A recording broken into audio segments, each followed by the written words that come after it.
All right, what's going on, guys? And welcome to the Anakin Invitational. My name is Anakin. I got my boys here, Tasty Steve, Rip. What up, guys? What's good? I'm back again for another Anakin Invitational. Two time. Me too. Just the Two-time, commentary two-time. side. You know what I'm saying? There you go. Let them know. You know what I'm saying? I'm actually happy to be back. You have a very unique format that you like to practice here, and I'm really happy to be a part of it. Exactly. We got like some of the best players like in the country represented. A lot of money here in the prize pool as well, and it's gonna be really interesting to see who these names are that come out on top because not all of them are players that everyone is well versed with. Yes.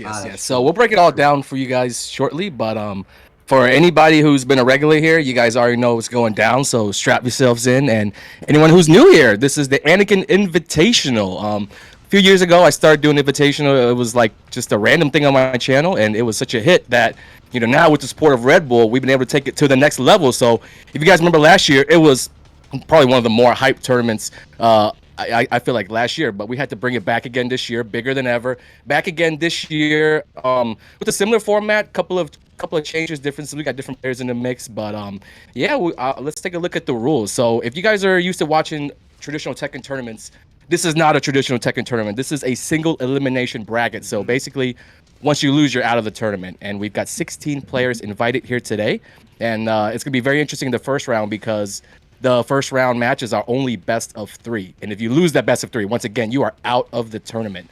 So stage pick, character picks, that's all TWT standard stuff. So in the event of a draw, the same thing. The entire game would be played again. So you guys are familiar with these rules. And with that taken care of, let's take a look at the bracket. And we'll talk a little bit about the players because so this year we've got 5 returning players alongside 11 new invited players. And if you're looking right now, you'll see that these guys are all from North America. A couple names are missing: Joey Fury, Kotocore, Shadow.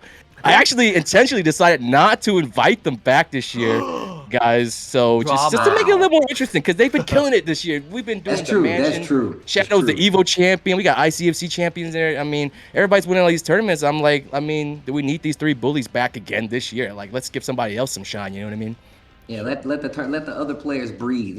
Have to let them enter a bracket without have to sweat. So hard that we got Shadow. You know what I'm saying? Kotocore, Joey Fury on their neck. Is there any names that stick out to you, Rip, that you're looking at like, oh, I didn't expect this? Or... Well, I mean, the one name for me that's a big standout is Wash Young, right? That's a player I feel like that has not been represented well in like larger events, basically. So I'm really excited to see what Wash Young brings to the table. I've heard he's a Jin player from like the Chicago area, so that's obviously bodes well in all kinds of aspects. But then I'm also really excited to see NYC Fab in the bracket because I haven't seen Fab play in forever. As soon as I saw Fab in the bracket, I wish that I was in the bracket. So I was like, yo, when they're letting good people play, let me in there. Let me in there. You didn't get your invitation, dude. I sent it to you first class mail overnight. I missed it, dude. I knew I missed it. Yeah, that would have been a good match for sure. Fab actually was invited last year, and he's a big fan favorite. He was runner-up at Evo way back in 2011, but he was unable to make it. Being a family man these days, you got to prioritize. You got to get your life in order. But this time around, he was actually able to make it, so I was super, super excited. One of my closest friends, old school training partners, and former rivals. We used to go at it all the time. But look at this bracket here. We got Speed Kicks in the mix. Right, I was about to say. Player. I invited him back. I feel like when I ask him to do something, he usually just says yes, he's down. I summon him. You know what I mean? We go way back as well. So I'm really, really glad and happy that he's able to participate. A couple other names in the bracket. We got Christian DeCaz doing a lot of work. I mean, he set himself apart as one of the best, if not the best, lead player in North America. Has been, seeking all challenges, been looking to test himself, and I definitely think he deserved a spot in this tournament. Going down the list, although Kotocore is not here today, she nominated a fellow friend of hers, Yaj, to play, a player from Pennsylvania. So we've, Joy Fury, Shadow, they each did the same as well. So they got representatives in this tournament, and we got a couple of returning players: Incognito, AccuMajor, some of America's best Brian players. Kaiser, who you saw a couple weeks ago, kill it as CEO, was the Pakistani killer. Fear. So a lot of new school guys, Fear, FDX. These guys have been putting in work during the pandemic, playing a lot during the online tournament. So they've established, themselves as some top players. And we got a nice little mix. Whether you're from the south, the north, the east, the west, you're old school, new school, you play online, offline, don't matter. You're gonna have a dog in this fight. So the best part about this tournament, let's get ready, guys, is the prize pool. So pretty sure you guys have heard about it. We've been hyping it up all 2 weeks. This is a $10,000 prize pool, boys. And not only that, everybody's getting paid all the way at the bottom. If you come here today and you lose your first match, that's 150. You win one, you know, it's a step up the ladder. That's a $250 pay jump, and you can do the math on your own from there on out. Of course, we also got a bonus in effect today. The match of the day. I'm gonna decide that one. Each player involved in the match of the day, bam, $500 each. So, you know, in addition to the 10K prize pool, I'm also gonna give out $500 to the most hype match of the day. So it's not just about winning, it's not just about trying hard, but it might just be about putting on a good show. You know what I'm saying? Hey, what do you think about that? That's amazing. That's all I play for nowadays. I don't expect to win anymore. You know. I really love the highlight. No, seriously, I really think that match of the day is a very cool bonus to have in a tournament, especially in the invitational format. We don't see a lot of times where we get these. One, we get these invitationals. Two, just when we have a nice little stipulation match of the day. I really dig that. Yeah. I mean, I watch a lot of combat sports. They give out bonuses a lot in like the UFC, so it was kind of definitely some inspiration drawn from there. I mean, when you put on a good show, you definitely deserve to get rewarded for it. You know what I mean? But it is what it is. Everybody's gonna get rewarded just for showing up today, which is why I'm always glad to, you know. Also, I don't tell them that when I invite them. I'm like, hey, you wanna play in my little tournament? I'm having a little tournament here, and then bam, 10K, and everybody's like, whoa. Exactly. I didn't even know it was gonna be like that. Like, you know what I mean? But Red Bull decided to just be like, drop their hammer on them. Everybody's getting paid. Christmas time's coming around, so it's gonna be a good show today, man. Single elimination tournaments, I think, really make things much better. Just because like we don't get that a lot in North America, and although players in Japan, people in like other scenes like in Japan and stuff like they do the tournaments like all the time, it's super hype whenever you see the single elimination tournament. And it was proven last year when we had the invitation. Lil Majin was there, got taken out in the first round.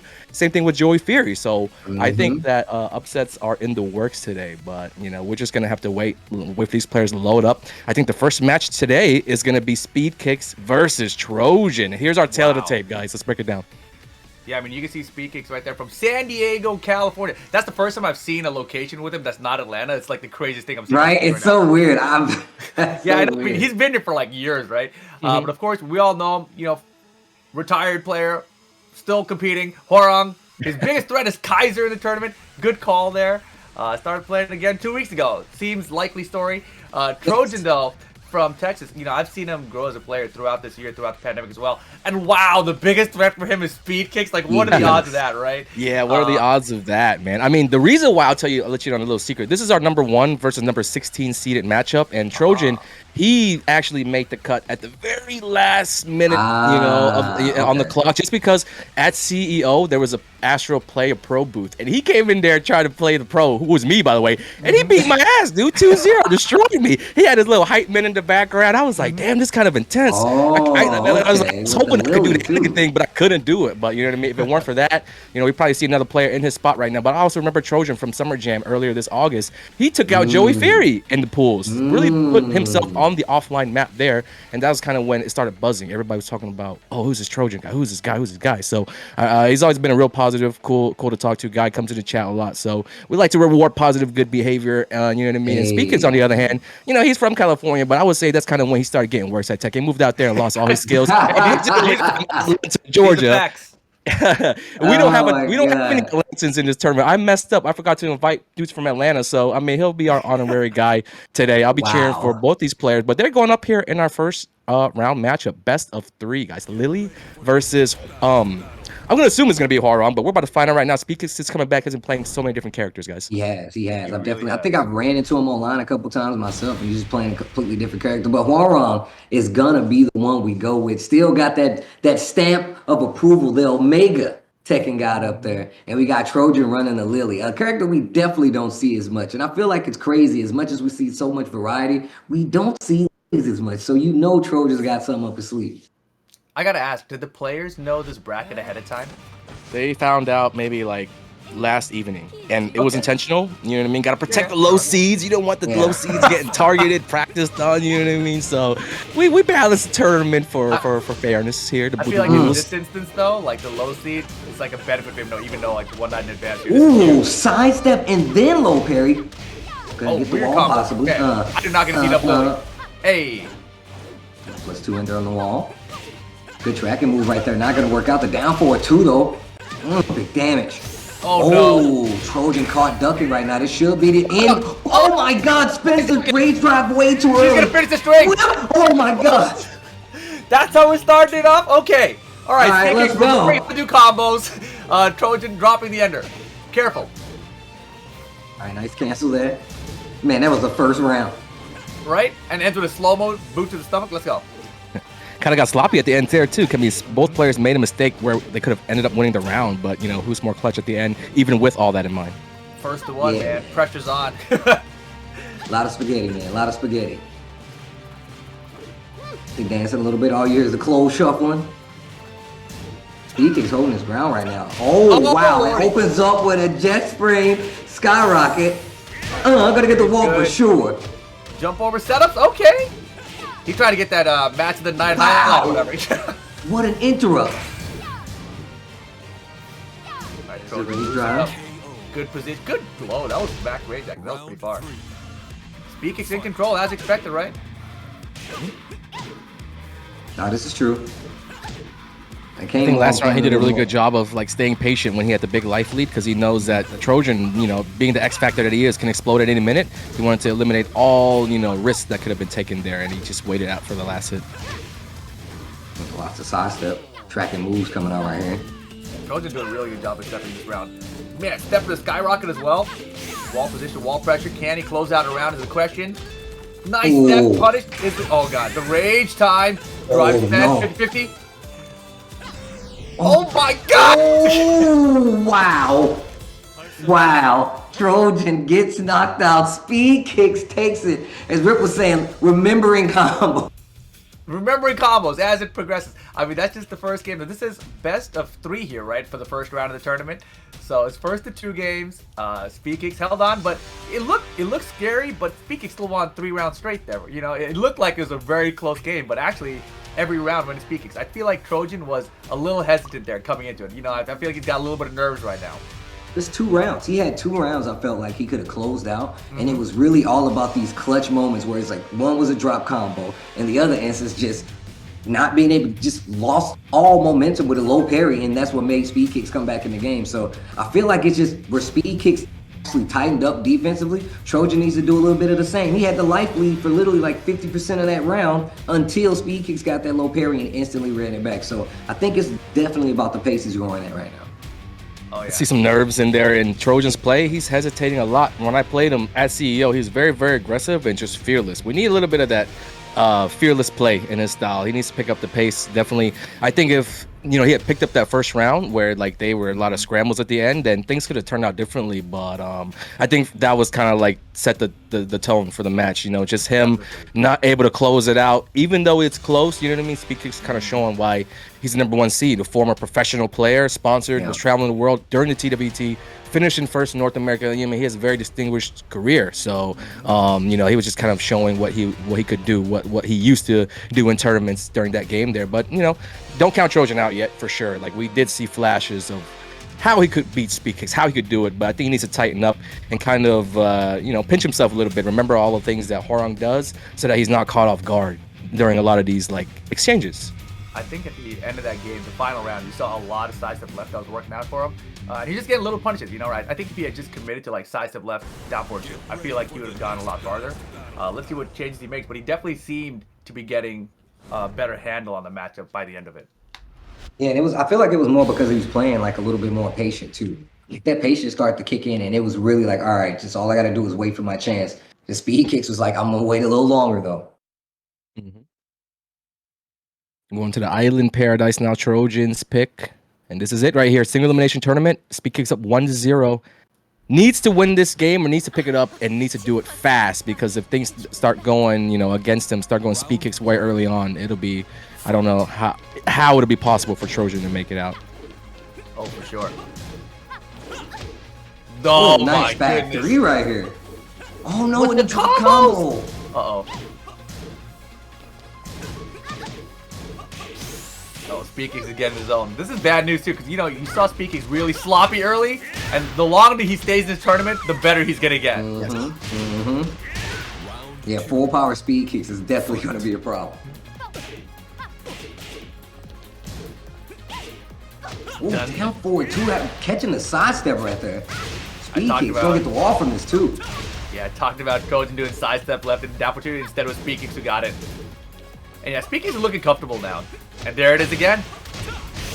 Yeah, he's looking for it at this point. And Trojan has seemed to get caught in this bad habit of sidestepping and just continually eating these down forward twos. Yeah, Speaking can already recognize it when he wants to step. So this is a little bit of trouble here. He's gonna have to adapt, but it's like he's only got one round now to bring everything back. Otherwise, he's out of the tournament. Single elimination. Oh yeah, he's turning on the gas now. He is. All right, let's go. I like this. Oh, what there a you sidestep. Instant balcony break here. Wow. Not much damage here. Man, Speaking still read the sidestep this time around. Just didn't get the down for it too. Trojan making some small adaptations though. Oh, I love the skyrocket there. Oh, going for the low this time because he knows he's moving to the sidestep more. Catches him with a full launcher though. Oh, very short. Oh my god. Later. Speed kick stays in 6 rounds straight. Last seed. I'm sorry, but boo, if you're going home, lucky for you. Anakin Invitational, everyone gets paid.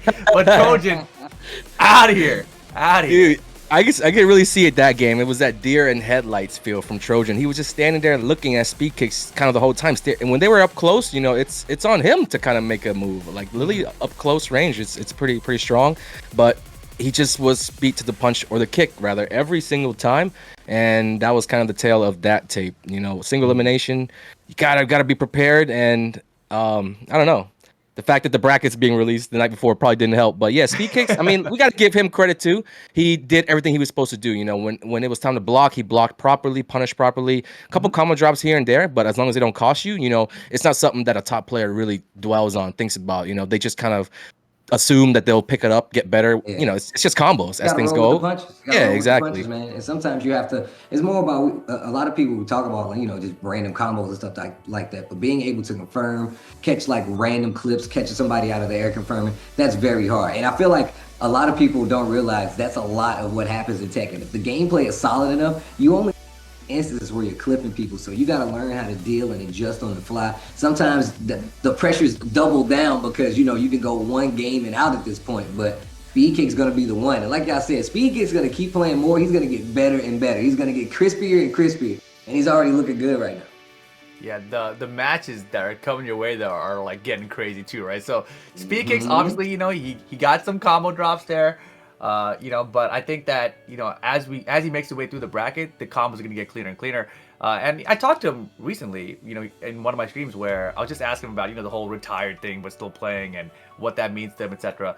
And part of it was just that, you know, he doesn't train as hard for like the newer stuff. He doesn't train to win every single matchup like he used to. So one of the weaknesses he'll have here is against the newer stuff in the game. You know, whether it was patch changes or newer characters or DLC, etc. Like, he has less experience against all of that stuff. Even that new stage, just the Island Paradise, you know, he's not as familiar as where the walls are going to be, even though he still plays here and there, right? That's true.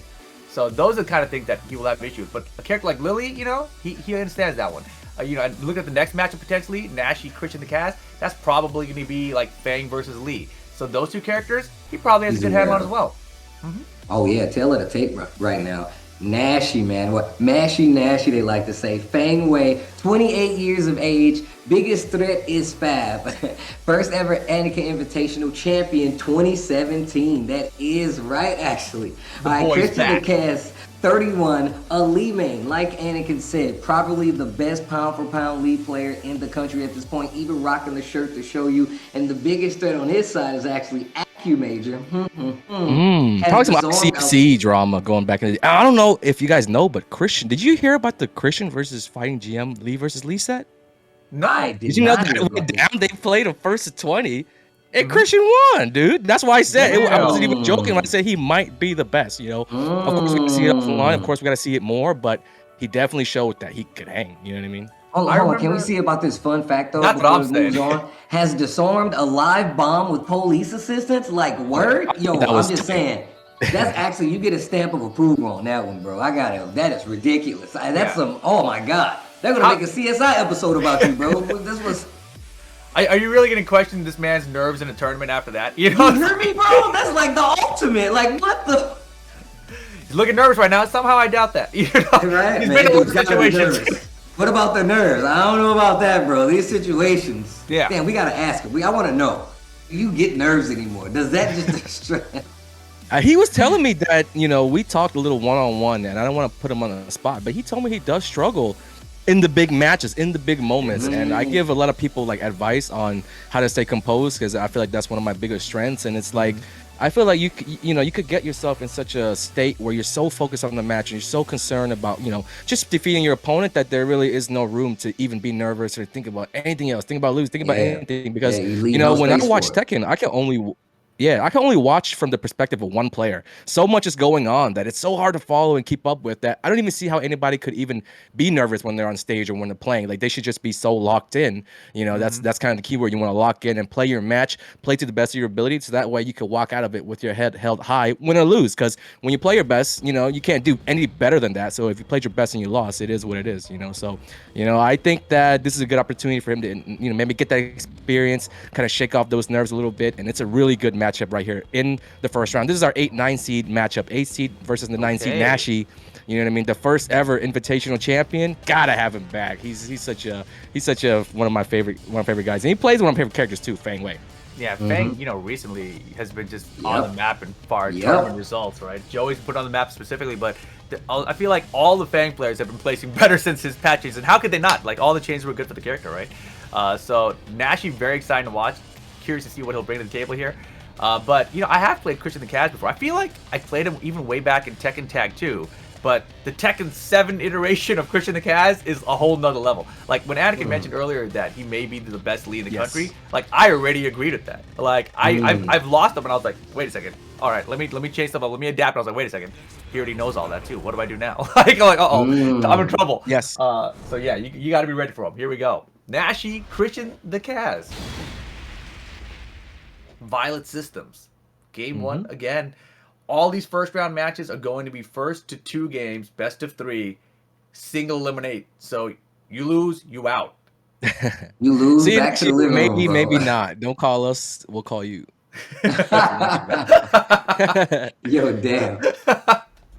Nah, we had some players back this year. It's all we offered some guys redemption. You know what I mean? The story fits. We need a little fairy tale ending. Like, we'll do it. Oh no. What's going on here? Is that a custom or something?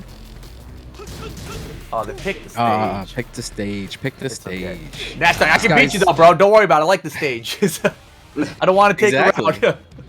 So that's how you just gotta show that you're game. Like, I'll beat you even on your favorite stage, dude. Right? I was about to say, I'm the first ever invitational champion.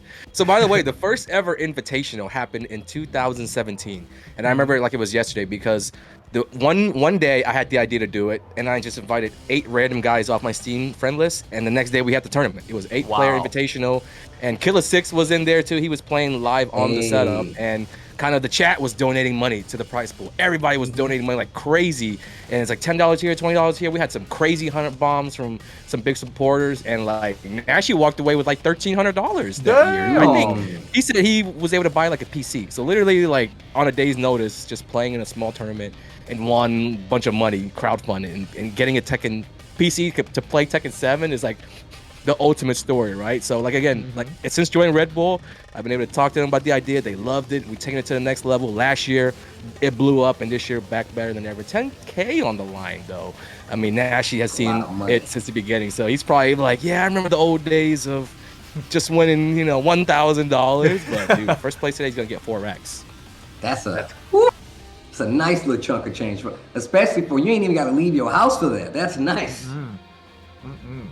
Man, there. And there's no Joey Cuddle Shadow. Like, whoa. Yeah, and there's no Joey Cuddle Shadow. It's like you get a chance to breathe. There's no Anakin either. That's crazy. Like, what?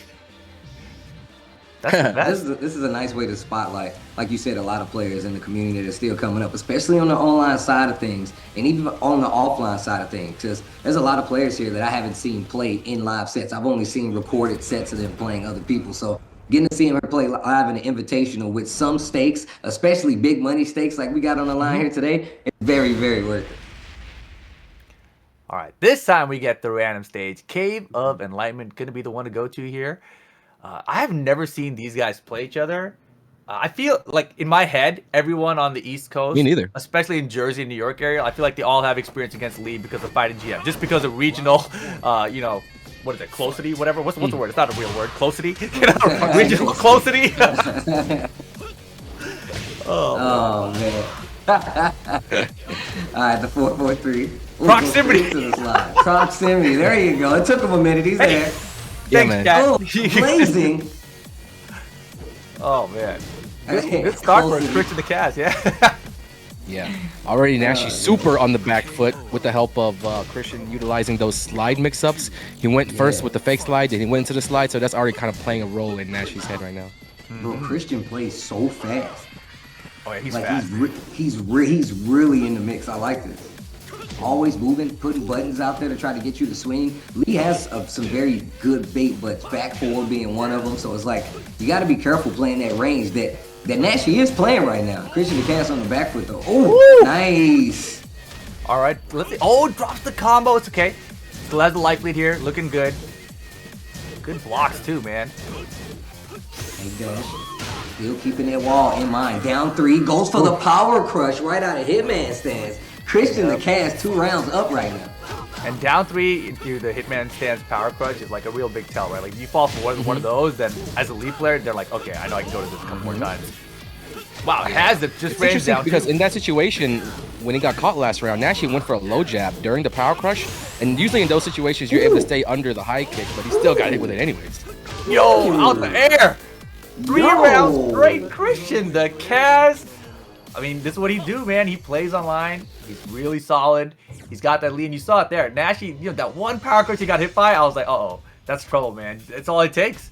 No, that's true. If you're falling for the Hitman mix-ups, that gives a Lee room to play. Lee has a lot of annoying lows. That's one of the reasons you see that slide working out. And that's what I was talking about. He dropped the 1-2 cancel combo and went straight in the slide, put his back on the wall, and legit was defensively solid. Christian the Kaz right now. And Nashy is known for being able to open people up, especially with what Fang can do now, man. Like, not overall, but just being able to have, like, counter hit confirms from the low at this point to get the knockdown. He can actually do that. So, being able to stop somebody, keep somebody like Nashy at bay, and be active, you got to commend him. You got to commend him.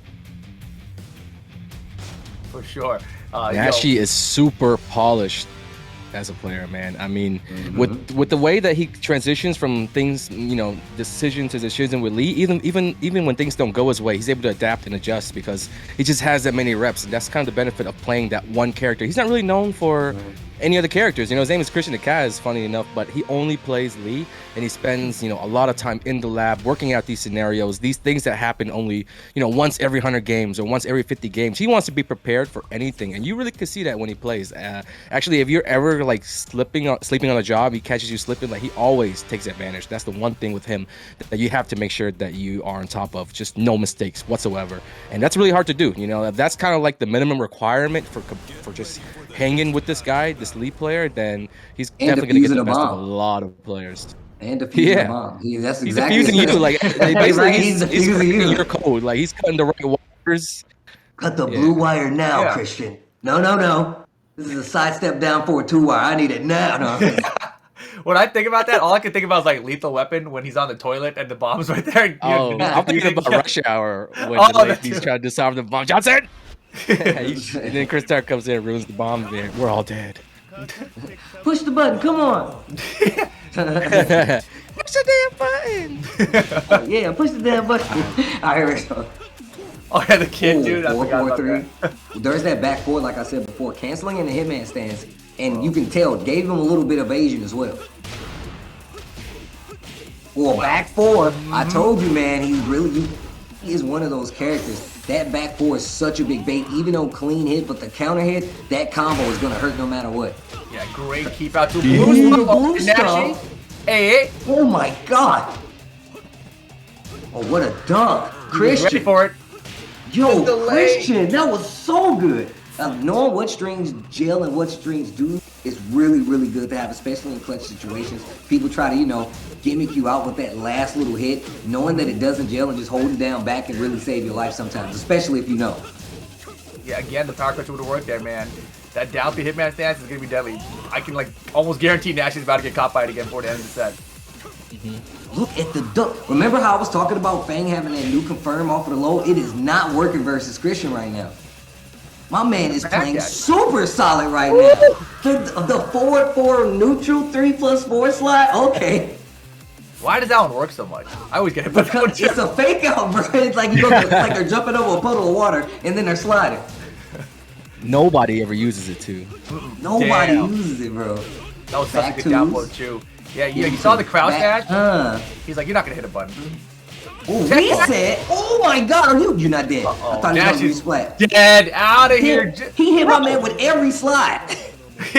Who made these brackets? What I'm asking right now, because 6 rounds straight for both of them. For man, both of them. You made the bracket. All right, I thought they were both gonna be good matches. I thought they were both gonna be good matches. I was like, Trojan, yeah.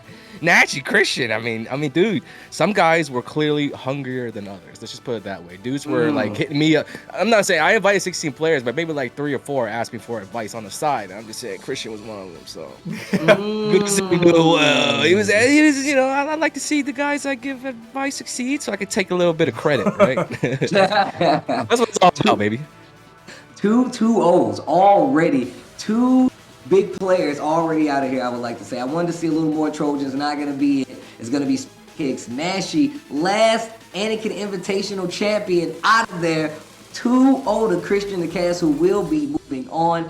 And next, it looks like, if I'm not mistaken, we might be going to FDX, the Taste Bud Bout, the 2-time Taste Bud Bout champion. For real? Fusion. Oh, yeah. Dude, you guys remember Fusion from last year taking out Joey in the first round and Bin Chang in the second round? I mean, that alone had to warrant another invite. He's from my region, the South. He lives in Nashville, so I see him from time to time. To be honest, he's been kind of struggling at these offline events because the competition is tougher than ever here in the South. Really? But you know, yeah. I mean, I feel like everybody's just getting better, man. Just these 2 years staying at home all day, like you get more time to play Tekken, and we're seeing they're like no scrubs anymore. Where do scrubs go? I don't know where they're at. Bro, I never thought we'd see a day where we're running into so many online familiars in tournament. Like, damn, you're in this tournament too? Damn, you're in this tournament too? It's like every time. So that's the world we live in right now. And you're right, man. Everybody has gotten good at Tekken. That's what's crazy. Yeah, like this guy, you know, FDX. I mean, I only really known him from online this past year. And look at his fun fact. You know, started with double laws and tag twos, studying Rip and Just Frame James, who's in the chat right now. Like, if he was a fusion of us, that would have been amazing. Instead, we got a Noctis player, so that's terrible. But, you know. Yeah, fusion puns in the damn match. I know. You guys are, no wonder you guys are high. You guys are pros. Boy. No, but he has been doing very well this past year. You know, and you know, I think he took a couple days off. I know that much at least. So we'll see how he's gonna do here in the tournament. Fear, I remember that last year tournament, last year Anakin Invitational, where he did super well. So when you said he's kind of struggling offline lately, that's a huge surprise to me, because when I think of Lucky Chloe, you know, like the most solid, like difficult Lucky Chloe player to play against in this country was always Fusion. Yeah. And you know, and like recently, obviously Kaiser came on the scene. I wouldn't call him as solid. I would call him more crazy. You know, yeah, no, that's true. That's 100% true.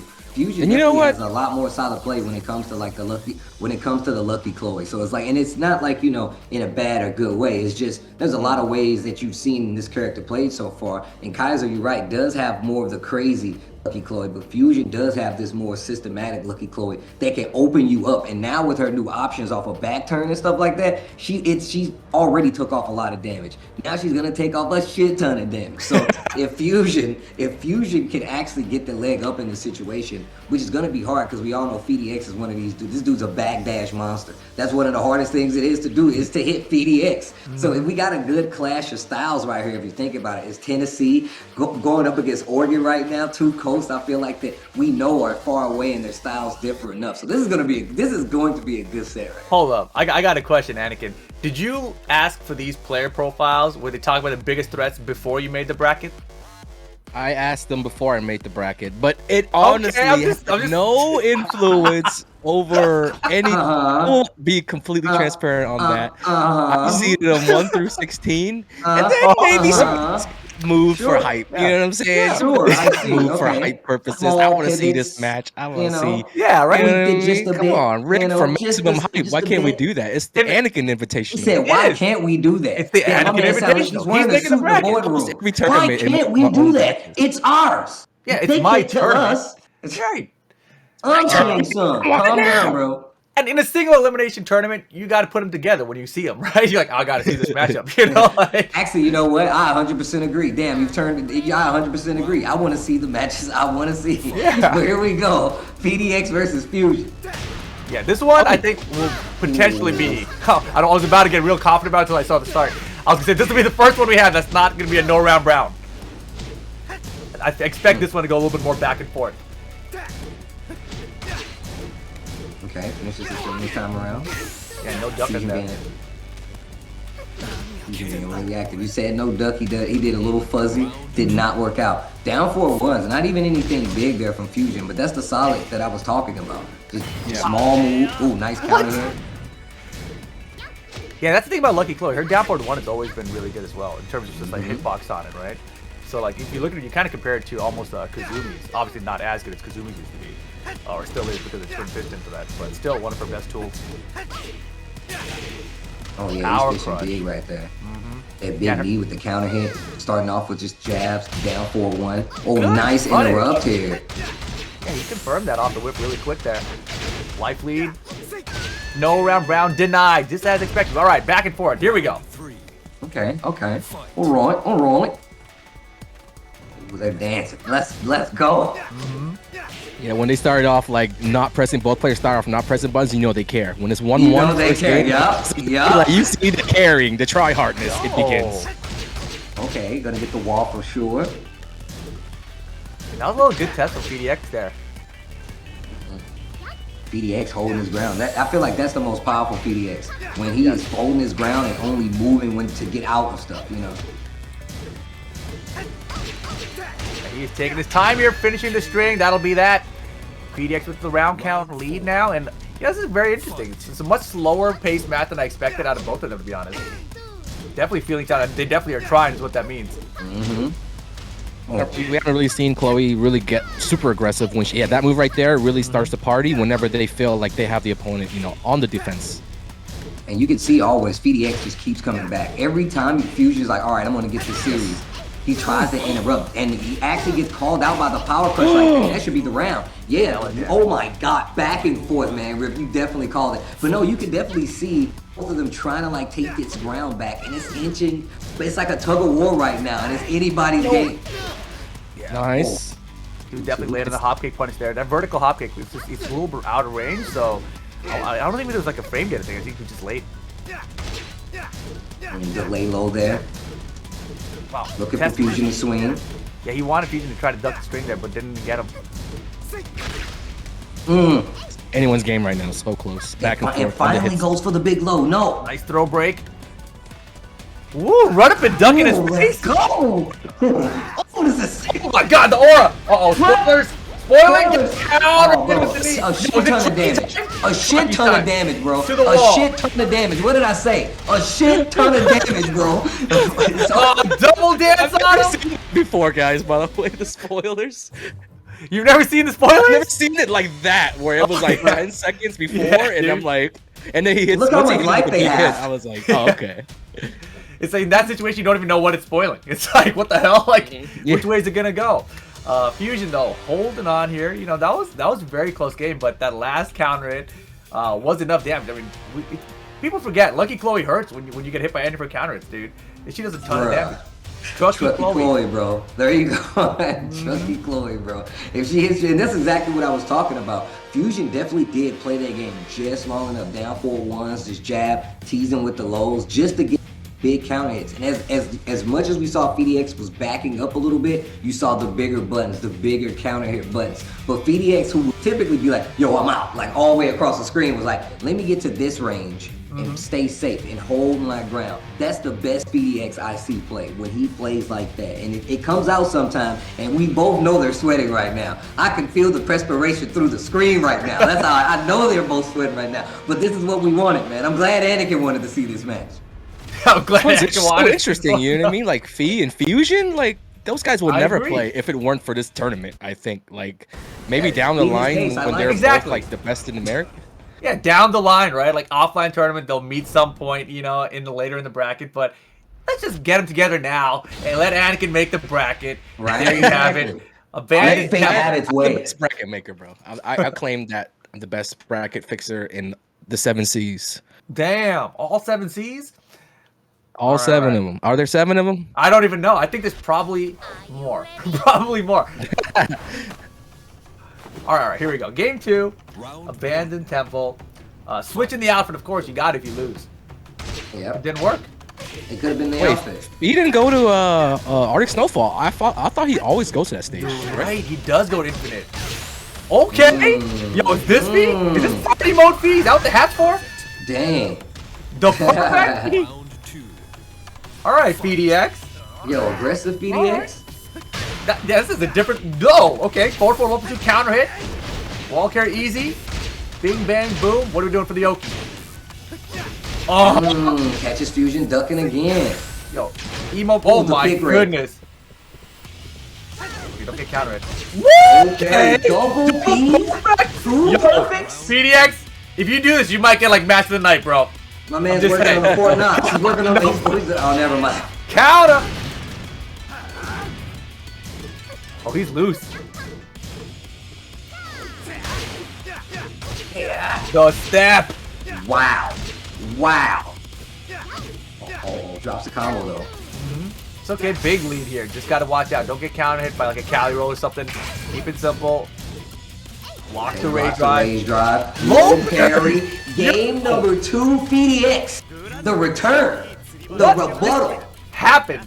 That was nuts. Like, he came out like a totally different man. He's like, man, give me a wall stage. I'm about to beat this guy's ass. I know what I'm doing. I can't believe I lost that first game. It was down to the wire, final round. Just one counter hit. But damn, that was ridiculous. All the low parries were there when you needed them. You know, the first counters were there. Even his Oki decision making at the wall was on point there. I was thinking he was going to go emo man. Boom. Instead, 4-4 1+2. Give me 3 wall splats. So, very nice game there from PDX. Definitely seems like he's playing at like the opposite end of the PDX spectrum right now. Like, I felt like where he would typically go low, he went mid. I'm like, and it worked. I'm like, hold on now, wait a minute. And I like the evolution, playing a lot more active than we typically PDX play. In a complete switch around from that last game where it was kind of like tit for tat, blow for blow, right? There was like, all right, you get one, I get one, hold these down 4-1s, what about this down back 4? This second game, PDX was like, yo, what's up? Like, just ran right in there and was like, I'm taking it all, you know? So. I like that you gave the T1000 run there. Like, dude, that's how you know they're hawking. You gotta. And then you put a little head tilt on it. Dude, the way he played that game really let me know that the way the first game played out, it didn't leave that bad of a taste in his mouth. He felt like he should have won. He felt like he had it, and he didn't really need to. You know what I mean? Like his confidence actually rose as a result. You know, he might have been more nervous going into it, and that reflected in both players' play.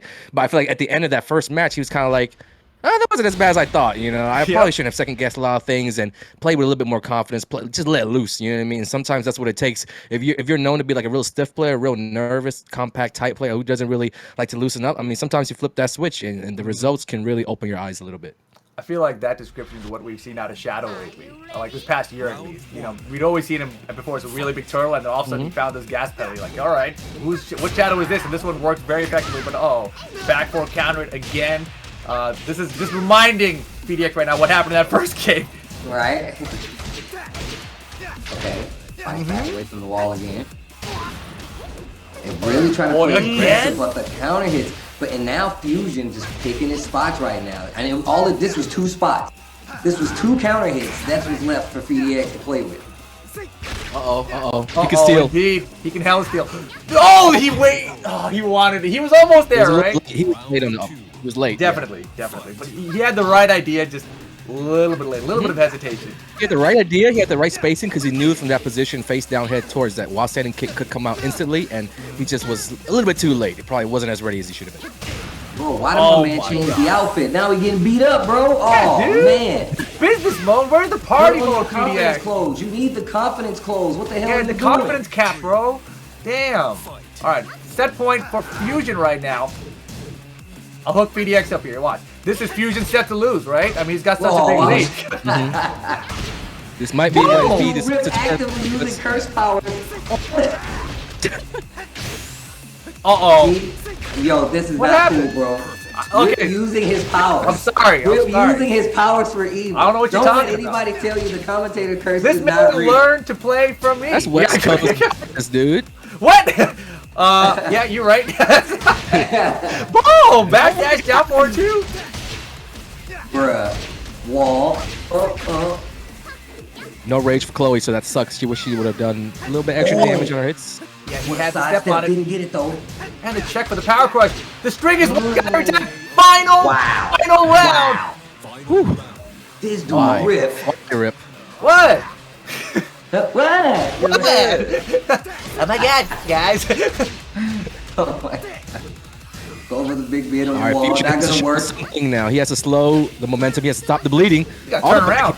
Counter. Ooh, counter in the middle. That was so godlike. Do it again. 2-2. Oh, face down. Counter hit. Pending no drop. This should be it.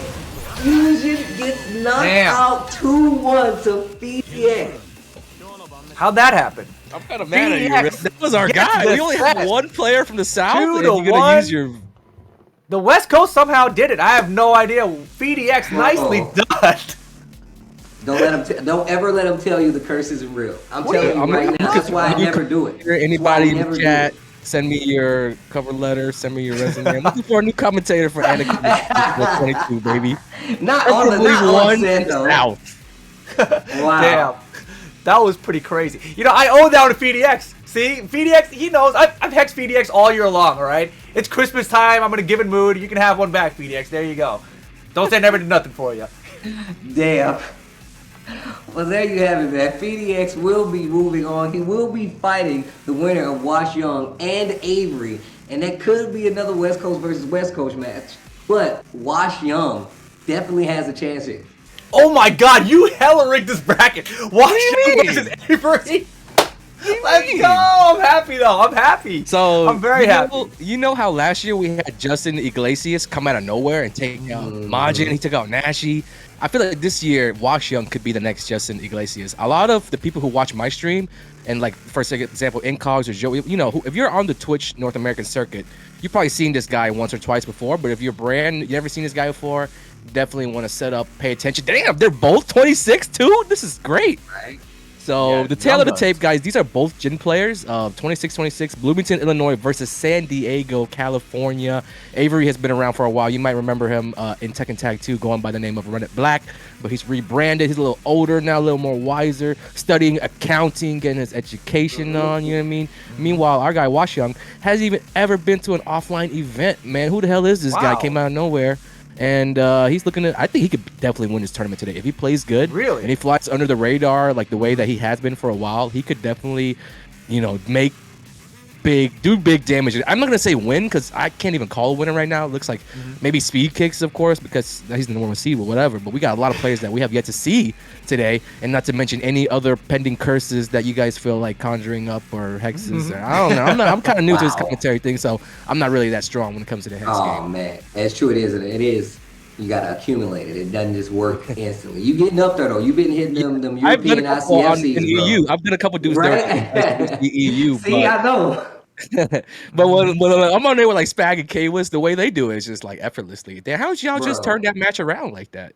Yeah, using their powers for evil, bro. This is why. This is why I try. I use my powers for good. I give away, you know, $10,000. We do a tournament. Right. We do many. I use my powers to fight for the good and honor and integrity of Tekken core values, right?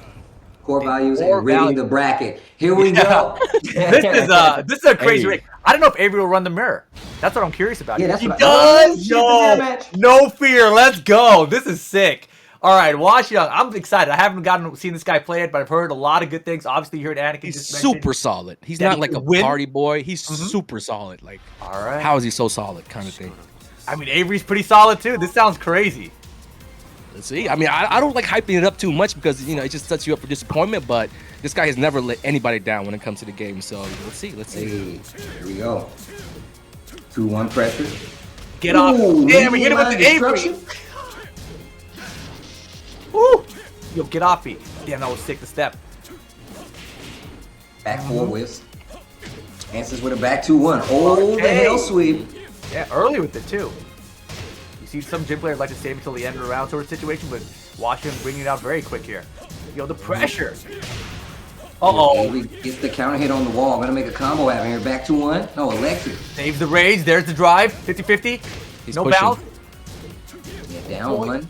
Tried to use it to open him up. Not gonna work out. Wash Young playing super solid right now. Good block. Yeah. Good block. And it wasn't like he didn't Wash take Young. any risk. He gave Avery his fair share of opportunities to get low parries off, but the timing, just mixing it up with that appearance of being solid, you know, but suddenly switching it up to the Ooh, lows. that electric. That's my favorite part about Avery's game. When he's on point, he can whip punch with electric like a true Mishima player. Yes. And Yes, that's like a special ability, bro. His special ability is like once he starts hitting like electrics, and I like to say this because I remember when Avery didn't do electrics, and I know why. It was because he was playing whack-ass Jinpachi and Tekken Tag 2, so he didn't even have to. But now, when like the game changed, he had to start using electrics, but it opened his gameplay up so much more. It makes him, like Rip said, he plays like a true machine. What the? Ooh, what a block! This is risky business right here. That little pixel Oh didn't my duck God. it. Lucky it's not launched anymore. 50-50 time. Didn't duck either. Good solid defense from Avery. 10 seconds almost on the clock.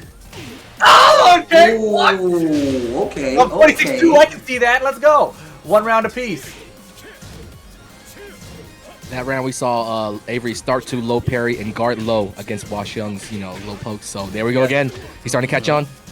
And now the four fours are coming out, the standing fours. Really trying to condition Avery right now, but it's not working out. Avery's a super active player in the up close, so you can tell he can really find his spots. Oh, get it off! I got one of Find his those too. spots, electric. That was sick because he did it off the decisive right electric too. Yo, this is so close. 50-50. Nice block again. Rage mode for both players now. No, what are you doing? You tried to hit. Wait. You tried to hit me with 2-1-4-4. Are you serious? What are you doing? Oh my god. Okay, backdash electric. Here we go. That's the better Avery, not this. Oh my goodness. Such disappointment from this guy sometimes. Man, you sound like a father right now. I There's know. a lot I to feel like watch, sometimes yo. just watching this guy. Oh, that was a nice try. That was supposed to be electric. Okay. Yeah, they're both really trying to get each other with the forward threes, trying to catch one and ducking, you know. Because Avery got an eye for the lows now. That's why he tried to switch to the 4-4s, but it's not really working out. If we see a down 1-4, we start seeing. You got to check with the down 1-4 right here. Down 4-1-4. Ooh, hell sweep. Wall's in the way. What are you? Yeah. Oh, and the 4-4. I told you it's the 4-4. He gave Avery. He called out early with the LLRK. The fact that he used that hell sweep so early really was the setup. But it also gave Avery a chance to come back, start blocking more lows. But it opened up that 4-4 game. And that's what Wash Young looks like he really wants to go for. I've seen this before. Down 4-4 mix up just to keep him honest. Avery fell victim to it, man. Move is good, dude. Move is very good. And, you know, that was a very close game there. It was really back and forth between the two of them.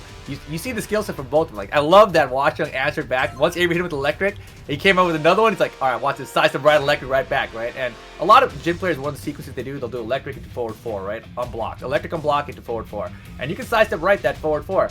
And so Wash Young, immediately after he blocked electric, he went side step right, just in case. Avery didn't even do forward 4. He did something else. Boom! Electric caught him in the face. Like, all right, very nice. Wash Young answering back. Beautiful. Oh, Avery's at a small disadvantage because I feel like a little bit of Avery's game involves these Jin specific traps, and when he's playing against people who don't have the Jin experience, for example, those punch parry setups, Run Up Black's the best in the business at those punch parries, but when you're playing somebody that has equally as much or close to the Jin experience you have, those tricks are not going to be as effective that first time, you know, like surprise. There is no surprising the guy who plays your own character. So I mean, I feel like these moments where like Avery might like to punch parry or do these Jin setups, like Wash Young is less likely to fall for them. Not that he won't, but you know, not that it's possible for him to fall for these tricks. It's just that he's probably seen or maybe even executed some of these plays before himself. So you got to kind of think about that when you're playing the mirror match. Like, what is the best way that I can play against my opponent that would be effective no matter what he knows? You know what I mean? So it's 1-0 for Wash Young right now, but that first game was super back and forth. I mean, Avery is one of those guys who's more experienced in the offline tournament game. So a lot of times that involves, you know, taking the time out to pick apart your opponent and download him piece by piece. So I'm expecting Avery to be more well-versed in the adjustment game here in game 2. And interesting choice here. He goes to the stage Dragon's Nest. I was curious if he's going to switch characters. I think he wants to get it done with Jin here, but Dragon's Nest obviously is really good because it's one of these circular stages. Jin has that 1-2-4. So I feel like it's a little risky though when you go up in a mirror match against a character who can also do it right back at you. That was really nice off the step, but the combo's off axis, getting drop out. You know, I was really the way that you put it. Oh, nice little parry there. The way that you put it, Anakin, I've never really heard mirror matches talked about like that, because the way people refer to it is kind of like, oh, they don't know what's happening, this, that, and other. But you said it's really hard to surprise somebody that knows the character in and out like that. And I never thought about it, so I like the way you put that. So. Yeah, I mean, when you're playing mirror match, when you're playing Tekken in general, like at the high level, I know that like what I like to, I'm playing alongside my opponent as well. Whatever decisions they make, I'm playing along from their perspective, so that way I can predict what comes out first. But when you're playing against your own character, it's a lot easier to do that. And even if you're not necessarily good at doing it, you will be when you're playing against your own character. You'll just see how like what I'm talking about just kind of starts to happen on its own. And here's Avery right now working on that 2-0 lead, looking good. You called it. Looking very good, but let's see if Washyung can, pick up a couple things before he goes out, or maybe even mount a comeback of his own. We've seen FeedX do it. I don't want to jinx nobody, but let's see. Let's see what happens. Okay, I see. Quiet and see. You see how he cleaned that up? You see how he cleaned that up? I ain't want to jinx nobody. Echo, jinx nobody. Jinx nobody. Jinx. 2-1s. They're working, and this back to the, and this is what got Washyung that first game. 2-1s, the 4-4s, the down 4s can really become a problem. LLRK. Avery says no. Down 3-3. Down 3-3. Oh no. No, late on that one. Doesn't duck. LLRK. Another one just wrong. Oh gosh, are you dead? He's hella dead, dude. Is he dead? I don't think he's dead. Yeah. No. Hella dead. Man, all right, here we go. I like it. Man, did somebody jinx someone? This is crazy. No, I didn't say anything. I cleaned it, remember? Yeah, I can remember. He definitely cleaned it. 4-4-3. Caught him stepping.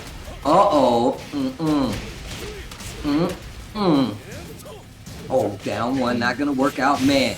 Oh, Young catches him with the counter hit, down 4-1-4. Down 3-3. He ends the round with the down 3-3. Oh my god. Point for Washyung. Avery's tournament run may be coming to an end right at the beginning. Low carry, back 3. Damn. This dude, Anakin just hexed this dude like this 2Gs. It's crazy. He was good. I told you he was good. No. No, I said he could do it. The block's good. Avery now. Look, see, we're good. Oh boy. Game 3, baby. So? Did you call it out? Or you reverse jinxing? I don't know. Making it worse. He ducked. Stop altering the spell. That was balls of steel right there. Stop altering the spell. Shut up. He's going back to one. Avery's going back to one. Good block. Okay, alright. Oh my god. My heart. Back and forth. That's what I wanted though. Honestly, when I saw the matchup originally, I thought, damn, I wish this one was 1st-3. You're right. Even though I hadn't seen Washyung play, I just knew it was gonna be really back and forth. That was very, very good. Very, very good from both players so far. You really brought it back. Washyung did it. I was looking free the second game. The adaptation came out early, but he really turned it around, and now we get a final game out of this. And I do like that Avery stuck it out with Jin there. He could have taken a different route. I know Avery as a Jin player does not like playing against Leroy, right? But he has a Leroy of his own. He has character would have been though, like it would have been Leroy. I thought he was gonna switch to Leroy. I actually thought, I was like, he don't want to keep fighting that. He's gonna switch. But Avery proving his both wrong and legit sticking it out with the Jin, and rightfully so, because it got him the W, ties up the set, 1 game apiece.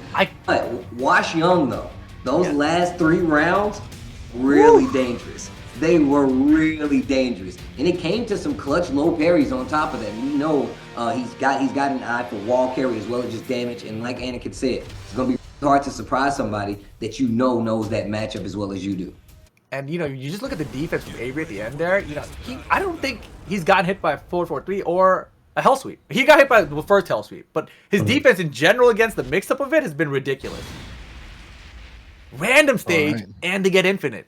Hey.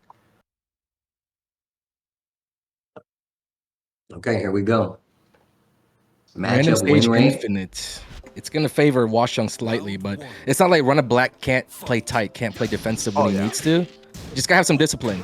And he had a lot of good discipline last game when he blocked all the mids and ducked all the lows in the clutch. You know what I mean? Like there was one time where I was certain that Washyung might have gone hell sweep, but Avery knew and he stayed standing.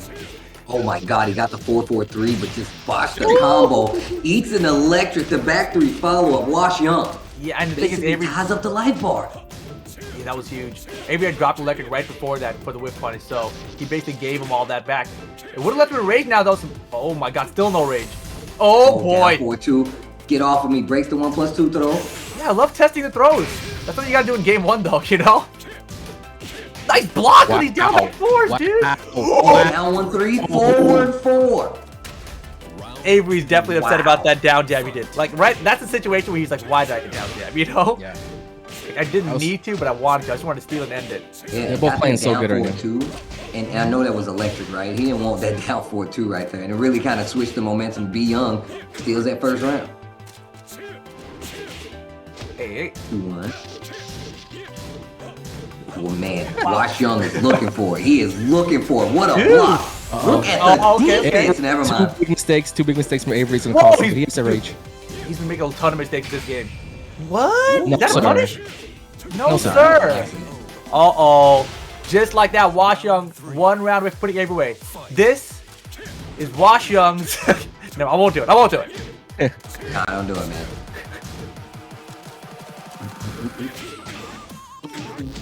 Oh, man, just down 3-3. Oh, man. Wash Young look like he's just picking Avery apart right now. Yeah. All right, now it actually is Wash Young set to lose. You say you felt safe now saying that? Yeah, because it's like a pixel. It was like nothing. It's over, dude. Total control there by Wash Young on the infinite stage. Very nicely done. He eliminates Avery out of the tournament. First round here. Single elimination tournament here at the Anakin Invitational. So run it black. Avery going home with some cash at least, right? Thanks for coming, man. It'll be Wash Young advancing in the bracket, though. I'm not sure what happened that last game, but it seems like Avery, all his patience and discipline just went out the window. Like he was acting first when he was supposed to. He was punishing things, getting too ahead of himself on things that weren't even not that punishable, but they were like safe. He tried to punish a safe move with the rage art, so it just seemed like it all kind of fell apart there. The foundation, all the information that he built up, it kind of threw that away and just started winging it. And Wash Young was the guy that he made everything count, all the situations, everything, and he played it really, really clean there. So good stuff. He's moving on. He'll be facing FDX in the round of 8, and we also got Speakers versus Christian. So these matches are starting to stack up, line up, looking good. Now we're moving on to the other half of the bracket. We got NYC Fab, one of the most legendary players in the scene. If you know, then you know. And also Yaj. This is Kotokor's pick for the tournament. A very, very strong player, up-and-coming player coming out of State College, Pennsylvania. Look at that age difference right there, guys. Look at the biggest threat for Fab. Nobody. Biggest threat? Nobody. Damn. Fun fact, everyone in the tournament is stiff but me. All right, Fab, we see you. It was worse than that. You should have seen the picture that he sent me to use as a picture. Oh my god, like he was trying to go all out, just troll style, dude. I was like, man, just pick a regular photo. And it was like, fine. But nah, definitely look at his main characters. None of those guys, by the way, is actually even his main character. He actually makes Bob. Not. The whole thing's like, dude, you better put Bob down. He's 34. He's like 44. He's 43. I don't know. But yeah, honestly, he could pick Julia. Sorry, Leroy. He could pick Kunimitsu. He could pick Lydia. He could pick Julia. He picks a lot of different characters. Unfortunately for Yaj, I know Julia is somebody that Fab knows very, very well. But if there's anything that he's got working against him, is that he's very, very under the radar. Probably one of the more under the radar players in this tournament. Unfortunately, also that he put Fab down as his biggest threat. All good. Wow. If you end up losing here, you can take your money and go speed run some Mario Party 64. Exactly. Super Mario 64, my bad. But even though Fab does have a lot of Julia experience, does he have a lot of Tekken 7 Julia experience? I think he played that character in this game. Yeah, right? he does. He does play her. Yeah. So you can't take advantage of stuff. You just got to beat him solid. Versa 2 works in Yaj's favor, though. All he has to do is come out here, do a couple of big risk, big reward kind of things, get paid for it, and then, you know what I mean, the ball's in your court. But Fab going with the Kunimitsu. Wow. Stays true to his word, one of his main characters. Interesting. I'm really surprised. But I'm very, very curious to see how he approaches his character. I think that Kunimitsu is one of those characters that people really haven't fully explored. We haven't seen the full potential of in the tournament yet. So seeing it in the hands of a player like Fab, I'm very, very interested right now. Kunimitsu is definitely still a developing character when it comes to understanding the meta and playing the character. Yeah. The meta is solved. I've seen tweets. Game on.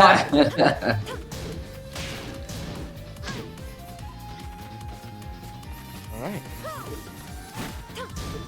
Man, this is real. This is really weird. Watching Fab play Kunimitsu, bro.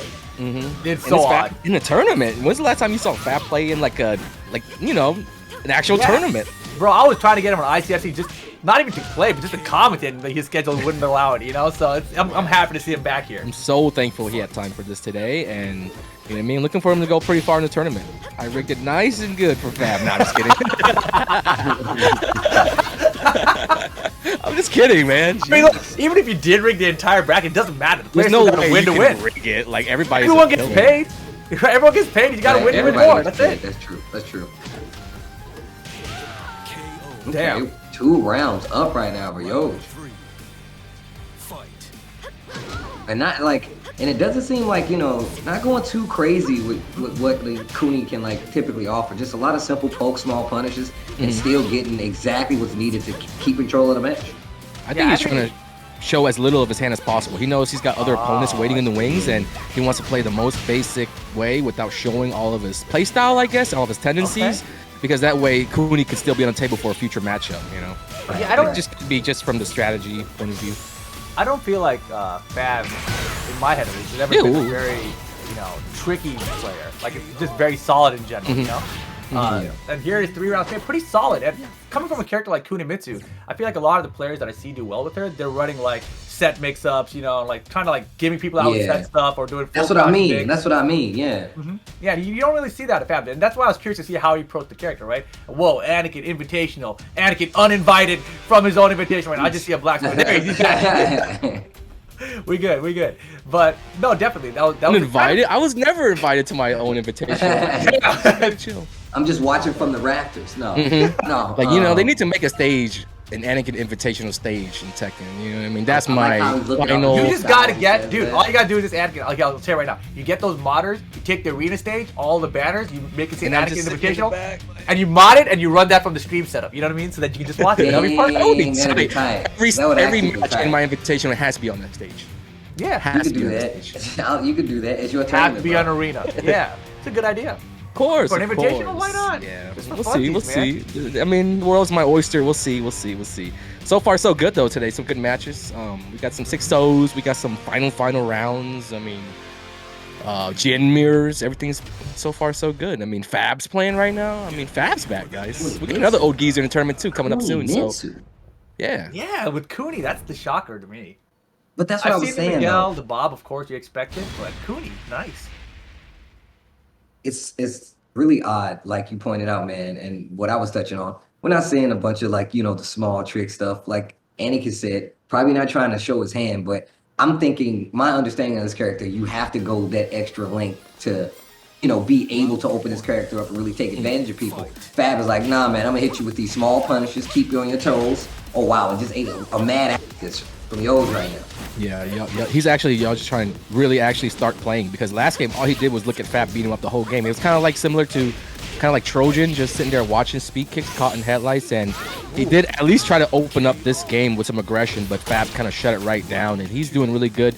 He's putting the pressure on for sure, and it's making Yash think a lot. He has a lot to think about right now, so he's unable to play his best game right now just because of what Kunimitsu's throwing at him. Hot kick! All right, Fab, let's go. My God. Okay, blocks the low. Yoj can get something started here and immediately just clip the game with a full crouch.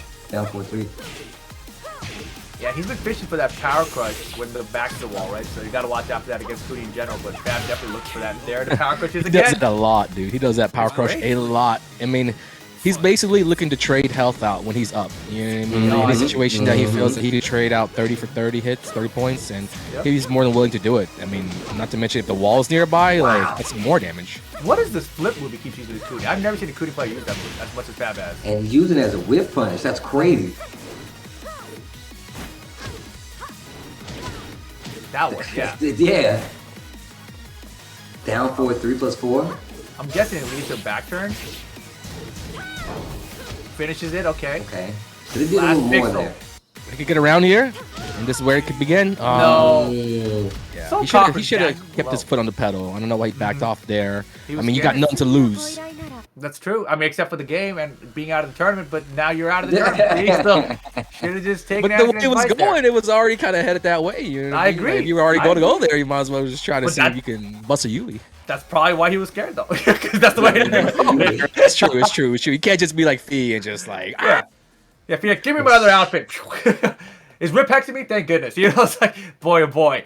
Lucky Fee moving on the bracket, but their NYC Fab was that 6-0? I think it was 6-0. right. 6-0 with Oh. Kunimitsu. Yeah, very. So Yoj out of the tournament, still getting some of that welcome money, see you later money. But NYC Fab is gonna move on. We got Mac versus Incognito coming up. How often do these guys get to play? I feel like they definitely have to have cross paths in some way, shape, or form. I know Incog does like the danger rooms and where he has like these long exhibition sets. So I feel like I've already seen these guys play.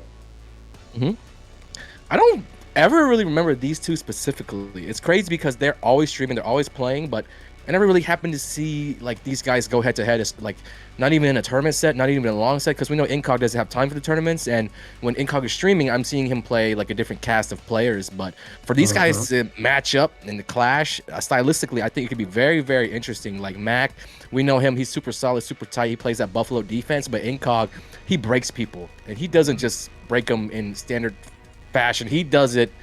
I mean, you remember when he used to live in SoCal? He was like jumping around doing these jumping jabs and tag too. Like he will get in your head and really make you start to, you know what I mean, feel like a very small Tekken player. But that's just what he does with Brian. Let's take a look at the matchup, guys. 35 years old versus 29. These guys are a little more seasoned. Mac and Incog have been around for a while. Incog really has been all over the place. Lived in multiple countries. Played a lot of Tekken all over the world.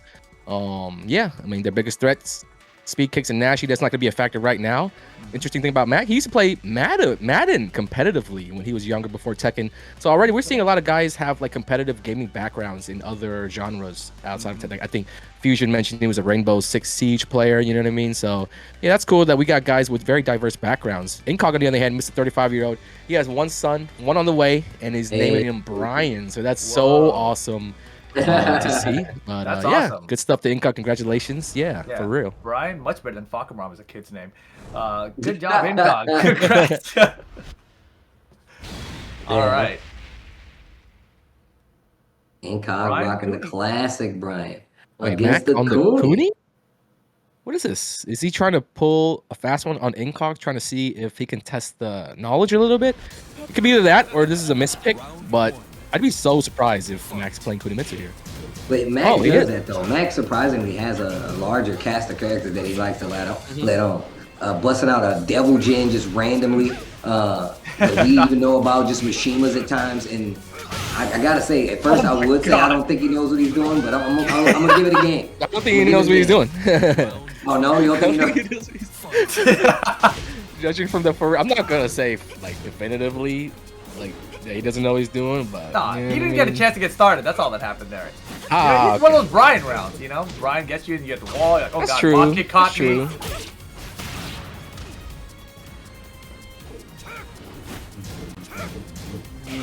Trying to use the power crush, not working out. Okay, I know for a fact that Incog has sufficient Kuni experience because him and Fab play from time to time, and Fab has had Kunimitsu phases. Like there isn't gonna be much that. But what? But Fab is a solid player, you know. Like you expect him to do solid things, right? Yeah. Mac is a little bit wild. Once this round is over, if he steals this round, it's over. It's over. Wow. It's over. Wow, he kept ducking. Oh, that's See, not like good. I would not have kept ducking there. That's the Incog mind games, man. It is though. You're right. The taunt dashes though. Bro. Yeah, you don't want to get Incog like confident like this, bro. I remember He barely made that whip. How did they even do that? Year he lost to Shadow in the first round. So without Shadow here today, who can stop him? Magnificent Kunimitsu. Yeah. Yeah, why y'all laughing at that? $150. I was laughing at the way he said it. Oh God! He's gonna run up and taunt again. That seems like such an Incog thing to do. Right, so 3 rounds he straight. does not have a Kuni. Maybe No, I think he does. It's warmed up. 100% he's gonna stick with the Kuni, right? He's definitely switching characters. I don't know, man. I think it's first to 2, single elimination. I think he might stick it out. He's got no other character that could do better than that. Right? I've never seen him play Kuni ever. And it said right there he had 6 wins in player match. That's what gave him the confidence to bring it out here against Incog. He's like, did you see my Cooney today? I'm on it. That Cooney was just a test, bro. This was the real one. This is my real form. I'm about to pick my main character. Maybe he's just that confident against Incog. He's like, I can beat this guy free if I just use my Devil Jin. Yeah, he probably just hit some good stuff before the tournament. Yeah, I think that's what it is. He said it's Christmas. Wow. I'm on holiday, so I'm gonna do Christmas a little eggnog. Okay. holiday packing. I don't know. Dude. Okay. Like Christmas eggnog. Only he might have it spiked a little bit. All right. He's All right. He's comboing it up. Damn. Maybe he was just inspired. You know, he's a big Fab fan, and he was just inspired by the Kunimitsu play. He's like, damn, I want to be able to be like Fab. So, I mean, didn't work though. I hope he switches characters. I hope he switches to Bob. I think Bob would be a good choice. Isn't Bob really good against Brian? Yeah, but Incog freaking used the main Bob in tag 2. Yeah. I think that's why. I think that might be why he's not picking Bob. But he has Fang. He has Jack. Yeah. Can't pick Jack against Kate. Don't do that. Take that back. Don't do that. Don't pick Jack against Incog. He got Fang, and he's got Devil Jin. Yeah. Fang, I think would be I think good. it's just Bob. pick Bob. Just pick Bob, Yeah, bro. Bob or Fang. Damn, somebody said his Jack is mediocre.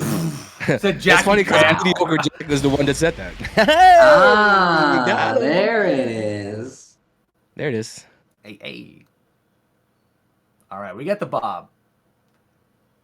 Incog with the Brian, of course. We got a random stage. Going to Cooney stage. So he got half. He got his Cooney still, right? Got the stage at least. Everything's lining up for Mac right now. And he's got all S pluses. Round 1. How do you do Who that? got all S pluses? Even I don't have Mac. Mac has that. that. Dude, Yeah. I think he's cheating somehow. Like save data or something. 'Cause Wow. I tried for months to try to get all What, S what? pluses. Bounce. Ooh. Oh, what a sidestep. And still got the wild thing at 4. What the? What? That didn't That was weird. combo.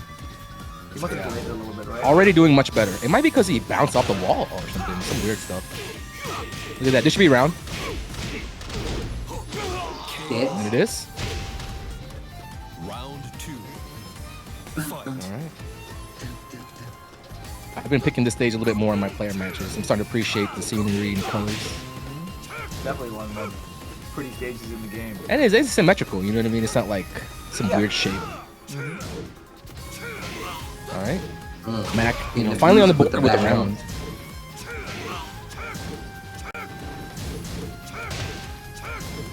Oh, wow. He's really just stopping Mac from moving altogether. He knows he's trying to sidestep, calling him out for it. Mac didn't swing for a long time there. That was a good jump. Mac is hanging in there. Wow. Orbital from outer space. That was a Yeah. good one. Should be death. No, Incog did not break the balcony. He wants to keep it maybe for a later pressure situation. Fight. Yeah, interesting choice. I mean, the downstairs stage, I feel like is roughly the same size and shape. Maybe a little bit larger. Here we go, Mac though. Actually, Mac gets first launch of this round here. Going across, no punish. Into that up 4, 1+2. Incog. I feel like he's getting more and more solid right now. Mac's having a hard time opening him up. Yeah, this is definitely Mac one of is those winning situations. in this game, though. He's controlling very, very well. Much better than with Kunimitsu, where he was just kind of giving it away. Right. Oh, I wild like that, standing wild 4. standing Okay. Okay.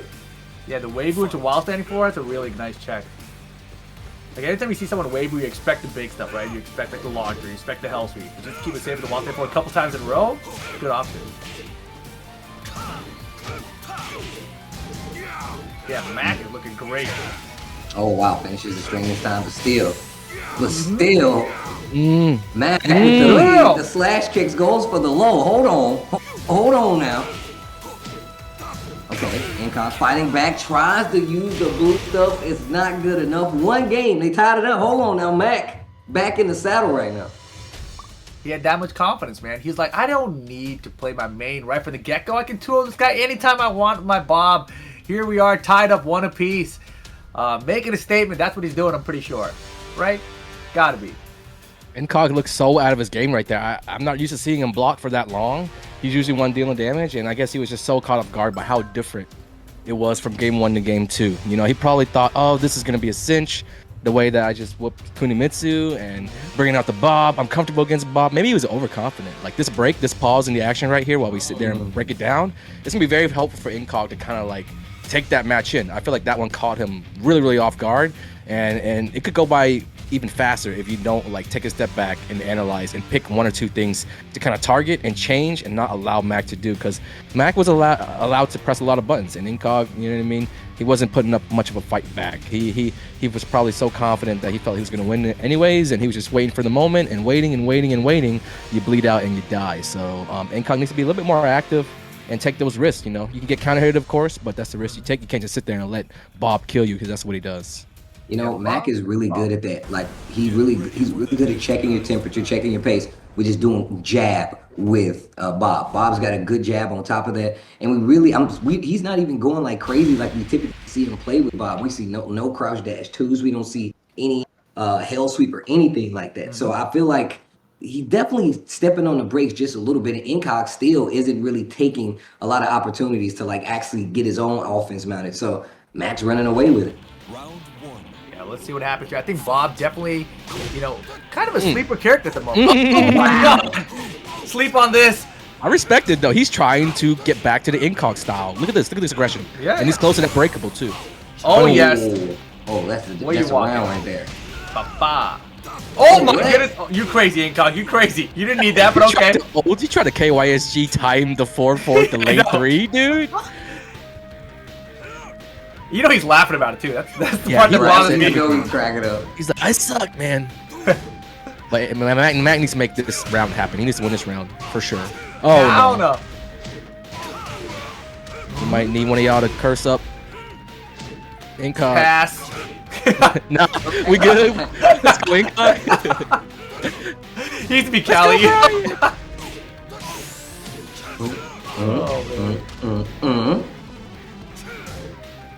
Okay, wait a minute. Incog.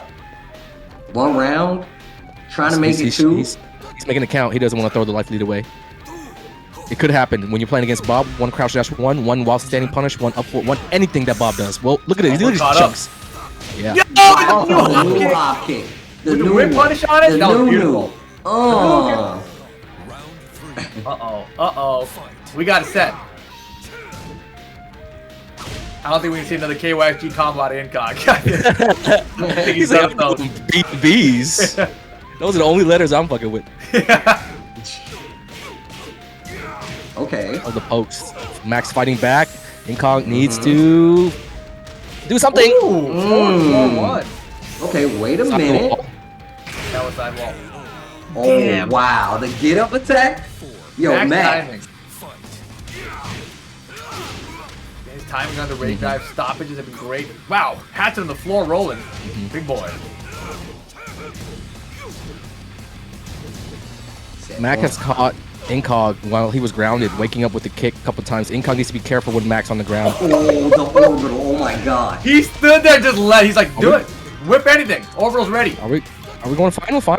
Oh, you know it. Give him a second. All right, we're Okay, here. wait a minute. Final round. It's a $300 round right here. Winner moves up in the pay ladder. No pressure. Pick Cooney. Down punch and counter it. Hey. Incog under pressure. Yo, nice block from Mac. Incog with the defense, picked his spots. Now it's his turn to attack with the wall, though. Mac trying to take its time, line it up. Incog. Answering back. Get Oh my out God! of here! New hop kick again? It was. New hop kick.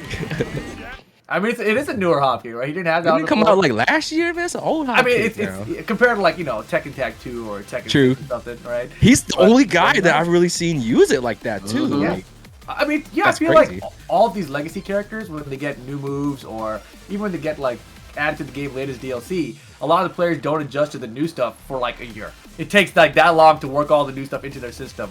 And the hop kick is Bob here. It's a whiff punisher, right? It's a regular hit launcher, but it's a high. So it's a high hop kick. So you got to make sure they're not in crowd state. You got to get used to it a little bit. But nicely done by Mac there. Threw away a game with Kunimitsu, but then got the job done 2-0 against Incognito. So he's moving on in the bracket, staying in single elimination tournament. Incog staying home. Congrats on the kid. Congrats on the next one as well, dude. All right, looking ahead. I mean, we've got just 4 players left, to make their debut into the tournament, and then we're moving on. The round of 16 is coming to an end. Up next, AccuMajor and B-Sun. AccuMajor, if you watch any online Tekken over the past 2 years, you would know who this guy is. Pretty much been taking up the mantle of Brian since Jimmy J Tran doesn't really play online anymore. Is that AccuMajor over Max Pace? It is. Because I don't know.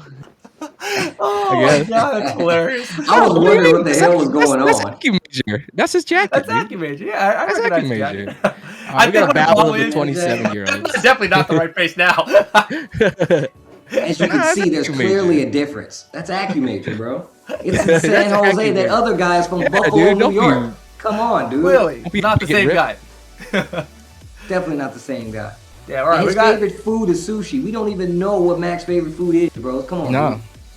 Damn, All we know is Mac that sushi dude guy? played Madden, which I think is super not as cool as having sushi be your favorite food. I love that it says favorite food there. He's like, you ask me a fun fact? Like, nah, man. How about you ask me favorite food instead? Because I really want to hear Okay, here's a story about his fun fact. His original fun fact was, I play on an NVIDIA graphics card. What? And I was like, Come on, AccuMajor. Does he work in NVIDIA?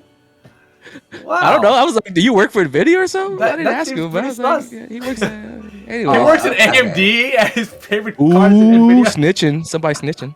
Wow. Wow. I mean, I don't blame him. Like, Yo, Dude, if I put on my favorite fact that my favorite energy was some BS energy drink, I would get kicked off the team immediately. So AccuMajor is over here walking on thin ice right now. You better be careful, dude. We got snitches in the chat. There's a lot of dudes who will love to ruin your day. Yo, shout outs to the guy B-Sun though. 27. Yoshimitsu is his main character. Says the biggest threat is Fab. Loves reading about trauma research, science, and meditation. Yo, I see you. And I know he's a B specialist, man. I've seen my man rocking out to some songs plenty of times. Definitely rocking out. That's what But he he's does for a ridiculous living. with the He's steps. like a Ridiculous with dancer. it. Yeah, I did not know until I saw videos of my man going in. And I'm definitely a fan at this point. Yeah, I mean, I don't want to blow him up or anything, but one day he might be super famous. So I just want him to remember that I invited him to the Invitational. So when he goes on tour around the world, he could just take me with him. I'd be a backup guy or something like that. I could do a little two-stepper. I could do a little something. I love to see it, bro. I love to see it. Yeah, I mean, B-Sun definitely one of the lower. I think AccuMajor, I had him seeded as number 3, so this would be the number 3 versus the number 14 seed. But B-Sun, I remember when he was just a little green rank guy going by the name of Bones, and he was super garbage Devil Jin green rank. But look at him now; he found Yoshimitsu. It really suits him, with his dancing. He liked the freestyle dance, he was flowing with the dance moves. That's basically what he's doing with Yoshi. Yoshi's just dancing all over the screen, different moves, different this, that, a lot of variety. So he can really express his creativity through this character.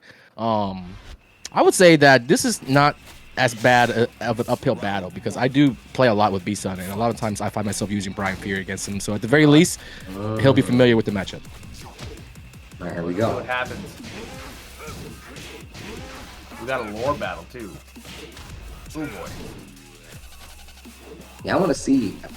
I want to see how B-Sun deals with this matchup. In all honesty, I feel like I don't see Yoshimitsu Brian enough. Even though it is the lore battle, bro. I feel like I very rarely see this. People don't even know it's a lore battle because they go way back. I said it and I started thinking wait, is that the right one? It's been so long. They were in the jungle, dude, Yeah. Predator style. Yeah, they were trying to off each other, dude.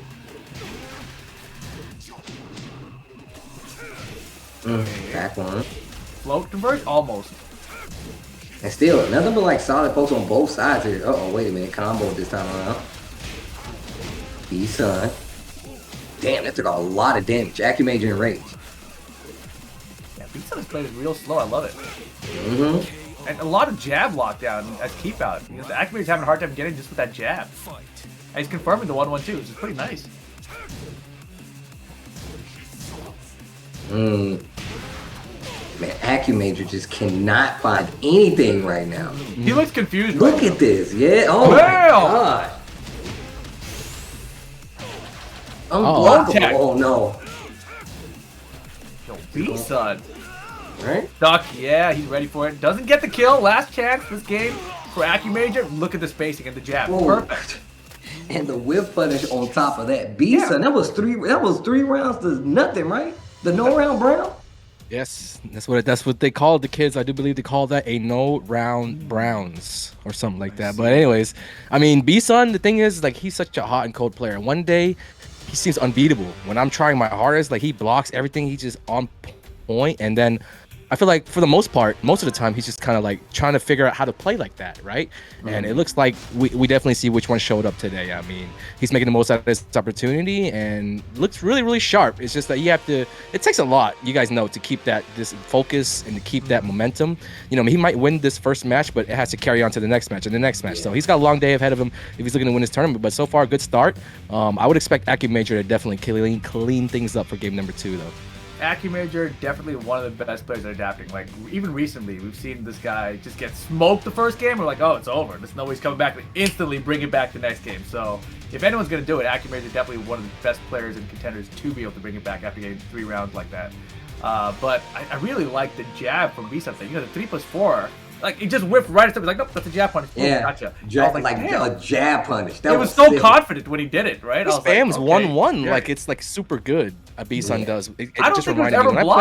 play him. Yes. He just does 1-1, and like dudes will block 1 and get hit with 1, and it's like you feel so afraid to attack and retaliate afterwards just because it's Yoshi, because there's flash, there's spin away, there's a lot of things, and 1-1 on block, it doesn't leave him in such a disadvantageous position that he cannot escape from you and punish you for trying to strike back. So there's a guessing game that you play off of the safe poking move that he's just doing nonstop. You can't like size up, you can't do none of that stuff. So you just have to sit there and eat this boring ass 2-hit string, and it really wears away on your patience. It really wears away on your It does. That's when you used to getting hit by the second hit. You're like, fuck this, bro. 1-1 again. Oh my goodness. is gonna give Yoshi a combo anyway, axis, but it's bro. off axis. Jet upper, here we go. We're at the dojo, and we're at the wall. I want the damage. He's meditating. Oh man. Flash. He's reading all of AccuMajor's moves. AccuMajor, if he can get off the sidewall, he could win the round. No, the risky running 3, but the back one closes it out there. All right, AccuMajor on the board. Fight. Oh boy. Ooh. He's gonna be able to get the wall with this? Oh god. Oh man, Yoshi at the wall is so deadly. Catches the tech. Don't get up. He's dancing on him. Yo, tech roll, tech roll. Get up. Wow, I like that. Woo! Tapping the legs right now, going for the low. Uses the spin to get away from the corner. So smart. B-Son getting chipped to death here. The gap is closing. AccuMajor now with rage, so one rage drive will finish it. Wow. 1-4 punish could have been something a little bigger than 1-1. The damage on it to kill. That was a good damage chunk. I didn't realize it was gonna be so much. Man, you right. Getting hit by that, you gotta hold that boring ass move right there. Like, You gotta oh, know. It's so slow. You're like, you think you can sidestep it or do something. Maybe you can. Maybe I suck, but like that move moves me. Yo, the tech catch is on point. The hop kick right now for the crushes. B-Son's looking good. So this is definitely looking a lot more doable. Already a difference from that last game with the back and forth here. Yes. Super important round for AccuMajor, though. He must win this round, I think. Big counter hit confirm her. Get up! Oh boy! He was airborne though. Low parry's good. Sidewall. Yo. That catch. Unblockable. You're dead. Wow. B-Son. Oh my god. Anakin said that AccuMajor needed to win that round. It's looking rough. But that was a tricky situation, right? The tech catch what got it for him, but he stole it. B-Son needs to keep his cool, though. These are those moments where those players get too excited. The guys, they see the finish line, they get too excited. You cannot get too excited if you're B-Son. Right there. Keep playing the same way you're playing, and you will get there. Otherwise, AccuMajor will capitalize on your greed. Yeah, and AccuMajor's swinging more now. Flashing can be much more viable. Second so far there. Good defense from AccuMajor. Oh, the jab. Nice conversion here. Get the wall. Oh no. I don't know what that was. Good. Nice. Final round, game 2. B-Son try to close it out. The finish line is right there. I would just go for it if I'm Yoshi. Just go ham. If I can. Here we go. Oh, parry. What's the mix? That's or not. Oh, wow. It beat the startup of the unblockable. He didn't believe in the catch. Yeah. You can't do as a Yoshi. Like, you got to make your choice and go with it. Anakin Major in the lead for this game now. Slight life lead, but it doesn't really matter. The walls matter more than anything, and B-Sun's getting backed into one. Oh, wait a second. Nice confirm! Sway back 2-4. Anakin Major fighting back there, despite being, you know, really behind, even in that second game. I thought it was nicely done. Yeah, impressive stuff. I mean, that's the thing about Anakin Major. He is a veteran, you know, offline and online. He is very composed, even in those terrible situations where things look like, oh my god, I made a mistake, and now it's really all falling apart. Very, very nice there. Very, very nice. Do you think B-Sun still has it though, Anakin? Like, do you think that, you know, what do you know about him as a player? That I mean, I didn't really see much like momentum or like skill or focus slip away. It was just Anakin Major was there, and he was just Anakin Major. You know what I mean? He's steady. You can count on him to do what he does. And B-Sun, there were a couple moments where he could have played better, but there wasn't too many situations where he actually did play worse. Like, he did all his traps, he did everything, and just for a split second, he stopped believing, I think, which is what led him to do that mistimed the tech trap. It would have been completely different. We all know that if he would have just believed, and that's what he did the first like 75% of the match. So as long as he just doesn't, this downtime right here doesn't take too much out of his game, everything has been working. Like, you are going up against a number 3 seeded player. You're gonna have to play up a little bit, and you were doing just that. You know, it's not gonna be pretty. It's gonna be ugly for sure. You're gonna have to scrap for it, fight for it, and just keep believing in the game plan. But as long as he does that, I think he still has a chance. Otherwise, Anakin Major might just come running out here and like winning the first round, putting a lot of pressure on, making it look like all hope is lost. So that's probably the best bet for Anakin Major to go out and establish. That I think that would deal a lot of mental damage to B-Sun. This being like one of the first major events that he's getting to take part of. That pressure could play a role. I feel like if I'm B-Sun, I'm thinking that one tech catch, I messed up, I hesitated, just run the mix. Like, just believe it when you go for it in game 3 here. Overthought it, probably because like I said, the finish line was in sight, and he wanted to make sure that he did everything right. But you were doing everything right. You just needed to do what you needed to do. What was that voice for? Like, no, that's how it sounds when you're in your head. You're trying to do everything right. You guys, I'm trying real hard, guys. I can't lose. You can't do that. You gotta be a man. Raw, be a beast. You know what I'm saying? Just go there, Yoshimitsu style. Nah, that's true. So Yoshi style. What do you see? Sometimes you actually have to do that, man. Because if you don't, if you can freeze up in certain instances where all it takes for you to be like, look, I can open them up by going a little deeper in the playbook. Trade in favor of B-Sun. Beautiful. That 1-1 though is still doing work, huh? Too far. Wow, just right out of range. That move used to be launch punishable, right? It's like safer now. Which one? That low, I think it's down forward 1+2/2. Low forward. Yoshimitsu. Oh, now for 1+2. Oh yeah, it's not freaking. It's not freaking punishable. It never was launch punished. I don't know if that's true. Just commentators. Oh wow. Stands up, gets counter hit on the other one. On the wall right now. B-Sun with the run. Is he gonna stay down?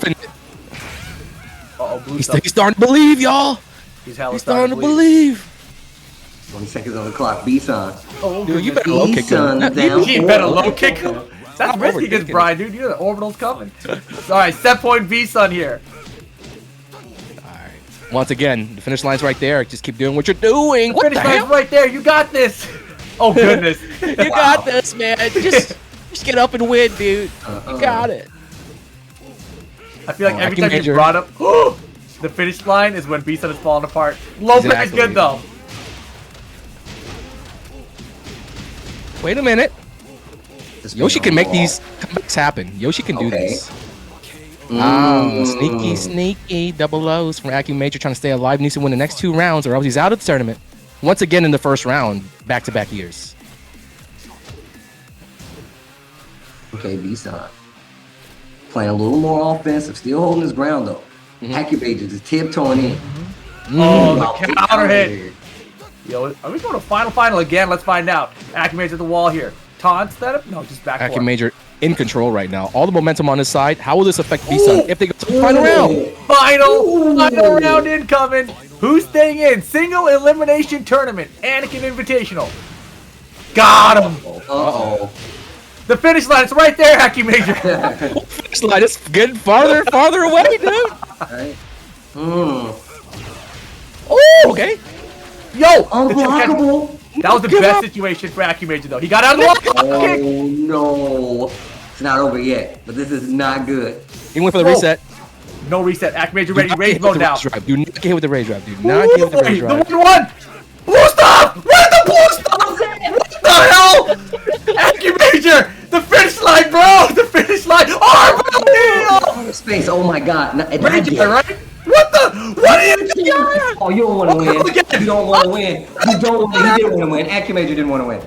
It's obvious. That's what we just saw. Did you see how he won that fucking game? What the hell? Didn't want to win.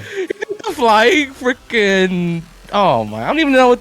I've never even seen anybody win with that move before. The spinning sword thing, dude. Like AccuMajor stood there like, oh shit, this thing's gonna be all set long. What do I do? I've got rage.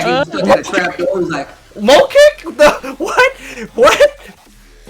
Let's go. Hey, drop the beast on emotes in the chat. Add yourself to his channel. Happy for my guy. Unfortunately for AccuMajor. You know what I mean? Yeah. He definitely stood there, chat. Like AccuMajor stood there, standing sort of like, is this some sort of a trap? Does he turn this into a you get fucked up for it. If you go early, you get. Yeah, oh for sure. you get bodied. He went like low kick. I don't understand the low kick. Was it supposed to be soccer kick maybe? And he messed up the input? I'm so confused about that low kick he did. I have like no idea. Yeah, it was weird, man. But it's iffy though. Like what would have like 100% got out of it, right? But Rage art. Lay that. But he had rage art. Oh, rage art. Oh damn, Let's rage go art. through it. Oh yeah. I don't know. But did he have enough life? Did he have enough life? I've seen sometimes where that little spinning thing hits 2 times and it does like 50. You know what I mean? Like. That. You never seen it hit 2 times? Oh, yeah, health was very questionable, guys. But damn, I would say that's a big upset. The first big upset of the day right there. B-Sun over AccuMajor. Oh, man. All right, B-Sun. Oh, man, let me catch my breath here. That was a good one, for sure. But coming up next, guys, look at the bracket. We got 2 of the newer players out here. Snaps. Kaiser versus Fear. Man, and you know, I feel like Kaiser's everyone's hero right now. You know, after also CEO, got the last minute like consideration after his brilliant performance out there in Orlando. This is actually Shadow's nomination, by the way, to join the tournament. I asked Shadow, you know who you got, and even if he didn't pick Kaiser, I would have made a spot for Kaiser. I would have probably kicked like Avery out or something like that. But, yeah, you know, Avery is always the fall guy. He's cool. He'll take a L. He understands. Yeah, he understands. But they're breaking it down, guys. Alrighty, you see the ages there, 24 and 25. It's a young man's game nowadays. Main character from Kaiser, of course, the Lucky Chloe. Biggest threat is Christian the Kaz. Luckily for him, other side of the bracket, single elimination tournament. You're not going to see him until the finals. Started in Tekken Revolution with Devilgen. Wow. Yeah, so he came over from a Mishima line and he went to a Lucky Chloe line. Like, how does that happen? I'm trying to remember the timeline here. Revolution was after Tag 2, right? Yeah. I think so. Yes. Also, that's weird. I've never heard anybody say they started playing. This is the first for me. They started playing Tekken on Tekken Revolution. I've never heard. This is the first time. You remember they were like trying out the free-to-play model, and it was like, oh, free Tekken, and we got Kaiser out of it. You know what I mean? If there's one good thing that came out of Tekken Revolution, it's not Eliza, it's Kaiser. It's Kaiser, bro. It's Kaiser. You know, when you think about Kaiser and the way he plays Lucky Chloe, and then you find out he's from Tekken Revolution, you're like, oh, I get it now. You know, it all makes sense. All right. But Fear, of course, out from New York, Dragunov. Biggest threat is Fab. All right, lucky for him. Other side of the bracket too. He used to play competitive Call of Duty. So as you were mentioning earlier, you know, we've got players who used to be competitive all sorts of gaming before. So Fear out here been doing well as well. This one should be interesting. You know, this is, I feel like, a real test of playstyles. Because on one hand, you got Kaiser's, he's a little wild, and Fear, he's very solid, much less wild. So we will see what happens here. I'm pretty excited about this because with Kaiser, you never know what's gonna happen. Like if anything, Kaiser's like when he's about to lose, he just got turned down the crazy. You know, just turn down the crazy a little bit. And he knows that. That's the thing about it. He knows it. And you know, Fear, he's been, the thing that's weird about Fear to me is that he's been bringing out, I think it's Fang. Is that his other character? So he runs a Dragunov in like first to 3 sets, and then if he's down, he switches to the Fang. And it's been like hit or miss, right? So I just feel like that region, you know, New York in general, they've got a lot of Fang players that are pretty darn good. New York, New Jersey, obviously. But we'll see. I assume we're going to see the Dragunov here, the Lucky Chloe from Kaiser. And very different Lucky Chloe. If you guys haven't seen Kaiser yet, compared to what you saw from Fusion earlier, it's going to be a little bit different. Just a little bit. A little bit. Just a little bit.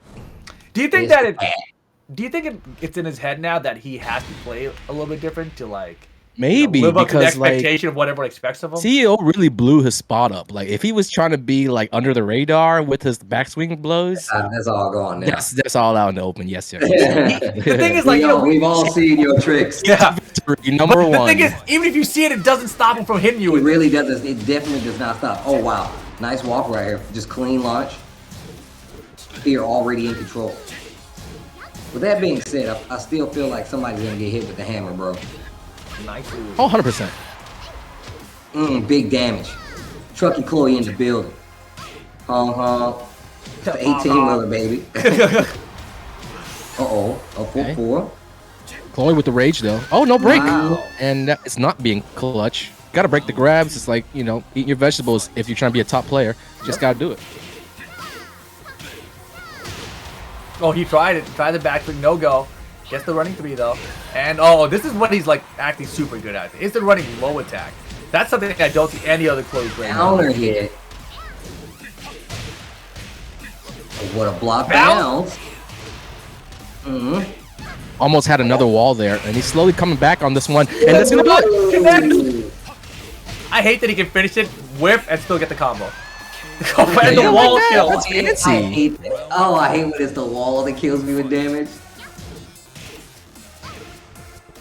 All right, Fierce. I feel like he stole that round right from Kaiser's yeah. hands. Kaiser's gonna be kind of upset at that. Looking to get it back. One too many of the running lows that time though, right? He got real greedy with it.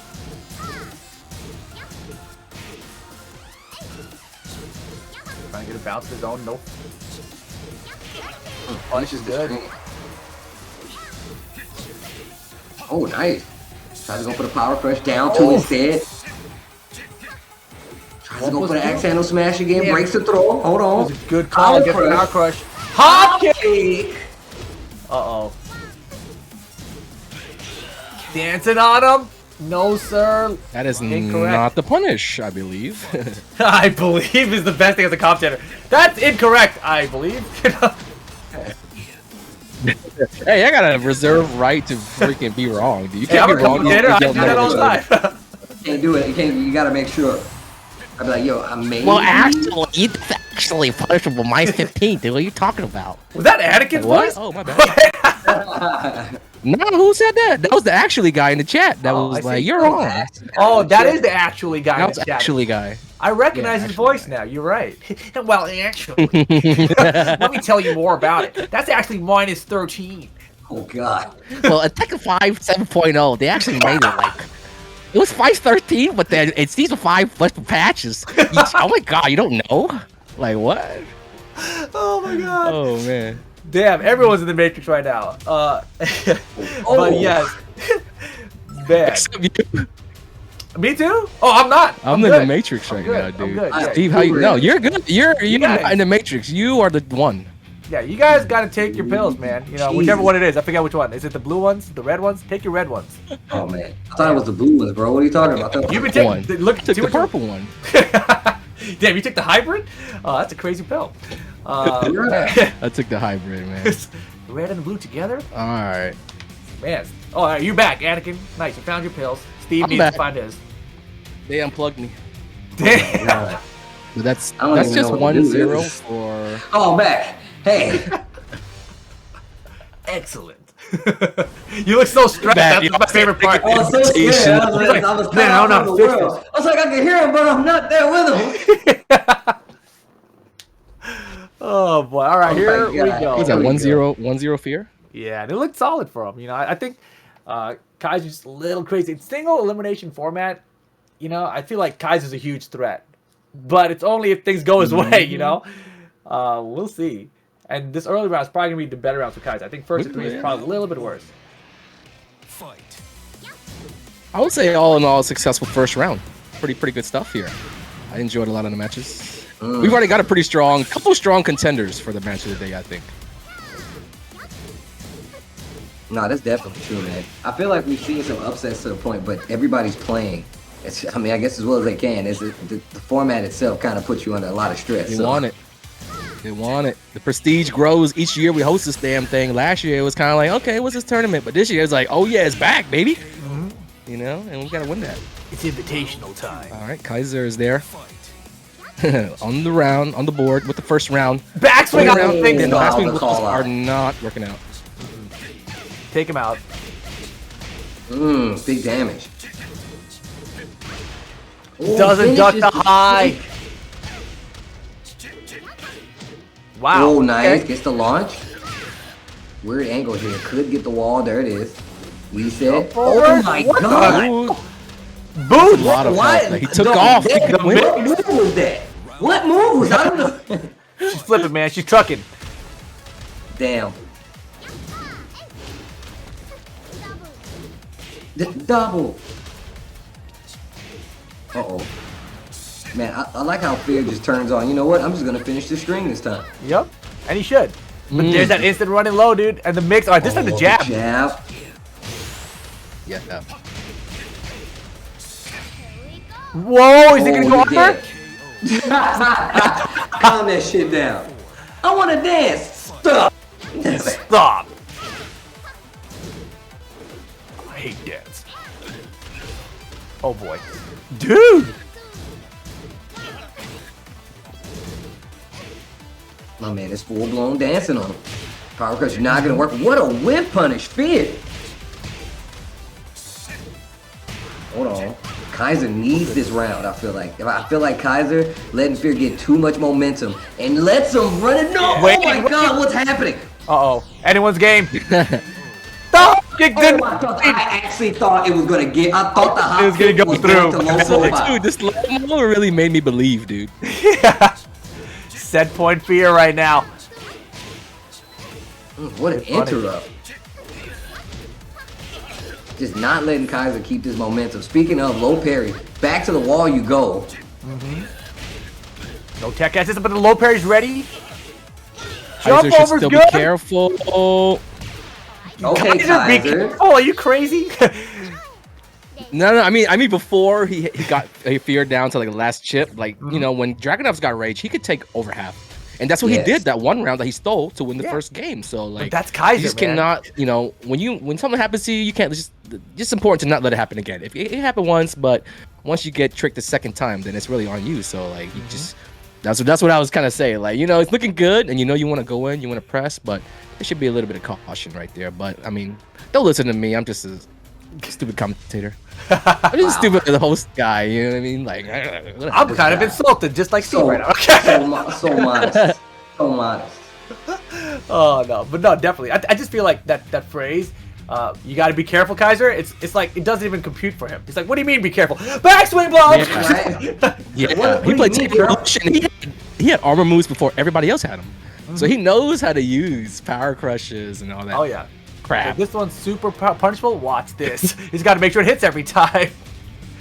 But yeah, the instant running low, I definitely think is the most impressive thing that he's got. And the fact that he can mix up with the running 3 and people are guessing for it, that's where it becomes really scary, right? Especially because he puts you into situations where, you know, you have to guess for your game essentially. Because, you know, you can sidewalk and you can kind of mitigate the damage from the low, but what ends up happening is if you put you in a situation where it's like one-hit kills, it doesn't matter if you sidestep it, you know, like unless you get the running 3 to come out. So you just got to guess on the low and then you're dead. Yeah, it has a Here whole we go. series. 2 or 3, you get 2 or 3 of them back to back. And then you're like, I don't know what this guy's gonna do. And then they start with the running 3 again. So it's like, it's stuff like that with Lucky Chloe.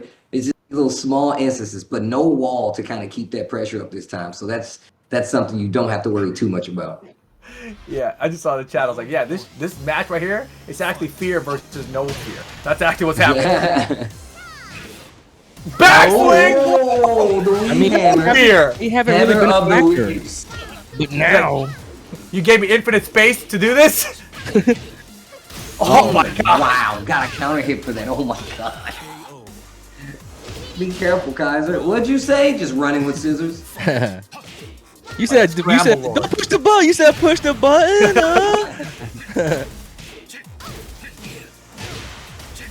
All right, Fear trying to stop the momentum. This is very important in a final game situation. It could just end, you know, in an instant, but you got to extend the game. You got to make the opponent work for it.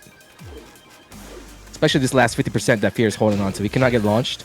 Wow. Oh, your timing. Wow, You gotta prepare definitely has yourself. Spear on the ropes right now. It's probably just a bit too late to get there. Yeah. He missed a very crucial hop kick block punish too. It was maybe a little bit late, caught off guard that he was even in range to block it. Probably thought it was going to whiff, but yeah, I mean, that's probably going to annoy him a little bit. And he might get a little impatient, but that could just work out in your favor sometimes. If you've been too timid, you need to just let loose and open it up, especially when you're down big. He could have sidestepped that. Backswing! Hammer. Oh my goodness. Look at the trucking damage. Yeah. Wait, guys, wait. He did the. That was actually sick. Oh, that's it. That's it. It's over. Oh, the just spring tackle. Didn't know to jump out. He's learning today. 1-to-1 counter hit. We've seen a lot of this, guys. Being down 2-0 and dudes just making comebacks. Like, what is it about that situation that lets the other guy just start going in? Yo, you're too crazy, Kaiser. No more. You gotta be careful, Kaiser. The finish line. The finish line's right there. Backswing blow. Oh my god, no punish. What? Should have launched. Breaks the throw. I think he's gonna backswing blow to win this round. Now. Right here. Oh, okay. Everyone knew it. Final round. Kaiser versus Fear. Fear really did a good job stopping the momentum. Kaiser wants it. No. Finishes the string. What a whip punish, Kaiser. He just got solid all of a sudden. Let me just outspace and get this down for 2. Uh-oh.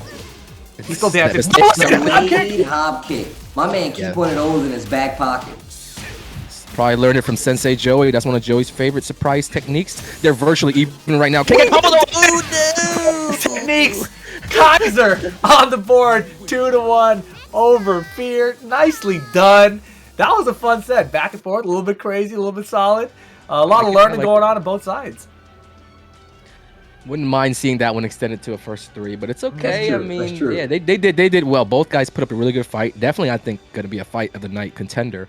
Very, very intense day. It was so fast paced though. Like you had the momentum switches where they weren't like methodical, slow, like knockdown, stop your defense. It was like 50 points of damage, 50 points, like going back and forth. They were just going crazy. So I think they both played really, really well. And Kaiser at the end started looking a little bit more about the Kaiser that we knew at CEO. All the moves that we saw, not only the backswing blow, but the running sweep that he really used as like supplementary attack, really good to go along with the moves. Like, you know, you don't attack because you're afraid of getting backswing blows. But if you don't attack, he can go in and get the free running moves on you, whether it's a sweep or the big mid that creates other opportunities.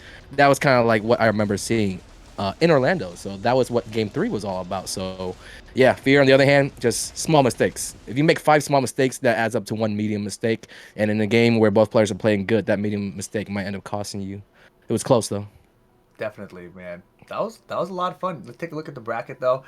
See where we're at. Done with round 1, of course. There's now at the very bottom. You see Kaiser moving on. He's going to be going up against B-Sun next, who had that crazy fun set with AccuMajor with his Yoshimitsu.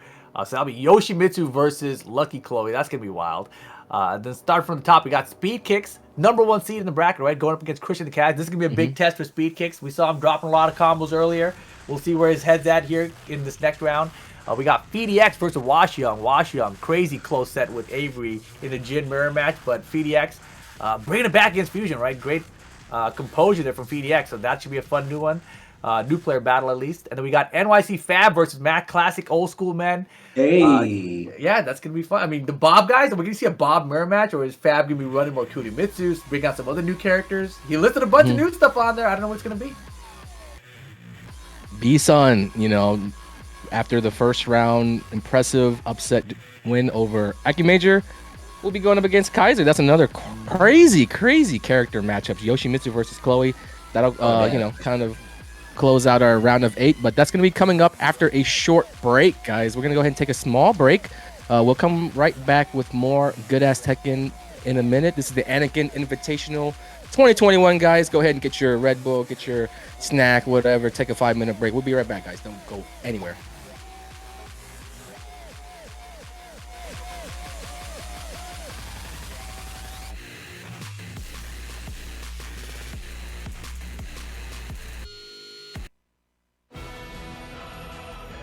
All right, y'all, welcome back. It's the Anakin Invitational 2021, and I've swapped out the West Coast guys for a couple Easterners. I mean, it was too much bias going on. I had to balance it out a little bit. Let's welcome in Reno Face and Joey Fury. You guys might have heard of that guy.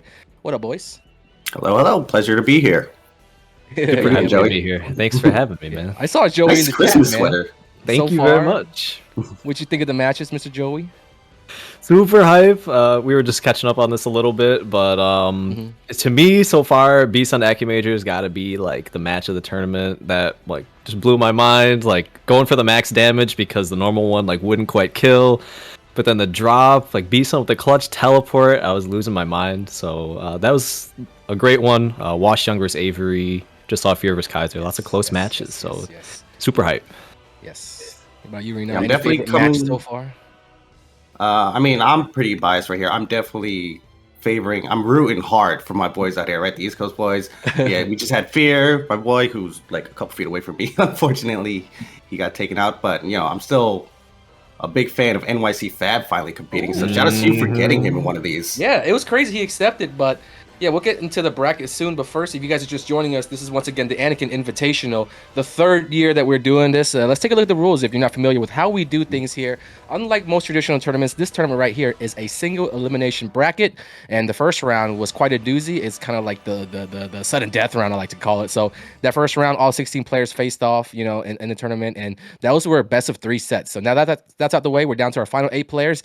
Everything from here on out will be 3 out of 5. So first of 3 sets from now on, and as far as characters and stages changing and everything like that, we're following the TWT standard rules. In the event of a draw, the entire game would be played again, not to avoid any confusion after CEO's incident we had a couple weeks ago. So just clear that up. Let's move on. Let's take a look at the bracket so far. We had a very interesting first round, couple of upsets at the end. You know what I mean? B-Sun currently kind of like the shining star so far. That was a really good match, by the way. But yeah, we got some heavy hitters still left in the tournament. We're in our final 8 once again. There's Speed Kicks, there's NYC Fab, there's you know what I mean, Wash Young, FDX, good mix of nice and new, and then just like players who play offline, online, you name it. There's somebody to cheer for if you are watching this tournament right now. And geographically, we are spread throughout east, south, north, west. But the first match we got coming up is gonna be Speed Kicks versus Christian. We saw those guys face off earlier today in the beginning of our tournament, but like they're coming, head to head facing off right now. Speed Kicks and Christian the Kaz. It's interesting because Speed Kicks just started playing again 2 weeks ago, and Christian, has been playing Tekken for a while, but he took like a big break in between Tag 2 and 7, and I think that break really worked out in his favor. I remember back when he first started, he was just really too concerned with just like what people thought of him and everything like that. But now that he just doesn't care about that, he's just playing, having fun, doing his own thing. The results have been there, you know what I mean? So that'd be our first match in the top 8. By the way, there's a $10,000 prize pool up for grabs this tournament, and let's see how that breaks down. Every player who lost in the first round, 0-1, is walking away with $150. Everybody who's left in the tournament guaranteed at least $400. And not, of course, don't forget about the match of the day bonus. Each player, involved in the best match of the day, my pick, of course, is going to take home $500 extra each, and then working your way up is a $4,000 grand prize for the person who ultimately ends up winning this tournament here today, and it'll be one of these 8 players for sure. So Speed Kicks versus Christian the Kaz, number 1 seeded player versus the number 9 seeded player. Christian's Lee, maybe the best Lee in America, just took out Nashi in the first round. That's your boy Joey. He's looking real good. Do you think that he's got what it takes to take out Speed Kicks in a best of 5 set? Yeah, so with Christian, seeing that like 9 seed on him, in some sense, I think he may be severely underseeded, maybe under some people's radar. Definitely one of these players who is maybe his own worst enemy, can sometimes get slowed down mentally. But when he is on, it can start looking unstoppable. I mean, I think he definitely has what it takes to win this. See if the Kunimitsu comes out. It might be a tough matchup for him to deal with. But he definitely has what it takes to win the whole thing, in my opinion. He's that good, so we'll see. Yeah, I agree with Joey, man. Christian has a huge surprise factor here where he really might be undermined a little bit, where people don't recognize just how skilled he really is. But now he's making a name for himself in Tekken 7, which is pretty cool. Yeah, from what I see, he hasn't really had a chance to enter a lot of the big online circuits these past few years, so he might fly under a lot of like more casual spectators' radar. But anybody who competes in the game or has like played a lot of ranked or whatnot, you might have run into this guy once or twice, and if you've gotten to sample his power, then you really know what we're talking about. Like with him having a potential to win this tournament, this guy I don't know what it was about the time they took off, but he's coming back like completely 2-3 levels stronger than he was back in Tag 2. Like he's very clean, he's very fluid, the decision making, it's all there. And I think that has a lot to do with just how loose and how relaxed he is when he plays the game now. He's really playing it to have fun rather than playing it to kind of like make a name for himself. You know, I don't think anybody who does that really comes into it with that in mind. They just kind of play, have fun. You know, if it's for them, you know, if it's meant to be, that'll happen. But now, you know, I think that's what we're starting to see with Christian. He's just having a blast playing Lee and enjoying the game, and the results are definitely there. And it's Hwarong, not Kunimitsu, Reno. For speaking. That's nice, classic pick from Speed Kicks right here. Mm-hmm. You know, I mean, that's his trademark character. I mean, his name is Speed Kicks, not Speed Kunai. Ever since he's been back, though, I've seen a lot of his streams, and it's been a lot of Kunimitsu, right? It's been a lot of non-Hwarongs. Mm-hmm. Yeah, I mean, that's the thing. Oh yeah, sorry, go ahead. Yeah, him coming back into the game, he's like, oh man, there's all these characters now that I don't know much about. So he's definitely trying to refamiliarize himself with these new characters and everything.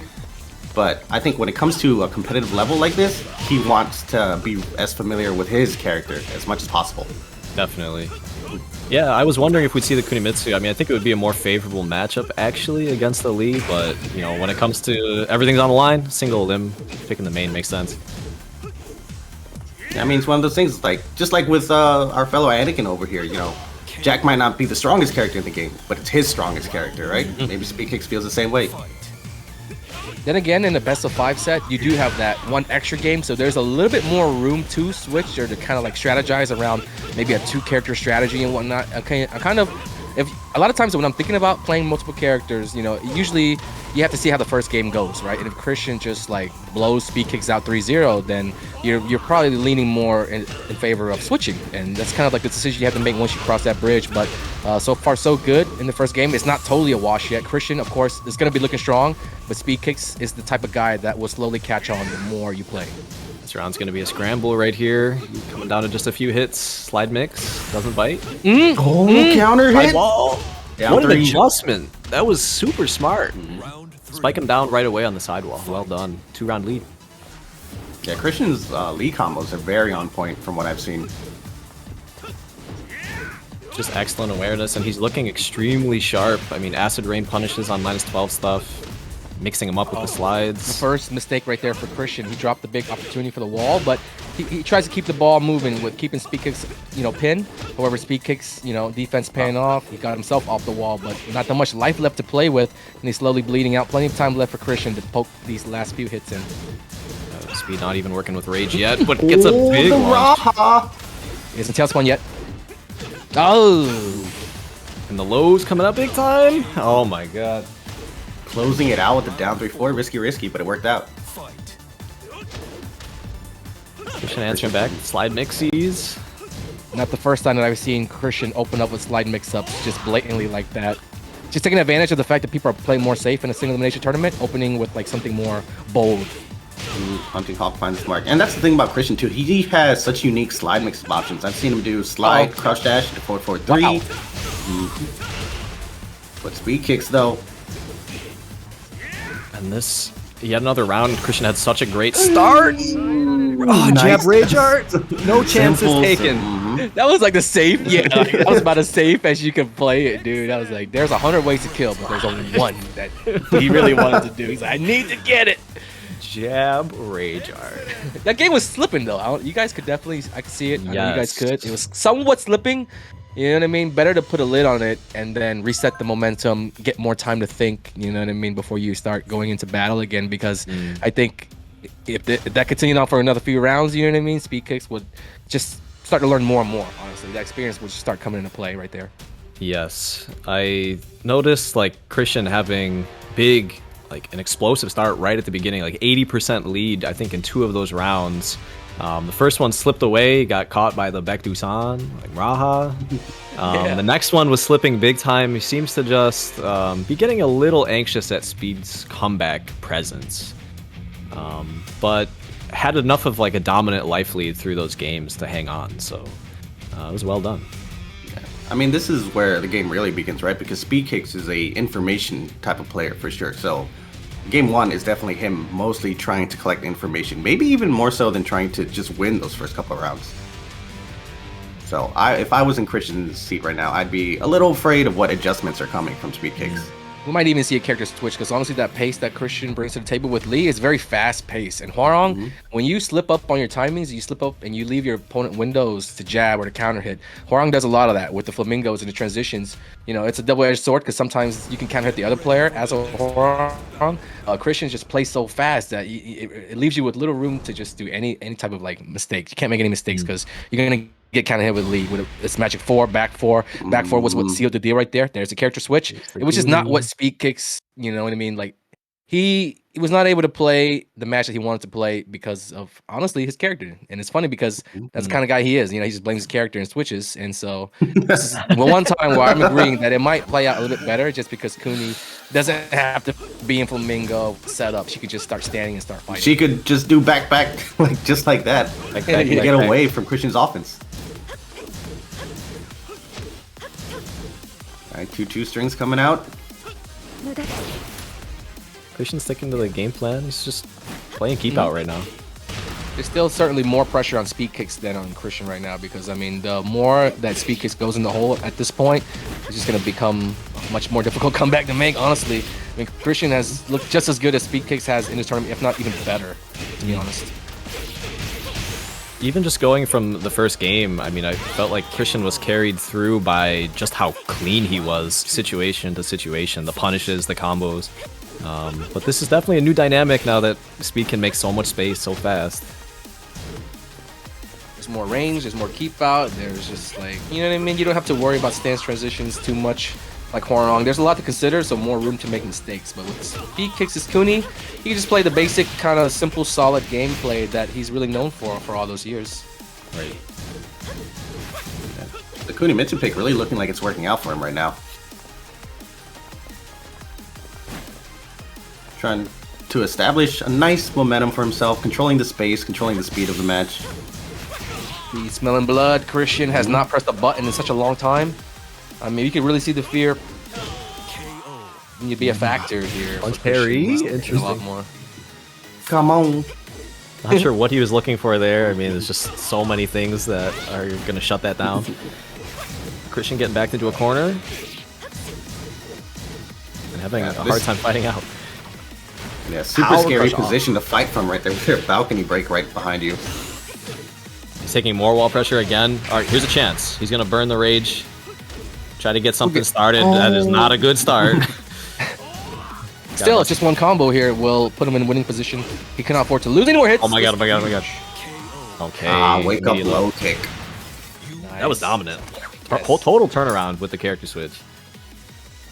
And I think that's sort of what Christian feared. I think Lee plays into the Hwarong matchup really well.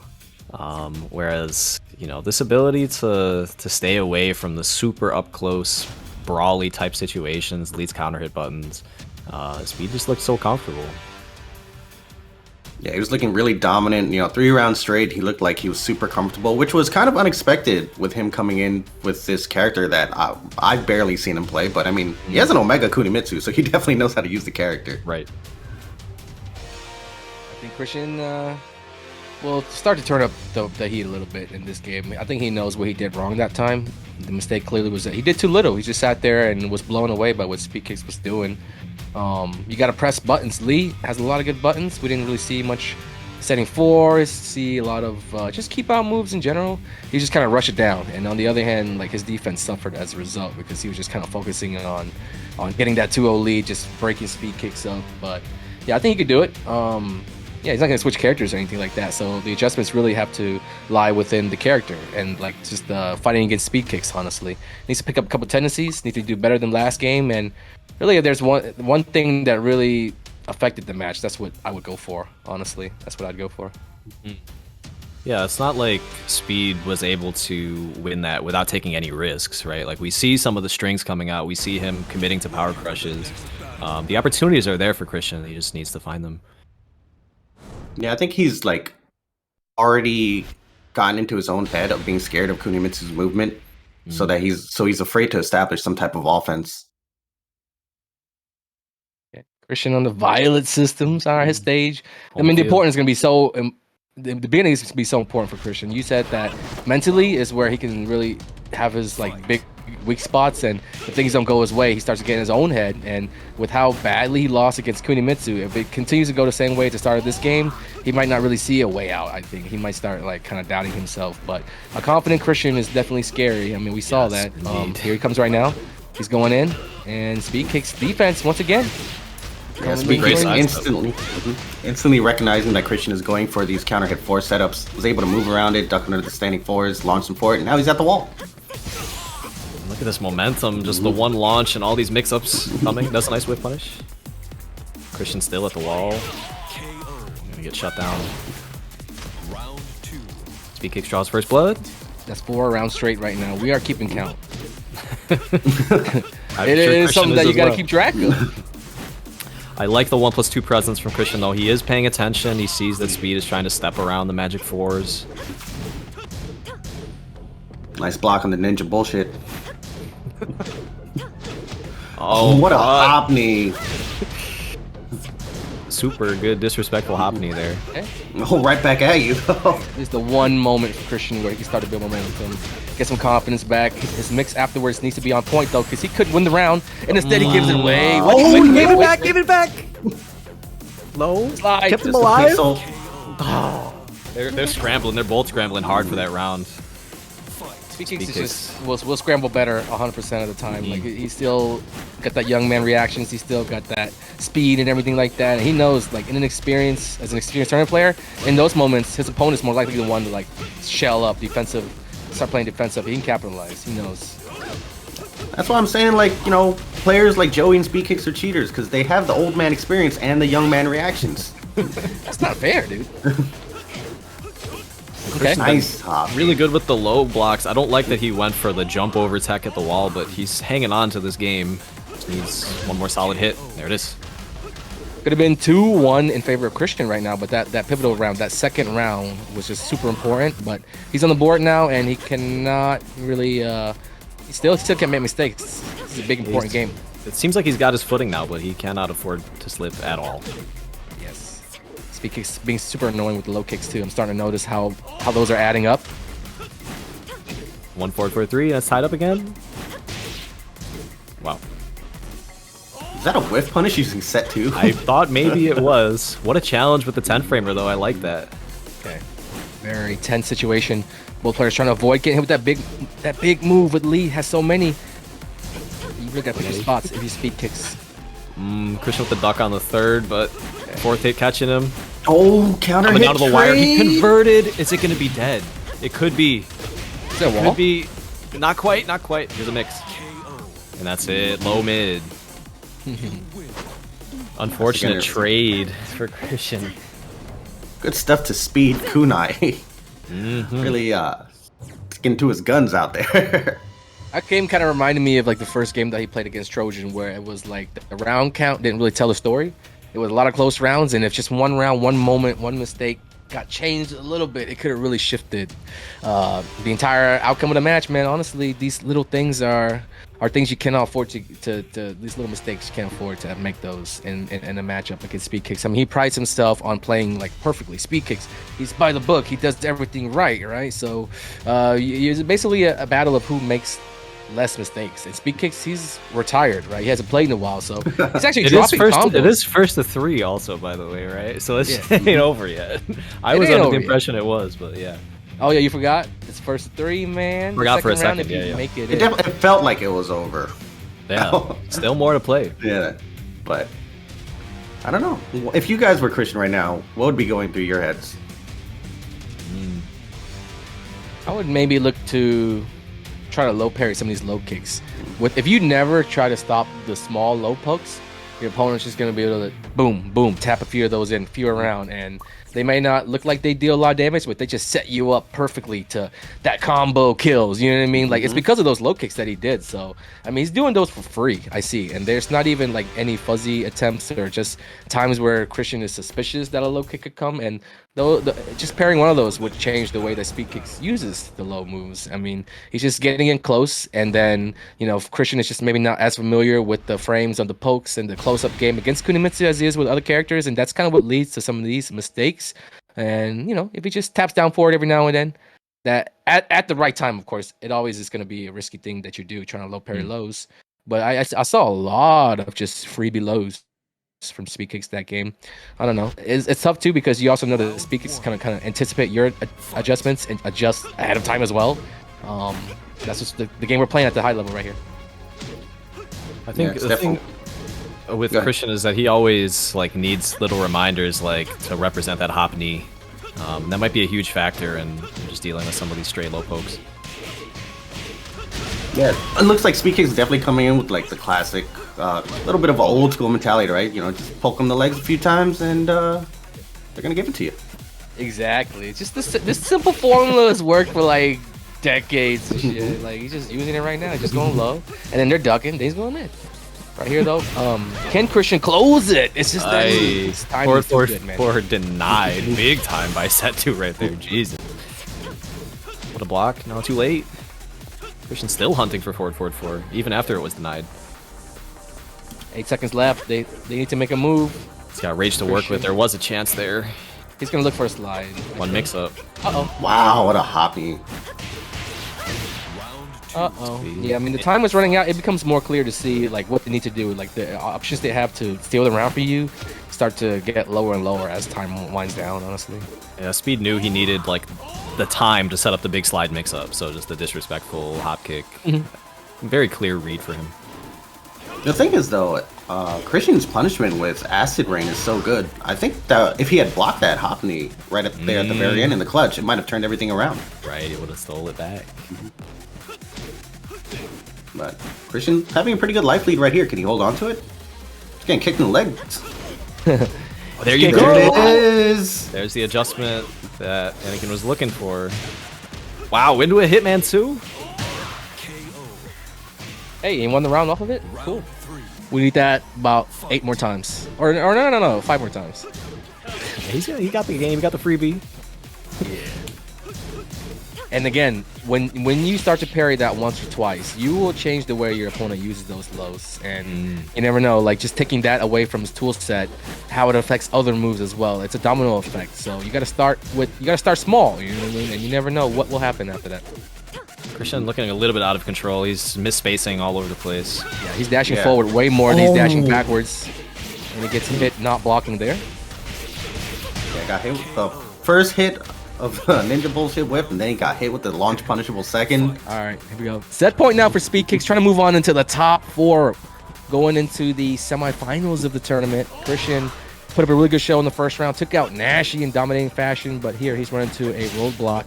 Cannot get past this Kunimitsu after looking really good in the first game. Kind of really handled that Hwarong very well, and I guess maybe a little bit of unpreparedness here in this category. DLC power-up. Yeah, too real. You know, Christian's the type to lab everything up, spend hours in practice mode, and learn every situation and master it so that he's ready for it in battle. And maybe he hasn't had time to take this into the lab as he would have liked. You know what I mean? Down 3, and he's missing things that he would never ever miss in a regular match too. So it's all adding up now, guys. Confidence might be fading, and he just got hella caught mashing double jab string into the down forward 1-2. Speed kicks though, representing San Diego, California. Showing that, you know, the retired guys get it done too. He is officially moving on, and the first guy into our top 4, looking pretty good. I mean, it was a situation that was in definitely a pickle for sure. Losing the first game with Hwarong in like a convincing fashion, and actually making that decision to switch to Kunimitsu. I mean, if he switches to Kunimitsu right there and he loses, that's 0-2. That might as well be pretty much death, right? But he won 3 straight games. Kunimitsu made it look really, really easy, and just a very simple recipe, simple formula. You never know how little things you add into your game will change the whole outcome of the match. Like those low kicks, I think they set the tone. It was too little, too late. The first time we saw Christian parry one of those lows, speed kicks just took over. Yeah. Yeah, it's one of those things, right? To the casual viewer, you might not really recognize how much those little low kicks are adding up, but they definitely changed the whole pace of the match. And we look at the bracket right here, and we see that Speed Kicks has moved on, and he will face the winner of this next match will be VDX versus Wash Young. I don't think these two have ever played before, as far as I know. I think there's a lot of people that have not had a chance to play Wash Young, and that's kind of the whole point of having him in this tournament. I don't know. I had this tournament called Winner Take All. It was like $1,000 tournament where, of course, the winner took it all, and it came down to Wash Young and this dude named Joey Fury, and this dude made Joey Fury shit bricks, man. It was crazy what he put you through to win that $1,000. I dude. know. That was kind of like the man. first time I feel like the main Twitch community got to lay eyes on Wash Young and see like this guy is freaking good, man. So have to have him back in this invitational. And actually, this was your pick as a nomination, right? Without you in the tournament, I asked you who do you want in the tournament, and you went with Wash Young. Yeah, so I've known about Wash for a while. I first was encountering him back before I even got a PC. I was playing on PSN, and I'd run into this Jin player, and our connection was like not stellar, like 3 bars all the time. But I remember like I would just like put out a jab, just boom, electric, like with punishment, clean combos, clean, like on the PSN 3 bar. I was like, who is this guy? And eventually, semi recently, I saw that he was on Steam, like PC Tekken. I played him in that Anakin Winner Take All tournament, and I was like, I know this guy, like he's back. Saw him beat tons of good players in that tournament. I saw him beat Glaciating, reset the bracket against me, and so with him sort of back in the mix with these online tournaments, it seemed like a no-brainer to me. Like he was in grand finals the last Anakin tournament. Got to get him back here for this one. So far, he's looking really good. Yeah, I'm a big Washington fan as well. Washington does stream, I believe, under his name, and I believe he has 3 Omegas. So at one point, I wasn't even sure what his main character was. He was playing all types of characters. He plays Jin, Lei, Mr. Raven. Master Raven. Yep. It looks like he's a Jin player. Yeah, Jin is definitely the main. I think one of the most impressive things about him is that how effortlessly he could just pick up a new character and make it work, make it really fit to his style, and that's kind of like one of the biggest signs of a very, very high potential player. Is like all those top players that you see in the tournaments, they all play like a bunch of characters, and that's kind of like one of the first steps to like becoming that guy is that you got to learn all the matchups, and it really helps when you pick up a lot of characters. And it seems like Wash Young is taking that long route. He's looking, he's investing in that future. You know what I mean? One day, you never know. This might be the best player in the country, dude. Yeah, and characters that are so different, like Lei, Raven, Jin, he can make them all work at a high level. I've even seen him learning Miguel recently. But if he coming out the gate strong, take the first round. You guys remember that first round matchup against Fusion Fee? I mean, was on the brink of death, brought it all the way back. I mean, freaking rip, dude. Freaking. The amount of times that phrase has probably been uttered by multiple people. Yes. Freaking rip. Freaking rip. Why'd you have to curse my guy? Reasons. Fusion, dude. I mean, he owed Fee one. Did he owe Fee one? Yeah, because he's cursed Fee. He probably cursed Fee multiple times. Dude, they're even. Look at Fee go, dude. Wash Young has no answer right now. First 2 rounds, no answer. It's happening very fast. So I'm first actually unsure how familiar. No, go ahead, go Reno, go. I was gonna say I don't know how familiar Wash Young is with Noxus. He looks pretty lost right now. That's exactly like. It's not just familiarity with Noxus, but first time playing Fee is always like super weird. Like you're not used to someone just being able to like put it in reverse at like 60 miles per hour. Yeah, the few times I've encountered Fee in tournament, I've definitely been like kind of lost because his momentum and his timing is so strange with his character. Yes, it is. You just can't get blown away by that backdash. Yeah, he's moving backwards really fast, but at the same time, he's not really doing anything to you either. So you just walk him down, and make sure you don't like fall into those traps. Because while he's backdashing, that's what he wants you to do. He wants you to misspace something, and it's like the most obvious trap that people fall for a lot of times. I did not expect 3 freaking straight rounds from Wash Young. It happened in a way that he wasn't able to learn anything from Fee, other than the fact that I just got my ass kicked. But as far as adjustments going to the next game, like. It can't get any worse than that. So, like, if you do anything, you're fine. You do anything else, and you know what I mean, you'd probably be better off because that was just nothing happened for him there. I don't know. Hard to put it. Like, you don't see that too many times in tournaments. It's one of those games where after you lose, really the only thing you can do is like, well, I'm gonna make a big change, and I don't know like what the consequence is gonna be.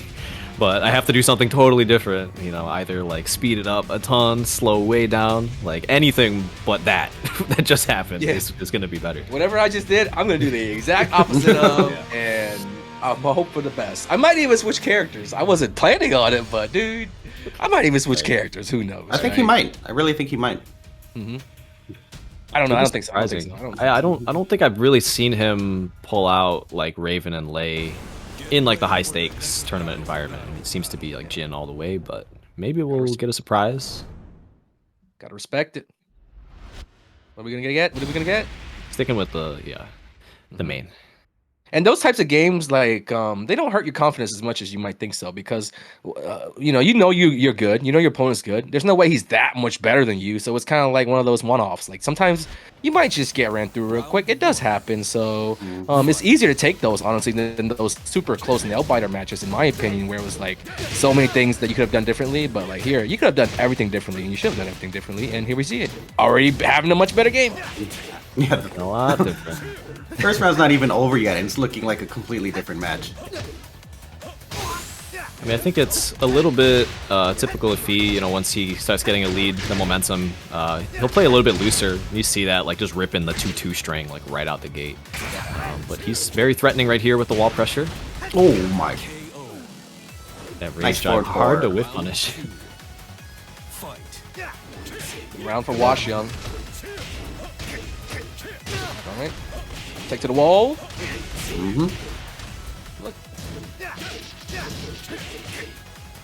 He's so much better. Things are just hitting for Wash Young now. Nice low parry from Fee. It's kind of weird because I can't really tell what he's doing different other than, like, not getting stabbed in the face. Oh, finish. He's gonna get clipped. Oh, back turn check trap. Oh, Had a chance. Wow, that clean hit from out there. A chance though. A I chance hope he for doesn't Wash Young. lose this round. Oh, does that work? It does. I was That's concerned tragic. about the wall angle. Tragic story, dude. Feast combo. Oh, he could have just finished the emo man entirely. I mean, there's Yeah. kind of no reason not to. I think he didn't think that was gonna clean hit. That was really surprising that reached. Nice block. Small punish though. The empty jump representation from Wash Young. Wow, just poking away so clean. All of a sudden, beautiful block punish. Fee being stubborn with the get up kicks though. Wash Young's got to take note. He'll definitely take note, and the good thing is, it's not going to cost him that much. He's still in the lead here. So if he wins the round anyways, that's going to only help Wash Young.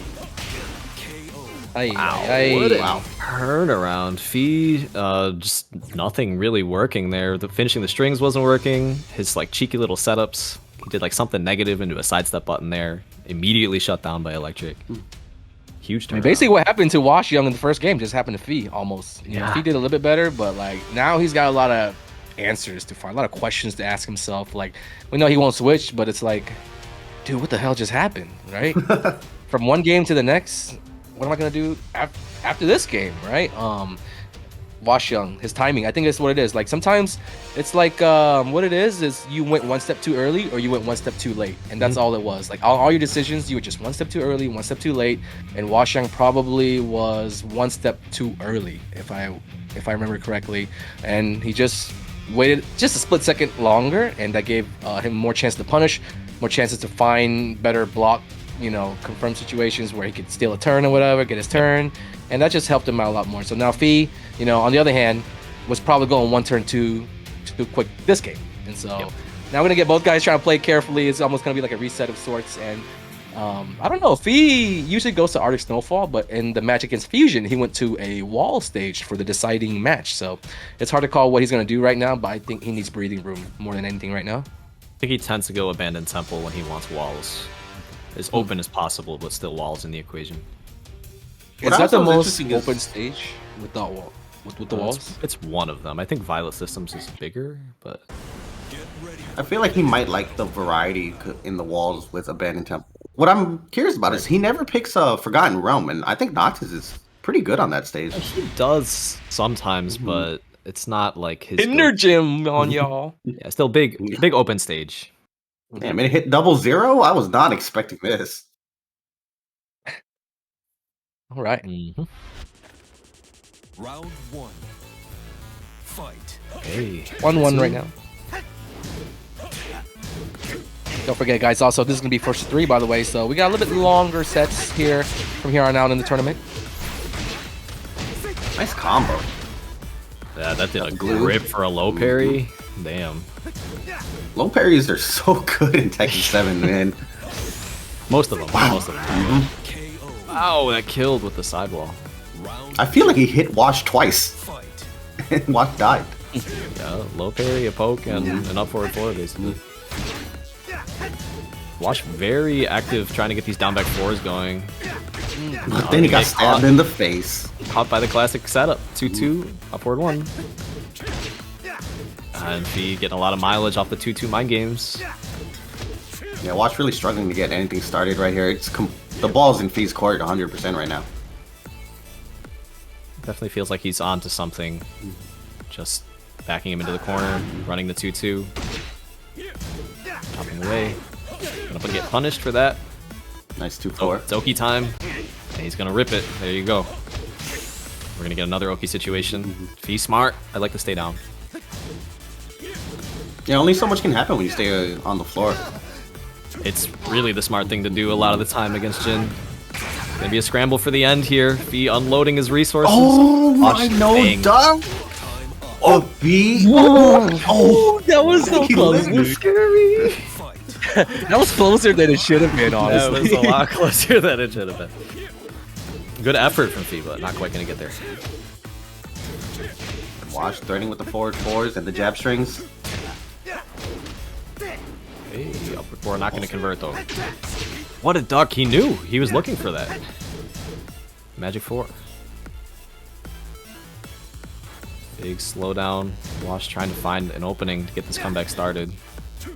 Yeah, it's like he wants to go low, but he doesn't want to make the lows too obvious. Exactly. Fee's been doing a much better job since game 2 of getting low parries, threatening with the hop knee. What a call out! He missed his electric, but it should still be dead. No, rage it's not. Oh, it's fine. What an uppercut. Ooh, one too many stubborn get-up kicks. Washyung was all over that one. Too solid. Not in a hurry to close out that round at all. It was an easy play for him.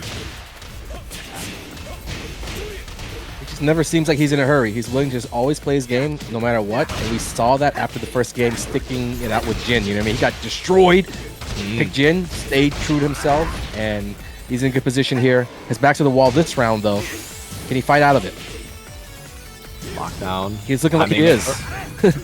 Gonna step dead. No, He's dead. He's dead. His back got sliced up. Oh, he made the right play, but it was just not like the proper punish to apply there, I guess. Yeah. That's Big the round second here. time we've seen that happen, right? Where he got the rage drive to whiff, and he just wasn't sure what to do with it. He's got to find the right option there. That was his round, but he's shaking it off nicely. Gonna get wall pressure here. What a dog! This guy's adaptation is fantastic. And that new geyser combo that they gave Jin. Nice. He looking desperate. I mean, he died with rage. He bet it on down back 2 instead of even making an attempt with his main resource. Yeah, I've seen that from Fee quite a few times where, like, in a clutch scramble moment, he'll just bring out... It's kind of like pocket sand almost, right? Just bringing out that big spear, low spear. The game was... It was still close. Like, there were shaky moments where it could have gone either way, but the main things I was impressed with Washyung there, struggling to deal with the two strings early on. By the end, he's got the flash duck on the third hit. He's got the launch. He noticed, like, from the previous game, Fee a lot of the down 2. We saw the block and the launch on the down 2. We saw the whiff punish on the get-up kicks. Like, he's taking in the information, just looks so stable now. Like, adapting very cleanly. And as a spectator, it's hard to catch these adaptations. You have had to been following every single step of the way, every single decision. Joey sees it, and you know what I mean? Like, that's the type of stuff that's happening right under your noses. Like, these little things that Fee's doing that have been working, they're slowly getting turned off. Like, Washyung's flipping the switch, flipping the switch, flipping the switch. Now Fee's gonna have to find more. He's gonna have to find his answers. He's on the clock right now. It's 2-1, Washyung, and Fee's tournament life is on the line here in this next game. It's looking real tough, man. But the thing is, like those 2-2s have been working out. It's just that one duck. Like from there, you do have a decision to make. Are you gonna continue to pressure luck, or are you gonna switch it up? Maybe like I'm sure because Fee has Plan B, Plan C, Plan D when it comes to all of his techniques, all of his setups. Like when one thing gets downloaded, he moves on to the next. But it's a question of whether or not you're going to flip the script. Like it's there's a no mix up they call it sometimes. So sometimes you get in your own head. There's a lot of things. There's a lot of routes that Fee can go. I know that he does have a lot of options as like a Noctis specialist. I've seen it, and it's his call right now. It's for his tournament life right here. I think he should stay loose. We'll see what approach he's taking. He's going to town with these DF1s and the single 2-2s. Yeah. At this point, if your opponent knows about you, he knows how you play. Then, you know what I mean? He knows that you like to backdash, and there are these little traps that you spring. Let's just stay aggressive. Let's just make it look a little different, at the very least. Guy's dead even so far. There's that 2-2 still doing work. No fear. Definitely not scared to rip it, even though he got launched for it in the previous match. And that's a good way to be, but Wash has got a chance to steal. Single jab, close out. Round 2. Fight. He definitely is still looking very confident. There's a rip on the string. I mean, he's still basing his game off it. Yeah, I've never seen him like shy away from the 2-2 game plan, except then when he plays against Yoshimitsu. Makes sense, makes sense. Okay, Wash with a get kick of his own. Gonna turn the tide here. Big drop. And there's the counter adjustment. Just rip it. Rip Yeah, very. Oh, Wait, he's gonna go for the do this thing? resplats. I think that's a big reason why he likes this stage. He can get some big damage combos if he finds the right angle. This is looking like a Fee game right here. Yes. But Wash Young has shown that he can win in the situation. He can make those comebacks. He did it against Avery.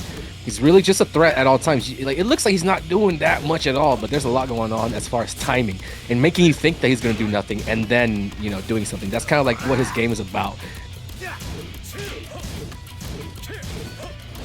Okay. Got away from that forward 4 there. He with the defense. Oh, it gets caught there with the counter hit. Will go to the wall as a punishment. Oh, the combos, The drop though. combos have been a little bit sketchy for Wash Young this game 4 that we're in right now. He's got a big life lead. The spear. Keep out spear again? It wasn't on purpose the second time? I assume the first one was an accident. I'm not sure if he has enough time from here. Wash Young, if he just holds back for 6 seconds, should Yeah, be his good. defense has been really good in these situations. He's getting chopped down. Wait, No! Oh shit, dude! That was It's a like- disaster. That was Yeah. all the worst things that could have happened. I mean, he still would have had a ways to go, Yeah. but I mean, he could have kept his hopes alive at He least. could have at least won the round for sure. Like literally, if he just held back, he would have won. But I don't know, like that's the thing. Like you start thinking too much because of you start factoring the time. You start factoring what you think your opponent's gonna do rather than what is actually mathematically, you know what I mean, the right play. Honestly, started trying to duck the low, started trying to block the man. And I mean, he just gets wrong a lot of times. If you know, a coin flip is coin flip 50-50, but you can still lose like 3 or 4 in a row. I assume he just kind of got caught moving there because he got hit with the down 2-2. That's not a natural combo, right? So I assume he was just trying to backdash cancel, you know, messing up a bit, and then probably try to backdash cancel again. That's where he got hit with the rage drive. I know he's been saying, you know, he's playing with a little bit of an unfamiliar controller right now, so that might be playing a factor right now. I mean, Feed did a great job of, you know, imposing the stress of that situation. You know, Feed is at this big deficit, but you know, with the 2-round lead, he's like, I'm gonna put all the pressure on him. Just play like super mind game heavy, nasty. Just run up, down 2, run up, down 2, run up, down 2, and then like rip it. You know, he forced Wash to make some plays. I mean, Wash had time on his side, but I don't think it was like a wrap. You know, if he just stood there, maybe the demo man could have ripped up his life bar enough that it would have been trouble. But yeah, that was definitely That was the bit of a least disaster. Wash Young game I've seen Wash Young play all day. Even in the first game when he got destroyed, like he tried to do what he did, but that game right there was such a advantageous. It was such a gravy situation to be in. And to Yeah. see such a solid airtight player throw that away was very eye opening. And but I happens. doubt his mentality is gonna be affected at all. It's gonna be the same Yeah. exact Wash Young, all 5 games. But this is it, guys. 2-2. We're all tied up. This is the last game of the set. Who's moving on to top 4? And just speaking of that confidence, I mean, Wash didn't even. Oh god, he didn't even take a stage pick. I mean, he just random selected. I like that. I respect that. No fear. That's wow. That was a lot of damage. You're getting clipped. And bet it all on that. That was so dangerous. He would have died if that had gotten blocked. Yeah, watching dropping the ball a few times there that round. He had the block with the down 2, and he went for a punish, but he didn't commit to the while standing 2. He went with the while standing 1-2. Okay. Wash Young around right now, but he just has to make sure that he doesn't throw away like he's been doing. And there's a good hit. He is hella mashing right now. He's getting counter hit out the ass. But he's got a chance. He's trying to square up that wall and play some mind games with the rage maybe? drive. Yeah. Oh. And there he's going to burn it. Doesn't duck. Wash Young staying solid. Did not fear the Devilman. Yeah, I think Watching really doesn't want to give away a life lead like that, like he did earlier. That's a great whiff punish to start this round here.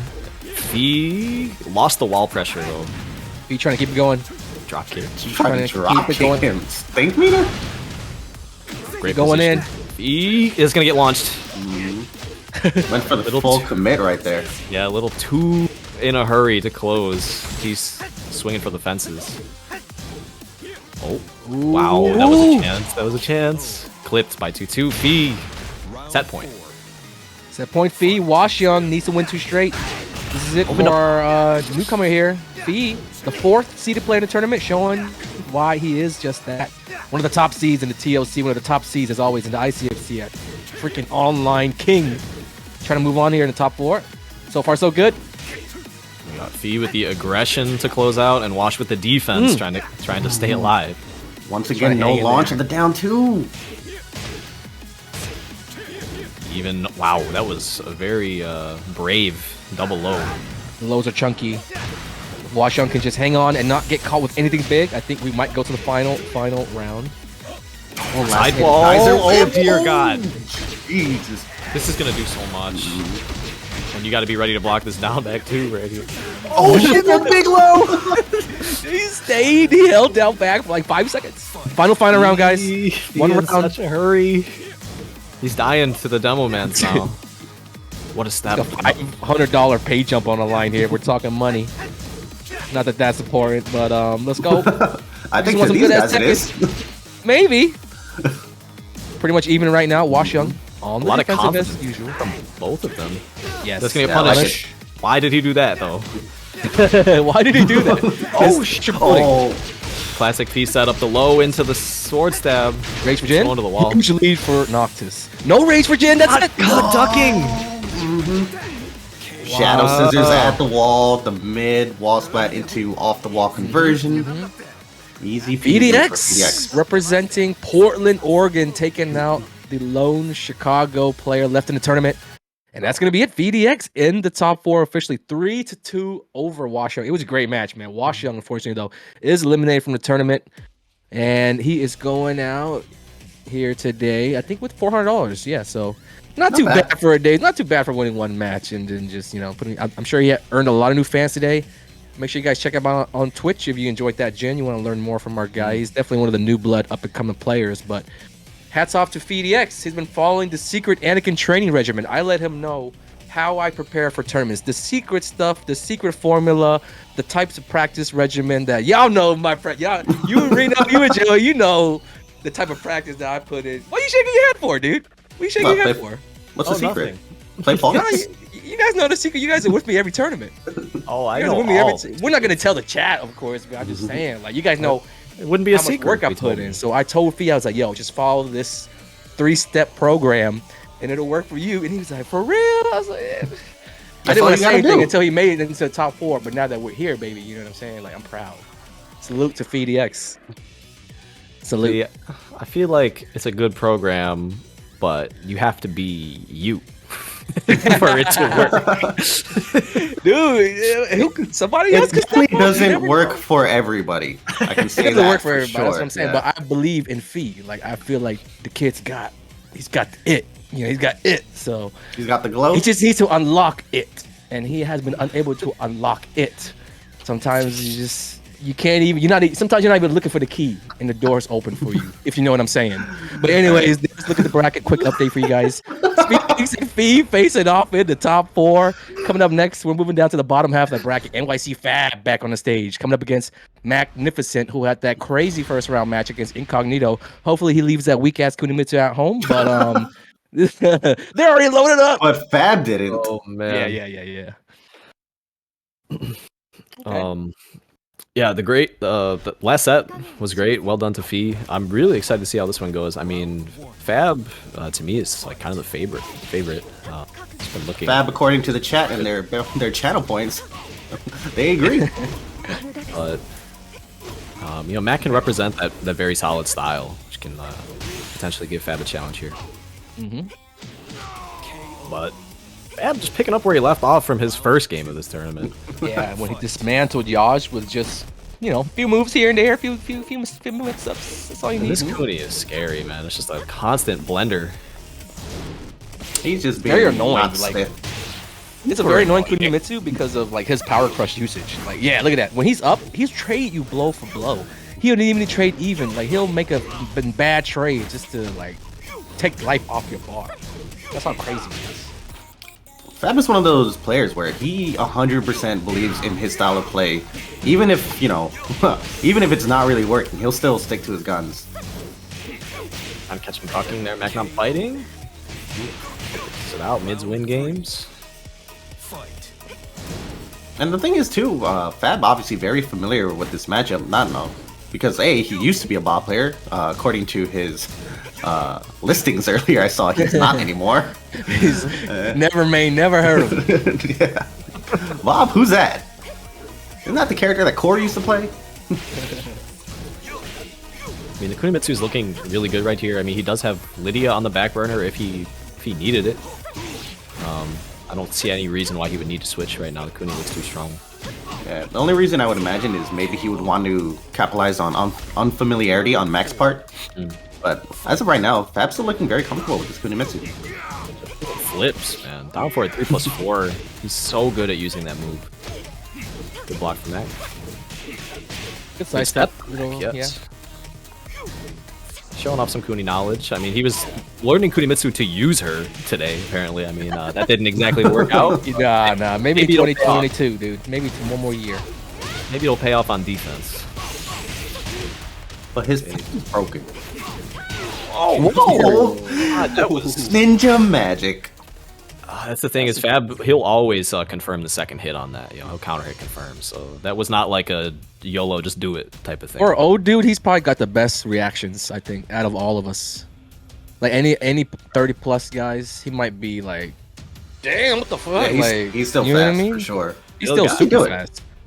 He's recently switched to stick, and you know what I mean. Not like switch as in I play it for fun. Like he brings it to tournaments. You mean like you? And, like he you know what I mean. Like he's a real stick player now, and I mean, I guess it worked out for him. Yeah, I'm a casual stick player on the side. You know, a big connoisseur of levers. I think you have more than I do. Exclamation point project in the chat, by the way. If y'all want to see a project we did, with the 3 custom sticks, pretty good stuff.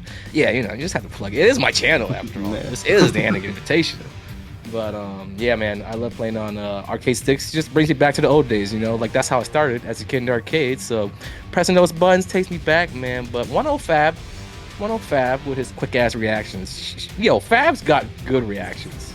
As far as punishing goes, I can say he punishes really well. Yep. Block punishment and whiff punishment.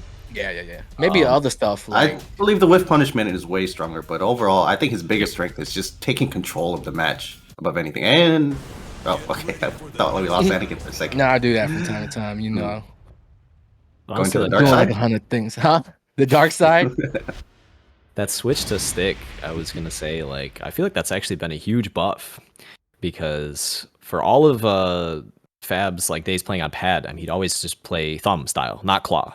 Yeah, that's right. And, you can't break 1+2. His throw breaks are good, but not because he's got to break 1+2 with his thumb. But now that he's got it's both fingers on the buttons, I mean it's not like a weakness like that. He just breaks everything. It was pretty funny when he first started playing with PS4 pads because he rotates his whole hand to break 1+2 since he's a thumb player, and so many times he would just hit the start button. The game. That's my round. Pause. Break. I still don't know how he hits 1+4 or 2+3. You gotta have them long mutated genetic thumbs to be able to hit those. You know what I'm saying? Got them fab thumbs. That I don't understand. Round 2. Okay, all right, Mac. This is the show me something Mac game right here. Like, Mac gotta win this game, otherwise we're gonna fall asleep on a set and start talking about other shit. I just realized, did Mac pick Infinite Stage versus Kunimitsu? Yeah, I mean, it looks like it, unless he went random, which doesn't seem like. Doesn't sound like him. No. I guess he wants space. Yeah. So far, it's working. I Okay. mean, yeah, it's interesting because normally Kunimitsu players, if they pick Infinite Stage, it's because they want to keep utilizing their backdash and everything, right? But Fab is still just going in. Yeah. And there's the back two. Just stacking damage, like the low pokes, got him to duck, hit the down forward 3+4, got him to whiff, like everything, just firing on all cylinders. Mix-ups, whiff punishment.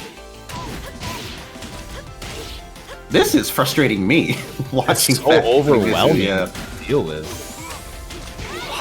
Oh my goodness, dude.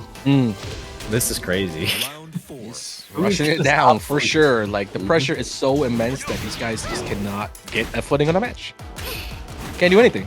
Looking like a rookie out there. Okay. Moment of hope for Magnificent. He could actually win this round off of this. Just building momentum, getting pokes in, getting hits in.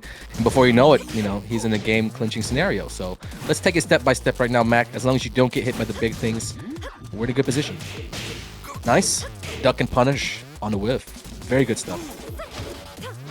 Wow, he Fab knew. looking unfazed. He was down there for that specifically. The Fab reads. This is where Fab just steals it from you, dude. Like, he'll just do some BS right here. Okay, Mac with the defense. Is it your turn yet, though? Like, when are you going to go? You can't just let Fab rush you down like that, because he's going to get what he wants. Fab is just dancing from full screen right here, and went for the launch punishable low, and Mac blocked it, but just only got a while staying for it. Still able to close out the round, though. Final round, game 2. The defense, though. Good stuff. Magnificent. Can he keep it up, though? This is a big round right here. If he is, you know, big difference between losing 2-0 or being down 2-0 and tying it up 1-1. Ooh, Huge difference. What a challenge on wake up. It was looking bad for a sec, but Mac to wake up 4-4. Now they're scrapping. Gonna get floated. Yeah, that unscaled ender right there. Very good for Kunimitsu. Tricky sequence for Fab. Super tricky again. He spin it. Oh, Super wait a greedy minute. from Fab. Why do it again? He's gonna have to guess for his life right here. I think Mac goes Final mid. mix. No, he goes low and he's dead. No, he just What goes a horrible finish on that string. Why? go full crazy, man. What are you doing? I think if he stood up into that low, like Fab stayed down, but I think even if he stood up into that, I don't think that low would have killed. No. It doesn't do that I much. said, nice right? string, brother. Nice string, dude. Yeah. That was cool. Thanks for showing me that. 2-0. Yeah, Mac God, was I mean, when you got an opportunity, you don't want to just throw it away. you want to keep it in your head, like, dude, you don't drop that shit, Mac. Next time, you know. What was that? What was that thing that Fee was doing? Did he like went up and do something crazy? That flying string? He was like, why you do that? 2-2 back 2. Yeah. Yeah. 2-2 Why back did he do 2. that? Huh? Trying to get some variety in there. She, I guess, you know, he's a Fab fan like we are. We want Fab to win, and I guess Mac does too. I mean, Subs you know, in the chat. Yo, subs in the chat from Chris Say. Okay. Chris Say, coming on in. Appreciate it, guys. Hope you guys have been enjoying the tournament. This is the Anakin Invitational. We're about, I would say, a little over halfway through. A lot over halfway through. Not that many matches more to go. This one's still, you know, got to be settled right now. It's 2-0 Fab. And then we're moving on to our last match of the top 8. And then the final 4 will get really, really good. But so far, that's not to say things have been good at all. It's been crazy good. I'm going to have a hard time picking match of the night. Right now in the chat right now, guys, what do you guys think has been the match of the day so far? Just let me know. Let me see. Like, let me see what you guys are feeling. I have one in mind. But if there's a match that stuck out. You think the chat can sway you, maybe? No, I just want to gauge what they call it. Gauge the temperature, you know, get a feel for the chat. Round 1. AccuMajor B-Sun Fee Wash. B-Sun AccuMajor. B-Sun. Yeah, that B-Sun match was crazy, dude. I gotta go back and look at the bracket though, because other than those first 2 matches, everything has been a hit so far. This is looking like There's a been a flop. lot of really close ones. Yes. Decided by just small mistakes here and there, just very like huge impact moments though. Like small in the game, but like as far as how they sway rounds and matches, like that's everything. Here's where I think Kunimitsu struggles a little bit when she has such a life deficit like this. Her only she's just gonna try to go is really do that some sweep. stuff, right? Yep. Go for the sweep. Go for the set stuff. Yeah, as the time's winding down like this, what can he really do if... Oh, he can do ninja magic! Is it dead? It's not dead. And the low string. Oh, and I had one of those kick strings too. Yeah, he threw it back at him. That was Mac maybe getting a little bit too defensive there, but like at the end, Fab tested with that same teleport bullshit that he won the first game with. I mean, he sort of had it in his back pocket. Just run it again. I don't see a lot of Kunimitsu players using that like the way the Fab does. Just the way the Fab could just place it, 1-1. avoid your moves. Yeah. I remember Fab used to play Fear, and then whenever Fear would get hit by it, he would just say, "She's not there." Right, she's not there. What the fuck? Call of Duty raging on him. Call of Duty Ranger. Yeah. Did he used to play Call of Duty or something? Did he write that down? That was his fun fact. Yeah. Round 3. He's a rager, secret rager. All right, Fab is just looking like he's too much for Magnificent, but again, it could be stylistically a clash of, you know, just like very bad matchup player-wise. Like Magnificent defensively is gonna have to face a lot of this crazy Fab pressure. It's too much. The kunai finish.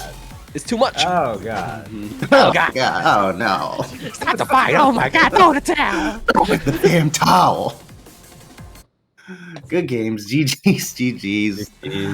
Nice try there from Magnificent. Playing Bob the whole way. I appreciate that. And not bringing out, like, I don't know, Armor King. I think he saw the potential that Bob had in the last game where he was trying to avoid it against Incog and ended up saving his ass. You know what I mean? All those up 4-4s and stuff like that. But, you know what I mean? Sometimes it's just a battle of experience, a battle of just the guy that could beat you that day. Like, you run into that guy. And he ran into that guy. He ran into Fab. 3-0 though. 3-0. Interesting. We haven't had a 3-0 so far in the round of 8. That was it right there. Magnificent is a very good player though. A very consistent online player. And I think that just proves how well Fab's currently playing. Yes. And just with this Kunimitsu, right? Yeah, he's looking real strong right now. I was hoping this would be the case. You know what I mean? This is definitely one of my favorite guys in the scene. Probably my guy to cheer for in this tournament. Him or Speed Kicks, I guess. But yeah, he's advancing. He's in the round of 4 now. Let's take a look at the bracket. Good games to Mr. Magnificent. Thanks for playing. He was actually the alternate for this tournament. One of the players had to drop out, so he came in and subbed in and was able to take out Incognito. So good stuff. Cool. Are you allowed to? Can you tell us who he's subbing for? Oh, can I tell you? Yeah. He subbed in for Justin Iglesias. You guys remember last year? I invited Justin. Yes. He accepted, but he had to drop out for another reason. Totally understandable, but you know, we got another New Yorker in there. It is what it is. Up next, though, B-Sun. You guys may remember his first round matchup against Aku Major. Probably one of the best matches today. Going up against Kaiser, who had a really good match with Fear also. Back and forth. Crazy set. You said it yourself, Joey. You were super heavily invested. But your boy Fear took the L. Kaiser's in there. Kaiser, you guys might have seen him at CEO going crazy, man. I mean, took out... Who did he take out? He took out one of the European players. Yeah. Took out Farzine. K-Wiz. Dude. He had such an impact on the world Tekken scene that now, if you turn on Arslan Ash's stream, Arslan's playing Chloe. He's like Chloe, just trying to do this shit. He's trying to do it. We see you. You know what I mean? But yeah, he's in the tournament still. He's in here. A lot of people might have forgotten about him because he's at the bottom of the bracket. We're looking at the speed kicks. We're looking at Fab. But Kaiser, dude, it's probably one of the biggest threats still left in the tournament just because of his character, his playstyle, his just no fear approach to the matchup. Like, doesn't matter who he plays against. It's going to be the same Kaiser. And you got to be on point against him. And B-Sun, just like stylistically, this is Yoshimitsu versus Crazy Chloe. And I have no idea how this is going to How they're going to play clash. out. Yeah, I don't know how these two, you know what I mean, like Titans are gonna interact with each other. What's gonna be the big factors? What's gonna not be the big? I have no idea what to expect. Even though I've played B-Sun so much, and I played against Lucky Chloe so much, and I kind of know. I have no idea. What do you think? Well, I can tell you, he's gonna have to play around some backswing blow.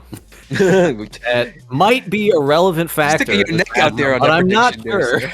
Are you sure that Kaiser will do that move? Yeah, I don't know. I mean, Are you I think willing there's probably like an over/under on how many he will attempt. I think it's gonna come down to a couple things. Like, one, is Bison ready with some options that have like deep range, like in the check situations? Like, okay, I get a little bit of frames. Do I have something that reaches far? You know, because you can't just give up your turn all day. You need something kind of to get some additional coverage. But if he can also mix that in with some, little timing change ups, just stat block, be ready to launch the backswing. Because this is Kaiser's whole game. It's all this like, am I gonna do it? Or am I not gonna do it? Like all the time, every little exchange, every time he gets hit, it's like, am I crazy enough? Like, well, the answer is yes. We know that. He's always sending that message, like, I am crazier than you could ever imagine. But I mean, he is playing this game where like sometimes the challenge is a power crush, sometimes it's a hop kick, sometimes it's nothing at all. It's not like totally uncalculated, you know. I mean, he's very involved in like when he's gonna wild out. I saw earlier. What was that? What'd you see? I saw earlier on his player card that Kaiser said, "Fun fact: the game he started with was Tekken Revolution," and I saw a bunch of people in chat saying, "Yeah, that adds up. That explains a lot." Yeah. He's still using those stat bonus armor moves. He got a lot of stats though. Yeah, I think if I was playing against Kaiser, I would probably just really play it as safe as possible. Give him enough rope to let him, do it to himself. And then on I can also rely on my defense. If ever like he's gonna go in to be crazy, maybe I can just have enough defense to block it. I have that to fall back on. Other than that, you know what I mean? Like if things go bad, then we can change it up. But you don't want to start mixing yourself up in the beginning of the set, even though just because like he's crazy or whatever, just because this and that, you might have to block. Like, yeah, look at that. Oh, there you go. Textbook. Bison looks very ready just with that exchange right away. It shows really good mindfulness. Oh, dear God. Are you sure? It does. Are you sure? Supposed to know there? How are you supposed to know there? It's a backswing there? Oh God, Kaiser coming back in a hurry. Big drop throw. Yeah, all those 4-3+4s that kind of flip right there that ends with her in back turn is definitely messed up running sweep. So that's a tell for sure. That turns so fast though. That is his superpower. What, converted off of it? What? Okay, well done for Bison though, showing that he can use the spin to negate the running mix-up. Okay, chopping away Manji spin kicks, gets the whole thing. Coverage. Yo, he's already very lucky he had multiple kicks there. Coverage on the second hit. Okay. I'd put the over-under at like 17 maybe? 17 backswings? How many have we seen so far? 3? Yeah. He's attempted 3. This is good. Got it. That's going to be Bison's favor for sure. So, both of them looking good in the scrambles so far. Kaiser clutch out. Will break first though. Somebody's gonna like make a mistake and it's all gonna go downhill for them. Yeah, that's usually how it works. Like once they're standing strong, but somebody's gonna definitely like flinch first.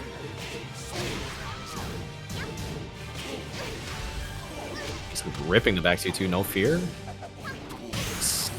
Spins his way right into the down 4-2. This should kill if he doesn't drop it. Bison almost like making it look like a bad matchup the way he's using the spin. He's stepping away from so many mix-ups. The good Bison came to play today. I mean, that's what I would do more also if I was Kaiser, because all of my sweeps have hit 3 for 3 so far. And then, once you catch 4 for 4, once you catch him ducking, then you can switch it up. From here, it's on his mind right now. You can tell. What a setup for Bison. Sneaky, but drops it. Yeah, and a little bit off axis right there. Can he attack? No bite. Yeah, just a step. Well done. Okay, final round, first game. It's delivered so far. Pretty good. Again, open with it. Jesus, 5 for 6. Into Oki. Caught him dunking. That was a recipe. Oh, dropped it. Big drop. What a punish from Bison. Bison needs help. There it is. Flash crucial. There's no wall in sight though. Oh, is it a setup? Yeah, messed up the running sweep again right there. Power crush. Does he get the wall splat? No. Oh, parry. Nice block on. Oh, it's no life, dude. He lived with nothing. Maybe 2 life total, right? 1 point. That was 1 point right there. It was 1? I think it was 1. I think it was 1 point. If he had just dealt 1 more point damage. Save the replay. I want to see. I want to see if he lived with 1 or 2. That Harada Caravan coming into play heavy right there. At that moment, take the wind out of B-Sun's sails, though. B-Sun looked like he fought so hard for that. Like, that kind of moment could be discouraging. I don't know. I don't see that happening, but it's possible. You know what I mean? Like, you see it all the time when you play in tournaments. You're playing against a guy, and he almost beats you, but you clutch it out, and then he's just so down on himself right there. I'm just hoping that's not what happened to B-Sun. This is a long set. It's first to 3, so we're not even in the middle of the set yet. Yeah, you definitely don't want to be down on yourself right now, but it's hard to not be, right? It's one of those things you almost like can't control because you're like, this should be 1-0 me right now. Is what the common thought is in those situations. I think what could be on B-Sun's mind, I mean, he had the presence of mind to make the play on the super common round ender, like scramble ender, the double low kick, down back 3, down back 4. That was nice. Clutch. He had the presence of mind to stay down, but not quite enough to like push it over the edge and block the first, parry the second, right? That would have like sent it. It was the winning play. So, I mean, that's just something he can think about in the future, like trying to make that play a little bit sharper. But it just came down to very intense scrambles. He also needs to make a game plan right now on what he's going to do when Chloe gets those running steps. Like, you know what I mean? Whether it be low or mid, like what's he going to do? Is he going to start sidestepping or something? Is he going to incorporate a combination of sidestep and duck in a way where the running 3 might not be as much of a factor or has a chance of whiffing? Like he needs to kind of give Kaiser different looks on defense when he's running in so that the running 3s are not just, the running lows are just not lined up so easily for Kaiser. I mean, I think he picked this infinite stage specifically to just kind of get away from Chloe, maybe use his spin just to negate the whole mix-up. I would assume that's his plan. Yeah, he can run away, he can heal. I like he's using crouch dash 2 to stuff backswing blow actually when he's got small plus range. So B-Sun has definitely thought about this matchup. He's just a matter of execution right now. B-Sun loving that 3-4. Looks like his head's still in the game for sure. Yeah, that 3-4 is just underrated as a move. When people are fighting against Yoshi, they don't really factor it, but it does cover a lot of ground. A lot of drops from these guys right now, though. Great punishment overall from B-Sun. These back 2-2s are stacking up. Strong 2 rounds for B-Sun. Shutting down backswing much better now. Yeah, this looks like a whole different game right now. Yeah. Settling in. Oh, not quite. Doesn't get the proper punish on that either. Yeah, it's against sloppy though. Not gonna reach yet. Getting a little sloppy. Oh no, he does that so that the low at that range is safe, but he's still like trying to punish early because that's a 2-hitter. He thought it was a 1-hitter. Yeah, he went for the whip punish. Bold challenge from Beast. Yeah, down 4-2? I thought flash, if anything. Oh, it's He followed him. Uh-oh. This is kind of like a theme with B-Sun. When he's up so big, that might not be the best thing for him because he kind of starts slowing down. Maybe not YOLO Moonsault Slayer. Hold forward there. He knew. That did so much. He's got layers. Oh my god. Oh shit. You gotta know that back. Oh shit. This ain't over. Spin out. Pro. Such good use. I like it. I didn't know you could party so hard on a Wallace stage. Like that round right there it had it all. Pretty good. It was like a Michael Bay movie. Everything was happening. What are your thoughts, Mr. Joey? So the first game, like we were saying, like scrambles all over the place. Like who can make the plays in the clutch? Like you got backswing blows, you got YOLO rage arts coming out, like doing strings for the win. That one, I felt like B-Sun really settled in, was just able to apply his matchup knowledge. Back 2 punishes on the hop kicks. For the most part, shutting down the backswing blow, I think he could be even a little cleaner. A little cleaner like at the very end of rounds. Like, okay, he's only got 1 hit left. Like, it's going to be a backswing, right? If he can slow down a little bit to close out the rounds, it'll be even cleaner. But it just seems like he's settling in more and more to like just basic anti-Chloe stuff. Block and punish, mix up the timing, using the spin to sidestep around stuff. It's just very clean right now. Yeah, B-Sun just that game right there, he looked like, he was just so ready for anything Chloe was going to throw at him. He was just negating everything, And B-Sun is a professional dancer. He's ready for all these moves. Professional dancer fighting a professional dancer? Is Chloe professional dancer or is she a professional gamer? Isn't she like an idol or something? Isn't this your character, Reno? Isn't this your character, sir? All she can do is top rock. Bison's not impressed, man. That's 10 minutes of YouTube tutorials. Oh god, yeah. That's only 10 minutes. Shit. You catch Bison on Netflix, by the way. You know what I'm saying? Yeah, that's true. You can. You catch him on Netflix. Wow, here's that wall, Oki. I just ripped 70% in 5 seconds. Yeah. Oki time. Oh my God, yeah. It's like, you want to give me a wall? Cool. Kaiser does tend to pick Mishima Dojo. This is one of his favorite stages. I like it. It's like the classic go-to stage. Back when there were like no stages, all the players just like pick this one and turn it. It's a pretty clean, simple stage for the most part. Uh-oh. He didn't side step off the wall, so he goes into the side there. Could have gotten a much better combo. The panic options. Yeah, Kaiser's looking for it. You know he is. No, dude, 2 quick rounds right there for Bison. The momentum is crazy right now. I mean, he's capitalizing it on it completely. I didn't even know the shark head is like an allowed custom. That's messed up. Yeah, it is messed up. But for sure. Talk about taking advantage. I just love the move selection from Bison right now. Lots of these like extended range moves. Wow. He's looking already. Free crouch dash 1 right there. Sorry, the spin into the cancel to make the spin more like recoverable or whatever the hell the word is. The punish. And then he's continuing it, you know what I mean? Whereas before, when he was up so big, he was slowly starting to let his opponent back in for some reason. But that game right there, he actually patched up that one mistake that he was making, which is a very dangerous sign for all of his opponents. Like, you know what I mean? Like against Anakin Major, when he was up so big, he kind of threw it away a little bit. And he was doing a little bit of that this set as well. But that game right there, closed the lid on it super quickly. That was like a speed run. I'm like, I kind of need Bison to slow down so I can hang around some more. Yeah, I know, right? I'm trying to hang out. Yeah. We're going to be out of here soon, man.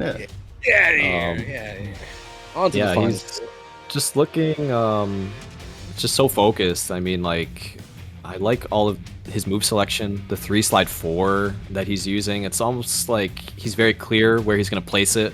If I put it here, it's probably going to advance far enough that backswing is not even going to be a problem. He's really paying attention to so many things. Even from the last game, he noticed Kaiser's holding forward to escape the unblockable combo ender. Oh yeah. Right? So he did the death copter over him and got him in the back. Like, he's paying attention to everything. The way he's getting up, the strings that he's preferring. Bison looks very lucid. Do you have a hand in this, sir? Isn't this one of your like students, or you do a little work with Bison here, or what? I've been working with Bison sort of since the beginning. Since he was Bones? It's not since he was Bones, but since he was playing Yoshi. Okay. Not like as his official coach, but he's just like a stream regular. You took it from rags to riches. You can say it, bro. You can say it. Like, take a good prime and shot nice and clean, bro. I remember, like I said, he was a green rank freaking feeder. Yeah, I mean, he works really hard. I mean, he regulars a lot of streams and tries to get games with good players. But we play a lot. Yeah, definitely. He's just a grinder. Yeah, I see a lot of 3-4s and the forward 1+2 to kind of try to shut down worrying about backswing, but that's his backswing right there. That flash will stop you right in your tracks. Get to the wall here. This is gonna be real scary for Kaiser. He's just pogoing. He bet it all on that. Nice punish from Kaiser. Got the just. He didn't even have to go both hits. He could have just went one hit, honestly. Yeah, he really thought Kaiser was gonna duck, and then when he didn't, I think he just was still ripping the string. I thought he was gonna go low too. Like, I would have probably blocked low and died there. But good stuff to Kaiser. He's much better than me in that situation. And here he goes. I mean, he earned that round, honestly, with all the hits that he landed on Bison. Bison kind of just his way back into the match. Good to see him actually take down that round, Kaiser. We just want to keep the set extended. Let's go to a final game, shall we? Oh my! Crouch dash 1. That was super calculated. Oh no! But the drop gonna cost him. We haven't seen one hit in a while. Combo drops are costing sort of both of them in a lot of instances, but that one hurt Bison pretty badly. Oh wow! That track away. No break. Gets his back blown out. Going for another back turn. Jesus. Kaiser got a little greedy. Could have taken the back one guaranteed after that. I mean, another scramble. You know it. No parry there. Oh my Kaiser, dude. Backswing blows have crept back into the match, and they pretty much single-handedly won Game 4. He's still doing his thing, and Bison went back to not shutting it down. He's not gonna stop being himself, and it kind of felt like Bison believed. Oh, yeah. It felt like Bison was like, okay, I bodied him for trying this the last game. He's probably not gonna bring it out that much. The guy's like, nah. I see VDX in chat. You cannot condition the soul. Dude, in the past life, he was like, you know what I mean? He was Lucky Chloe. Like, he was just backswing blowing his ass off in a different life, honestly. You just can't change who he is, man. Just like Rip doing them damn slides and shit. Dude, he would slide like 5 times around. You can't tell water to stop being wet. Huh? You can't tell water to stop being wet. Oh, yeah. He needs to show up one day in like the fit, you know what I mean? The yellow fit. Has he done that? The whole jumpsuit? Yeah. I don't think he's ever brought it to an offline event. Oh yeah, when he did that thing on stream, that one time he wore it on stream, that had me dying, dude. That's why he should really bring it. That shit was fucking hilarious. Yeah, anyways, they'll be back, guys. Don't worry. But we gotta sell this match first. We're going into the final game. It's crazy. It's super impressive. Like just how many he can put out there on the screen, and like the success rate. You know, he has different layers of the mind games on the slides. I see it like it's very intricate. And I think it's just part of like the fact that he can play so fast. Like he forces, you know, stress out of the opponent, forces them to really take those plus frames and swing into it. But Bison back to the infinite. And Bison continue the Cinderella story, man. He took out AccuMajor. Can he take out Kaiser? A lot of you guys might not have known who this player even was at the start of today. Yeah, it was interesting because Kaiser earlier picked Infinite against Bison, and Bison won that convincingly. So I guess, you know, he wants to go back to what worked earlier. Oh no, he could have gotten way more. Yeah, DF2'd at least, but is this going to be dead? It should be. Yeah, for sure. We don't know. We never know with these guys. They pick up a lot of basics. Okay. I mean, this is the last game of the set. There are no more adjustments to be made after this game. Somebody's got to win and somebody's got to lose. Bison 2 rounds away from moving into the top 4, guys. One of the bottom seeds of the tournament coming in, proving that Yoshimitsu can get the job done, man, especially when it's single elimination. Oh my, the backswing. Wow. Clobbered out of that backswing. That covers some serious ground. Good job to Bison to stop after the first hit. You know, realize he was way too far. Yes. All right. Let's see what adjustments Kaiser can make here. I think the only adjustment to be made right here is find better places to place the backswing. Kaiser's thinking just only big moves right now. He's only thinking too big. He's not really looking to chip it down at all. And I think that might be his downfall here. Now he's got to go big. There's nothing else to do. That's true. He's got to come back here. Wait a minute. Oh, it's like but the down forward one-shot it? I think it's because back 2 like had so little pushback on hit. Even though it probably wasn't a lot of frames, he was right up in his face. Yeah, nice stuff there from Bison, closing it out, shutting out the backswing blow. And what a way to end it, with interrupting the backswing. I know, yeah, that was the winning play. Yeah. Bison's matches today have been very, very interesting. I mean, I didn't see it happening. He's into the top 4, guys. The Yoshi guy, the crazy Yoshi guy is into the top 4. Here's our bracket so far, just 4 remaining. Speed Kicks, VDX, NYC Fab, and Bison, guys. These are the players that it's coming down to. We've had, very, very diverse, interesting group of guys here. We whittled it down, and we're coming back with the top 4. It's guys 2 old guys versus 2 youngsters. Really? I like that, yeah. Speed Kicks and Fab, and Bison and VDX. Oh, is Speed an old guy? I was like, wait, what? He calls himself an old guy, so I'm using his words. PDX is older than Speed Kicks, right? We're talking in terms of chicken years. It's like dog years, you know? Speed Kicks definitely has a lot of, you know, like stress. Thanks to Tekken competitively. So he's been through it. It's aged him a little bit. Yeah. It's aged him a little bit. He's got, you know, he's kind of, you know, it's grown him. He's got a big old beard now, thanks to Tekken. and all the He's got all the white in his beard. huh? Like Fee's been He's through got it whites. in got these online grazes? tournaments, man. Nah, Fee's been through it, but he's been through it like online. Like Speed Kicks is That's even worse. better, like on the stage, That losing hurts big way matches, more. winning big matches, and he's been through way more, trust me, than Fee. Like this dude playing Evo online, bro. He's Speed Kicks at the real thing. He's at the real thing. Look, man, but you guys are forgetting about Fab. Fab's been through more than any of them. This By a game lot. cost him, like, when I met Fab, he had a full head of hair, super sick waves, and this game cost him all of it. What did you sacrifice? Sacrifice everything. You have to give up everything. Anyways, guys, we're going to a quick commercial break, but no commercial. We're just taking a break, and we're gonna say goodbye to Reno Face, Joey Fury. Yo, it's been a blast, Yeah, y'all. It was everybody. fun. Yeah. Thanks for having We us. gotta come back and do it again. Yeah. Sure, for When we sure. come back, guys, the top 4 of the Anakin Invitational. We'll be back. We're bringing in Steve and Rip to close out the show. Don't go anywhere, guys. We'll be right back. Well,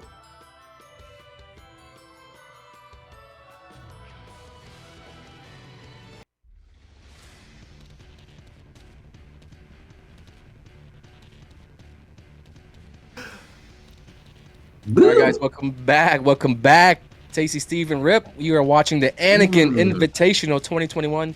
I'm Anakin, of course, and we are winding things down. Just 4 players remain, boys. Did you guys catch that last round, the round of 8? What'd you think? Bruh. Those are great. Yeah, that last set was actually crazy. guys, That was so crazy. No, B-Son, though. He's still I in know. the mix, dude. He's like, these Kaiser backswing blows? Nah, bro. Down forward one. I got you. That was tight. That was tight. We got some new contenders for match of the day. I'm gonna have a hard time picking, Yes. but yeah, again, everybody, this is the Anakin Invitational. I'm Anakin, and if you're new here, let's take a quick look one last time at the rules. Let you guys know what we've been up to today. We started the day with 16 players competing, fighting it out in a single elimination bracket. We whittled it down. There are 4 players left. As far as character stage picks, all the standard rules, we're going by TWT rules. In the event of a draw, the entire game will be played again, and that's pretty much it. Straightforward single elimination tournament. Let's take a look at the bracket so that we can see how we got here. Started day again, 16 players. I seeded them. I bracketed it. The rules were first to 2 in the first round, and then first to 3 for the rest of the way. We got Speed Kicks, VDX, NYC Fab, and B-Sun on the other side, and then that's pretty much it. Just 3 matches left before we crown our champion. And then, what are they fighting for today? You guys want to know? Of course, we got the $10,000 prize pool. Big money. The biggest prize pool in North America this year. Oh, I'm just saying. Loser, last place of today, walks away with $150. When you got the big prize pool, it was my call. I want to pay every play. I want to just show my appreciation for them playing. Everybody's going to walk away with a little bit of cash. First place, 4K. And then not only that, the best match of the day, according to me, I guess, is going to get 500 extra each player. So a lot of prizes, a lot of money, a lot of cash being given out today, and only 4 guys left. So all 4 players in the tournament are guaranteed $850. But you see the pay ladder right there. It only gets better. And all you got to do is just beat one guy. So, yeah. With that said, guys, first matchup will be VDX going up against Speed Kicks, 26 versus 25. Although we're over here calling the 25-year-old the old man. Right? I mean, think about it though. Like, didn't Speed graduate college at like 16? So it's been like 9 years of Tekken, dude. This man is he's like 40 years old in Tekken at this point. That's crazy. Hey, if you do the math, 40 actually, years old dog, with Tekken. Yeah, think about it. he's old. He's old. Damn. What does that make me? Jeez, 25 is old. You're the PDX forgotten is Kazama, shit. bro. They Hey, forgot about let's it. go. They forgot. Damn, forgot. PDX 26, man. So first off, this is gonna be a pretty cool match. I saw that y'all pointed out last time is we got 2 young versus old matches here. I guess when it comes to just being introduced to like Tekken, as well as just competitively, I feel like I don't know if these guys have ever had a chance to run across each other. I could be mistaken, but this is gonna be good though. Wait, Speed is only 25?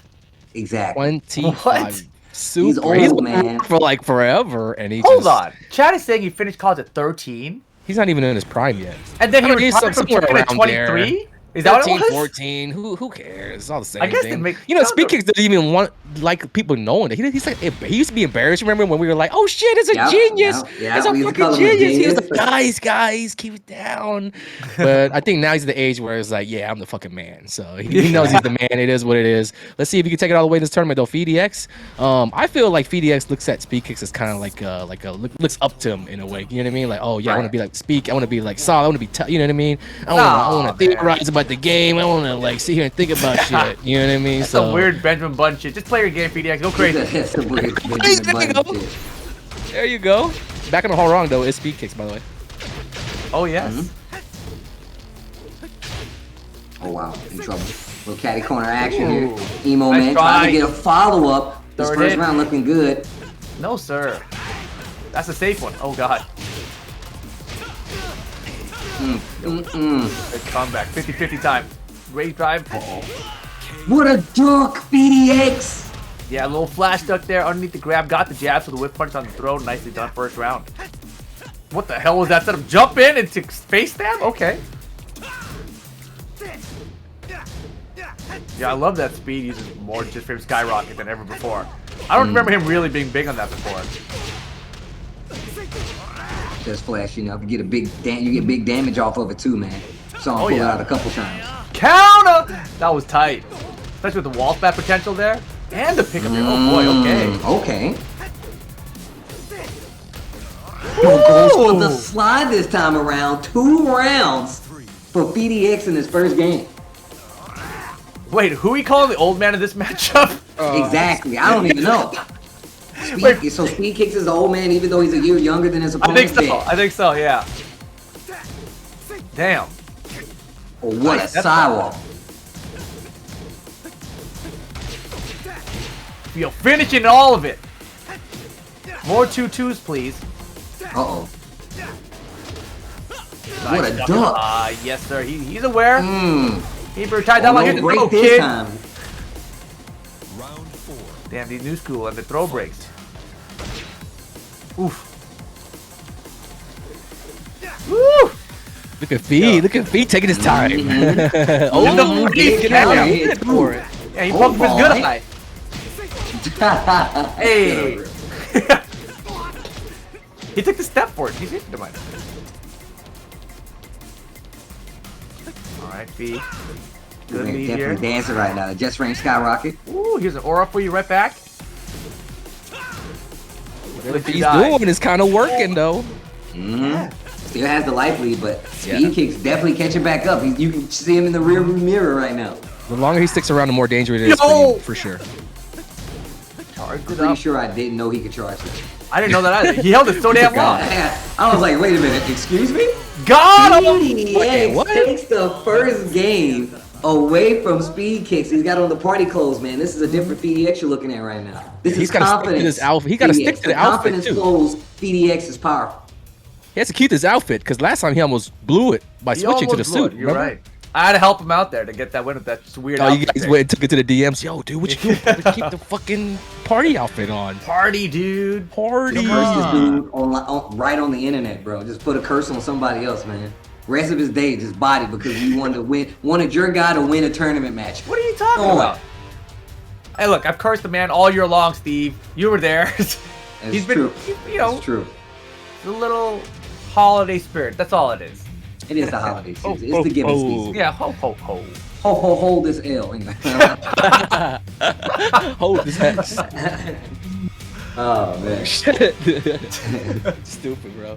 Oh man, dude, Speed Kicks right there got hit with a down back 2, and he got up with tried to attack, and that's like rule number 1 after getting hit with down back 2. Like you know he's gonna come with the stupid jumping thing, and that's gonna be everything you do other than block. So like big mistake from Speed Kicks right there.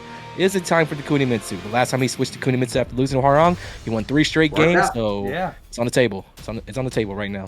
Definitely thinking about it. A lot of people in their like biggest fear or whatever in the slide that we had, the tail and tape. Everyone's saying Speed Kicks, Kuni, like specifically the Kuni, right? Yeah. Everyone's concerned about, but right now sticking it out with the Harong. Yo, shout outs to DJ Crazy Legs dropping off that love in the chat though. Mr. Crazy Legs, the DJ, 20. The DJ of Crazy Legs. Lord He be DJ. playing Call of Duty with the SoCal guys. Are you a part of that rip? You play Call of Duty with them? No, I used to play with Barely. It's mainly Suki, you know how it is. That's Sukin's homeboy. DJ Crazy Legs. Yep. They're like rescuing each other in the battlefield and shit. Like, oh, I got you, man. You got any plates, bro? I need some plates. Line, bro. Okay, Speed Kicks. Looks like he's taking a different approach this time around. BDX still keeping it close though. Kicks. I think Speed Kicks wants to prove a point. I think these guys, it's not the first time they face off. I think they train together all the time, or like, you know what I mean. Speed Kicks probably plays a lot with Fee. I feel like they're probably the same like gaming. So I don't know. I might be wrong. I might just be profiling. I might just be creating a narrative. You know what I mean? But like, just creating. I like to do that. It's the Anakin Invitational, baby. Who says I can't do what I want to do? But anyways, like I said, I think Fee looks up to Speed Kicks, and Speed Kicks can't like. You know what I mean? Like submit. You can't switch to Kunimitsu. I'm the boss. I'm the man. I'm the warrior. Like I think that's trying to prove a point. Yeah. I'm just trying to tie the, connect the dots for you guys. Oh, Speed Kicks backing up a little bit. One game in. The first round and the second game going to PDX, but Speed Kicks with the lead though. And we got the strings though. All right, Speed. Yeah, obviously the prize pool changes big time here at this point, right? Oh my goodness! The power crush, your word?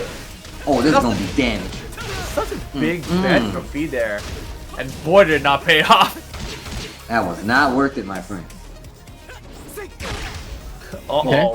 Those down back twos though have been coming in pretty good. For Do Fee. it again. Do it again. For he has potential here. He's fishing. He's fishing. Woo! He's fishing with the kick. He wants a counter hit. You crazy, man! Jesus Christ, yo, Speed Kicks. Stay ducking, gets the launch punish right in the rage yard. That's round number 2 for Speed Kicks. I think he finished it there because he gave Speed credit that like Speed would have thought he was gonna stop the first hit and punish him for it. So he's like, let me finish so I get the counter it. No. It's one of Fee's like bigger common mistakes that he makes. He always tests his opponent with the down 2-2, and once you reach a certain level of opponent, anytime you test them with it, they're gonna pass, guaranteed. And Speed Kicks one of those dudes. Bro, y'all see PDX using 2-2 literally to walk. Speed Kicks whip to the wall, and still Speed Kicks is alive. Gets hit with the boost up though. First of all, that low jab to stop the turn though. You know what I mean? Like that was what led to that right there. And PDX could steal this game right under Speed Kicks' feet with the 2-0 lead. Is it possible? I don't know. Man, right to down for 2. There's 2 2s in the chat. Fee's playing really good. Can he escape this wall? Uh-oh, 2-2 some more. Yes. Yeah, round count is 2-2. With 2-2. Yeah, what if the grand finals is Yoshi and Noxus and it's like 1-1 versus 2-2, dude? Oh, it could happen. It could happen. That's what actually Fee said in the chat. He's like, yo, I'm gonna need some hexes so we can get PDX versus Beast on the grand finals. I was like, wow, it could actually happen. But again, runs into down forward 2. Face first into the uppercut on that one. Done. Yeah, Speed Kicks is definitely slowing it down a little bit and letting PDX kind of hang himself in a bunch of these situations. Gets the second game, and it was still tough though. Speed Kicks still had the fight for that second game just the same. I like what PDX is doing right now. He definitely does have Speed Kicks on the ropes, I think, but that was a big opportunity that Fee kind of let slip away, that 2-0 lead.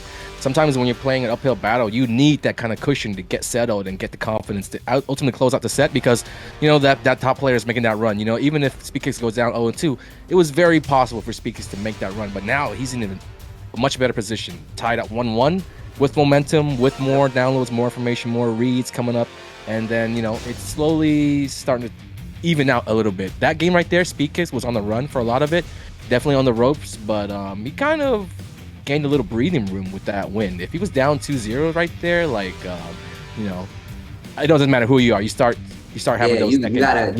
You think about making like hard pivots to like fix your game. If you're down 2 games, you're definitely on some not 100% stress, but you're thinking about what happens next because you're stuck with whatever character you got at this point. You have to make sure that that's the character you want to run with, or are you just gonna switch the stage? It's a lot of pressure to put on somebody, and there's a lot of money on the line too, thanks to you. So now the pressure is setting in, no matter who you are. Yeah, I mean, it could have been to Kunimitsu if that had been a 2-0 right here, right? But instead, now it's tied 1-1. More likely we see Horan for the entire set here. Which, who knows, may actually turn out to be a good thing for PDX. Maybe he has a better chance to get the Horang than the Kuni. But here we go. Forgotten Realm for Rip. This day. For you, Rip. Why is this for me? Because then you say that Fee never picks the stage, even though... Oh, no, it was Reno or Joey that said that. No. My bad, I was being racist. It's all good, man. Yeah, they look just like me. But Forgotten Realm, you should profile it. Commentator profile it now. Man, one of y'all said that shit. Oh, down for it too. Yeah, the down for two has been great. But yeah, I mean, it's not even. Yeah, it's this thing because it's the emo man sweep, you know. Yeah, There it is. Full combo. Let me get that big damage on top of it.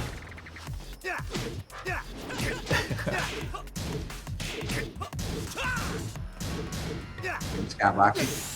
That's it, man. We've been seeing a lot of that from Speed Kicks, first round, game number 3. And like I said, this is slowly shifting to like Speed Kicks' favor right now.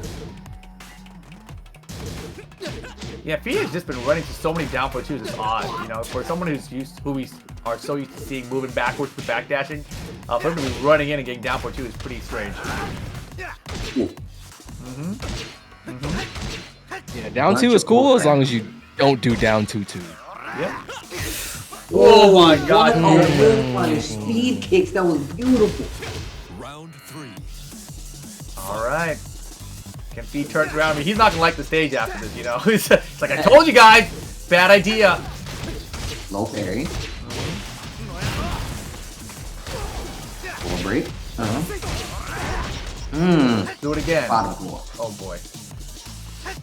PDX on match point right now. Excuse me, not on match point. Speed Kicks on match point right now. PDX with the life lead. He keeps staying strong, staying disciplined at the wall. He's not giving anything away for free. And he's back into the middle of the field. Look at this. Yeah, he's chilling. He's got the PDX right move hesitating right a lot. Punish that. I like it though, the patience. Yeah, it's fine. Down 2 again. Oh, it could have been worse. Could have been worse. What a block. PDX still in there. PDX still in there. PDX gotta be careful. Speed Kicks definitely scouted that low jab he just interrupted. After getting hit with while standing 4-4, PDX is low jabbing. I think the next time that happens, Speed Kicks might low parry. The slower pace has definitely been better for PDX throughout this entire set so far too. Oh my gosh, again! Twice now. Spacing. Twice now it's happened. Perfectly out of range with aura. Dash up back 3 for the whip punish. That is so good. Didn't see the low string coming. Right down to the get the blue stuff, the wall. Not gonna make a difference to run at PDX. I see you. Final round, take the lead in the set. Be hanging in there, man. Yeah, keep it slow. Got the small lead in the set. Look at this. Speed Kicks under pressure. It's his turn now to go. Good blocks from Fee. Not there though. The lows coming into play. Fee almost down to half. Ooh, the mix is coming. Boots! He didn't stay ducking. Okay, spins it early this time. Oh, the spear, the mid! Oh my God, he's getting crazy. He's getting crazy. Party mode PDX. Speed Kicks is gonna duck, I think, if he gets close. Oh my God, block for the spoilers! But who's gonna win? Anybody could have won right there, dude. It could have been. That was pretty high. He could have done like up 4-3 or something crazy. But no, it's Speed Kicks right now. Taking the lead 2-1. But you know, he kept it close the whole way through, but it's starting to slip away just a little bit here, right? I don't know what he's got to do here, man. He was looking good until Speed Kicks, you know, really pushed the pressure at the end. The longer this match goes, I feel like the more dangerous it becomes for PDX to actually get the W, because Speed Kicks is just remembering, or Speed Kicks is just going into the zone where it's just hard for like PDX to like keep the lead, close out rounds, and it's like a double-sided thing because Speed Kicks had the lead for the most of that round. PDX was trying to fight it back, but the closeout came on the side of Speed Kicks, and he's just looking better and better as these matches go on. PDX, you got to change something up, bro. Yeah. Speed worked so hard just to be in it at the end of those games there, but unfortunately, the 2 losses that he suffered to Speed Kicks, he gave away the last round kind of for free. You know what I mean? Yeah. Speed Kicks was never really under pressure like that in the final round. So, I mean, when he goes back, if he loses the set, he goes back and watches it. Like that last round was probably the turning point of, you know, not only one last round, but like 2 in a row now where Fee kind of just didn't really play his game. And it's a shame to see that because, like I said, he worked so hard to force final round. Like all those down 2s that he's hitting, you know what I mean? All these hits that he's doing on Speed Kicks, like it's not easy to hit this guy. Like Speed Kicks is so fast when it comes to movement, just as fast as Fee on defense, if not faster, you know what I mean? And he can see the lows. So all these down back 2s he's sticking his neck out for that are almost paying off, but coming up just short. It's really heartbreaking to see, man. Hopefully Fee is not affected. He's taking the Anakin training regimen, so I think he should be good. Let's just see, man. I mean, I think the 2-2s are good. The down 2s are still working. I think he just got to keep that pace. And really, he just needs to defend better when Speed Kicks turns on the offense. And he already knows to not run to the down 4-2s. He's already got that much. And there's a nice face step to kick this game off. Emo man on the wall. Counter hit. Whoa, wow. That's not all guaranteed. It's not? I thought it was. I think we kicked you with the kick. The kick counter hit. It's not guaranteed. The first hit though. All 3 hits? Yeah. Really? All right. That's what he beat me with at the tournament. I'll never forget that. So that will never forget. All right. It is free on counter hit. There you go. It's free on counter hit. All right. Confirm from chat. Thanks, chat. That's pretty good. Yeah, you just see it now. You're like, wait a minute. Hold on a second. You're doing the math and shit. That's a lot of damage. Here we go. Once again, Fee looking good in this round, man. Look, he could have won this shit 3-0, to be honest. Like, he was in that spot, but he just choked the last round. So that's all you need to do. That's all you got to do. Just win the last round, bro. Uh-oh. He's shaking his leg. He's doing his stanky leg. Tried to get out of there with the backflip. Gets clipped. Conversion here. Now on the wall. PDX in trouble. Count. Oh, shit. His range rates have been good, too, so far. Not this time. And he's dead. Oh. Speed Kicks once again, man. PDX on the ropes. Low carry this time. Okay. And that was off the step, too. That was nice. Wall carry here. Recognizes low, didn't commit to the string. Oof. Got him. Not a counter Almost hit, a counter hit, it looked like. I thought it was, yeah, right? It looked like it's in the middle of a starter, but it wasn't. Ooh. Yeah, now he's got him on defense. PDX is not looking good. Not looking good at all. The +5 is not going to be enough set point for Speed Kicks right now. Yeah, trying to get to that winner's final, guarantee a top 2 finish here. Yeah. Don't count Fee out. He's been really good at sticking around. The top 4 was where Speed Kicks actually lost last year. He failed to glaciate. Excuse me, in round 4. Well, it's okay. This is just looking like Speed Kicks is set to lose. No, I'm kidding. It's just, Is it that time? Is it that time? Set to lose. Set to lose. Set to lose. Face step The counter hit has been working out so well. He's going to get the wall for sure. To lose. To lose. Speed Kicks is set to lose. Wow. Ooh. Keep repeating it. It's where. Yo, you guys are good. Uh-oh. What's going to happen? East last stand, baby. Okay, 3 lows in a row. Have added up to something. And now the 2-2s at the mid check. Okay. Look at this game, man. Oh my god. The poking is strong. PDX. Emo man. No. Damn! Just like that. It's all tied up. Boy, how did that happen? I don't know how that happened. PDX runs it back. All right. Okay. Interesting. My man, DJ Crazy. I can't believe it. I believe in ghosts now and shit like that. You know what I mean? Like, set to lose. It's Speed Kicks set to lose. That was for you, DJ Crazy Legs. He asked me for the on-stream shoe check. Oh, I actually on the on-stream shoe check. I just could have took my shoe off. I guess that would have been a lot easier. I was wondering what you were doing. That's not for true. For the boy. Oh, okay. man. Golden seal of approval from the boss. Oh, shout out to DJ Crazy Legs, by the way. None of this would have been possible if it weren't for him. Right? So, yeah, let's go, DJ. Type in the chat. Thanks, Crazy Legs, or some shit like that. So he'll feel good about himself. I don't know. But yeah, man. Hell yeah. Thanks, Crazy Legs. Well, let's go ahead and give him a shout out while we got some downtime. But we're going to the final game, y'all. Yes, sir. Tied up 2-2. Perfect for a Noctis player. It's gonna 2-2 all day. You might go to final round. Final. Foreshadowing with the 2-2s.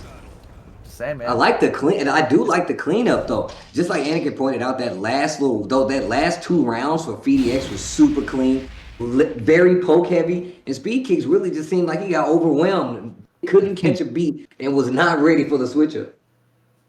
All right, it all comes down to this though. I mean, like the thing with Fee is that he's been throwing it away when it really mattered, and now is when it really matters. So every round counts, one bubble at a time, as one of my friends would like to say. And let's just see if the game plan holds up. Let's see what Speed Kick does in There's the duck. Adjustment as well. Yeah. Nice. Damn. That was really good. And now Speed Kick's starting to adapt again. That's what actually got PDX those last 2 rounds. Patience. Good patience. Too much respect on the Flamingo from PDX as well, I see. Yes. If he could get this round, though, this would be wonders for his confidence moving ahead. Can he close it out? Speed Kicks is never out of it. Oh, no. Oh, no. Oh, good block. Let's just do raise drive fee. Oh, my God. He can't drive for the chip. You scrub. Oh, my God. Double KO. Are you serious? I can't believe it. What the hell? All right. They cheated us out of a round, though. We did. Oh, wow. Down 4-2. Hold up. Off the step this time with down 4-2. Wall carry short. What the hell? Ground and roll hit. Yeah. These ankles are for sale. Oh, no. And just like that, Speed Kicks on set point. Set point. Again, though, this isn't the first time. Yeah, I mean, this could be. I won't do it. Speed Kicks his Right. game. To lose. He went out last year at top 4. This time he's got a huge lead, though. This is what he Huge lost lead. last year. Okay. Okay. It's so powerful. Wait. Uh-oh. Why? You're crazy. What are you doing, Fee? Oh my God. It's time for final round. PDX Speed Kicks. Who's moving on? The down 4-2 though caught him again. Oh man. All right, Speed Kicks though, huge lead. Final round. There's no way. It's looking over. This is officially Speed Kicks is set to lose. And he's just gonna run it. The perfect. Nice try, PDX. Speed Kicks, though, into the top 2 of the tournament. Congratulations, Speed Kicks. PDX, the nice showing, man. 4th place tie. Congratulations, dude. Not That was bad. the wild ride, man. It was like, woo, woo, roller coaster just come in. I was wondering when we were going to see the bottom in a blazing fire. full string play. I was wondering when it was going to come out. Whew. Good one. Yeah, whenever Speed Kicks turned on the offense, though, like that's when he was total control, right? It was a down 3-4 vortex that Yes. cost Fee so much health, so many rounds, just like not knowing how that worked. You know what I mean? Like there were so many times where you hit him with a down 3-4 and then Fee would duck and get hit with the mid, and from there it would like reset the whole thing. And Fee was never willing to block low on the opening exchange, and that just led to down 3-4 mix up, down 3-4 mix up, down 3-4 mix up. It was like playing Hwarang for the first time again in those moments. That's what it reminded me of.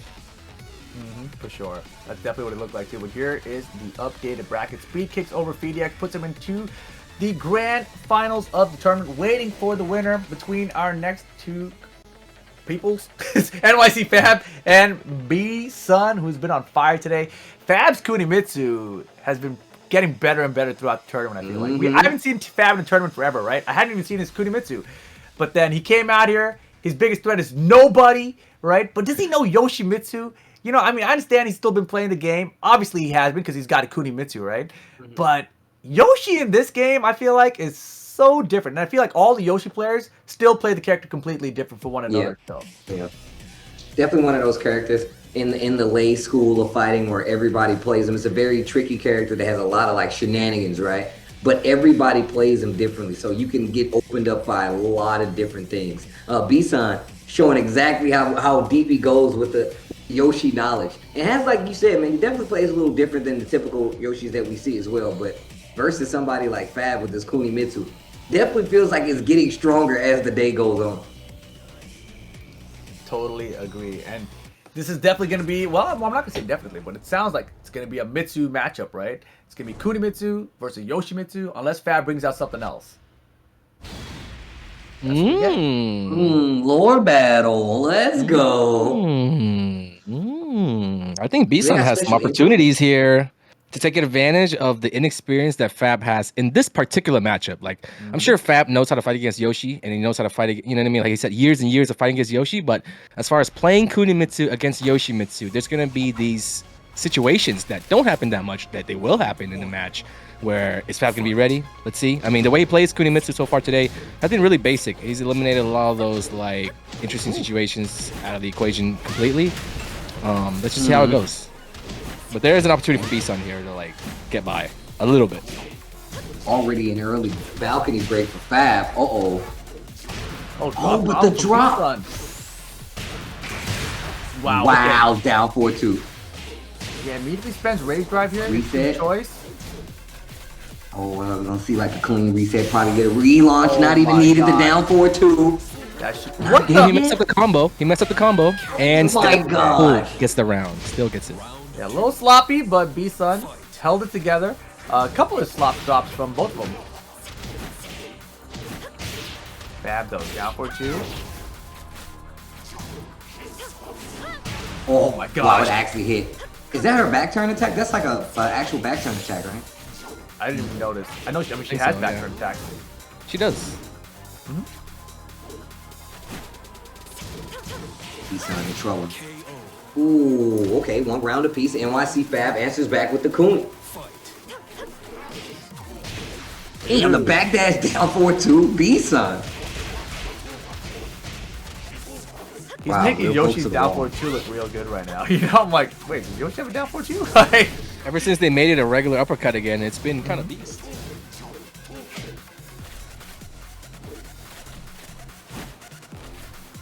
Yeah, B-Sun is so patient. Like, you know, a lot of times when you see full screen Yoshi, they're just like doing all kinds of weird shit. They're like, I'm gonna go back here for no reason, sit down on the floor, and get a pogo stick, you know? But he's like, I'm just gonna hold back. You know, I'm like, that's cool. Just hold back, dude. Just block. Patience is really working out, man. Sometimes all it takes is to chill. Let your opponent mess themselves up. Oh, wow. Gets the launcher. B-Sun. Unblockable setup? No? Oh, going straight for the Rage Art. That's going to hit. It hella hit. And it's going to do a ton of damage. This is going to be close. Close? Maybe Pixel? I don't know. Death. That's about 3 points. Oki now, though. Yeah. The slide taking advantage. Still just the first game here. What? Yo, how did that happen? Yo, Fab. Ninja shenanigans. Kunai. Yes. Yoshi has the wall. Wow, spin to get out of it. Does that flip low crush or something? Bruh. Oh my god, that was too good. That was like a great ninja fight for 2 seconds. Yeah, man. dude. That was crazy. Kunai sword battle. Bro, the kunai to close out, hit him in the back. Ugh. Where you going, kid? Damn. I really want to know about that flip kick move that Fab is using. I'm gonna go check. Fab is using it a lot too. A lot. But I'm like, does it have evasiveness at all? Because he uses it like it kind of does. Like in the situation, I'm like, why would you use that instead of just like a downward one or something, you know? But so I'm just curious about it. Yeah, the downward definitely looks like it has some. It looks like it has some crush ability, but you gotta remember, Kunimitsu got that small weird ass hitbox. So even if it has a little bit of evasive properties, it has like +1 on that because it's Kunimitsu as well. So, and that seems like what it's doing. There's a lot of situations where I'm looking at it just barely get past something and keeps Fab safe. He gets the hit and reset the neutral. And then all of a sudden you're like, damn, am I supposed to be swinging right here? Because he's gotten that almost every match we've seen him play at this point. Yeah, Jumanji in the chat says that it crushes high. So that's interesting. Ah, that makes sense though. It makes sense. Safe on block. You can also choose to go back turn with it. So pretty cool. Yeah, I mean, because that's what I brought up earlier when we first saw Fab using Kuni. I was like, we haven't seen a lot of players use this character at a high level, and Fab is one of those players who plays pretty solid overall. So I wanted to see what he brought. And that's one of the big things I've noticed about his Kunimitsu compared to all the other Kunimitsus I've seen. No one else really uses that move as much as Fab does. That was like the spammy move, the move that like you could just do over and over and over again when she was like day one, week one, and people weren't hip to what she could do afterwards because of the back turn options. She got these new back turn moves, and then like how like barely negative it was. You know what I mean? People weren't really used to that, and so it's got a lot of things working for it. Not to mention that you could actually use it in the combo. So that was what people were running a lot of in the beginning. And I think with the fact that she's so underused, that move is still kind of in the same position. People don't really know about it, and it's slept on. Definitely the case. I think this character in general is slept on. Yeah, most definitely. Talking about Pokemon and Leroy or something, you know. But that's what I was saying earlier, man. Like when we're watching Fab play, we don't get like the typical like Cooney play, and I feel like the characters meta, nice reaction to the fan right there. The characters meta still has like some ways to go. Like I mean, for full implementation, right? Like to see her using all the mix-ups, the set mix-ups and stuff like that. But you don't even have to go that far, as you can see right here with Fab. Boy, he's got a 10-win streak right now and doing good in the tournament. Oh. And B-Sun started off looking really sharp, right? But then somehow Fab just turned things around. It looked like B-Sun's a little bit out of control. Yeah, B-Sun's trying to find, you know, like a game plan that'll work. He doesn't really know how to tackle this problem that is Fab's Kunimitsu. Probably wasn't even expecting him to use his character, you know what I mean? If he was like trying to prepare for a potential encounter like Kunimitsu on Fab. It's tough. Like you can't predict this ahead of time, so you kind of just got to go in and wing it. And this is what we're seeing right now. Fab probably has been practicing this character like under our noses for a good minute now. Nice. Flash. That is a good punish. Oh, goes for the unblockable. Man, just everything looks like it's hitting. Oh my gosh. Fab going back to the well again. That should be the route. Dead. Yep.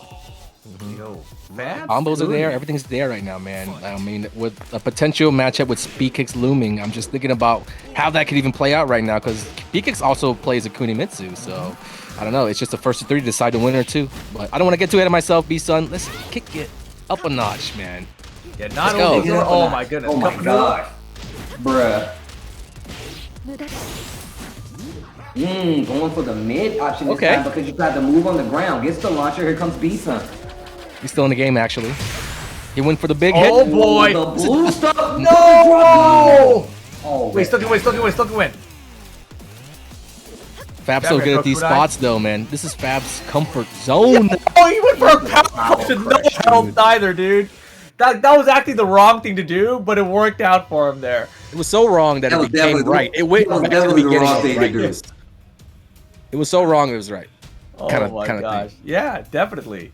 He's like, I got no help. Power crush. Oh, it worked. Cool. You know what? Back to too much stuff going on. Is that power crush a homing? I don't think so. Is it? Oh yeah, I don't know. I mean, everything's homing when you play Jack 7, so that's my excuse. You know what I mean? Everything home is homing. Chat says yes, it is. Okay, so he used it for the homing there, not for the power crush. That was the right read then, Fab. Yeah, sure. Meant to do that, guys. 100%. I knew he was gonna sidestep. I used my homing attack. I nailed it. That's exactly what he was saying. I knew he was gonna do that shit. Mad stiff. Right? Mad stiff, yo, New York. New York.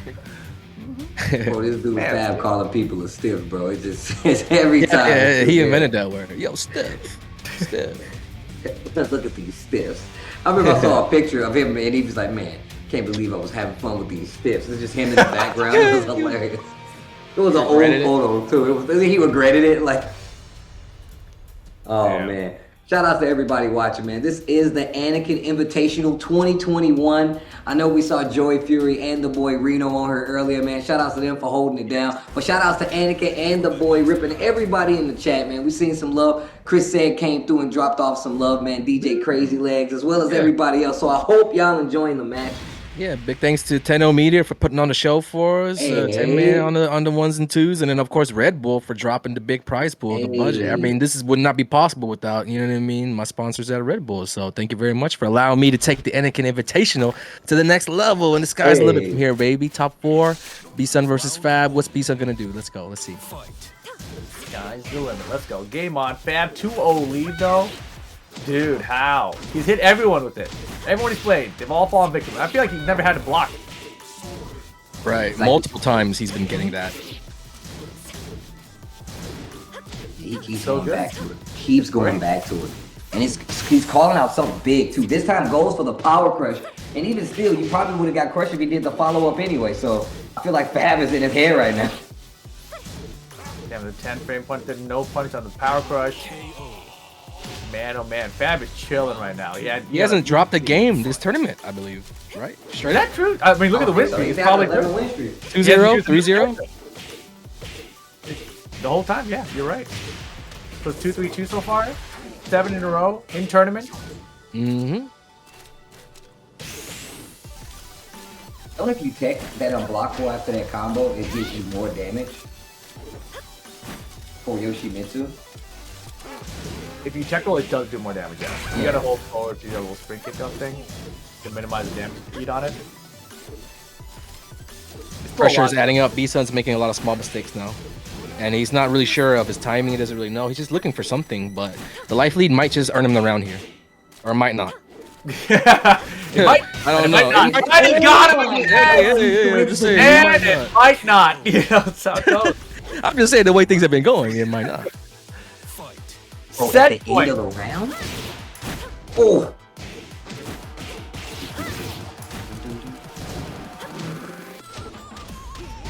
Oh, yo, the 4-4-2 hit on the beat drop. Let's go. Dude, this is crazy beatdown. Fab. Looking to move to the finals versus speed kicks. Just needs one more hit to close it out here. B-Sun, what do you got? Last chance. Oh, wow. Space out the power crush. The Fubuki need up 4-3. No. Oh. Wow. Thought the sidestep would get you some more ground. Maybe one more game. The streak continues. NYC Fab. That's 3-0, right? That's 3-0, right? That's 8-0 in the tournament for him. Damn. NYC Fab. The old man have come to play today here at the Anakin Invitational. Old man speed kicks. Old man Fab. Just like we planned, baby. Just like we planned in the beginning. Yeah, it's all playing out just like this.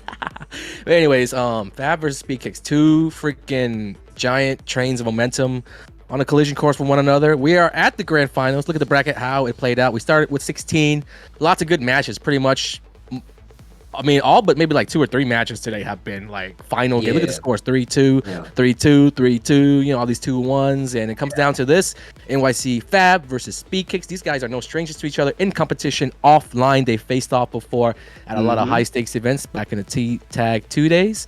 Even Tekken 7, I think they've played before, but who knows? They're gonna play together right now for a chance at the top slot in the prize pool. Let's take a look at the prize pool breakdown one last time because we do have $10,000 to give out today. So this is where we're at.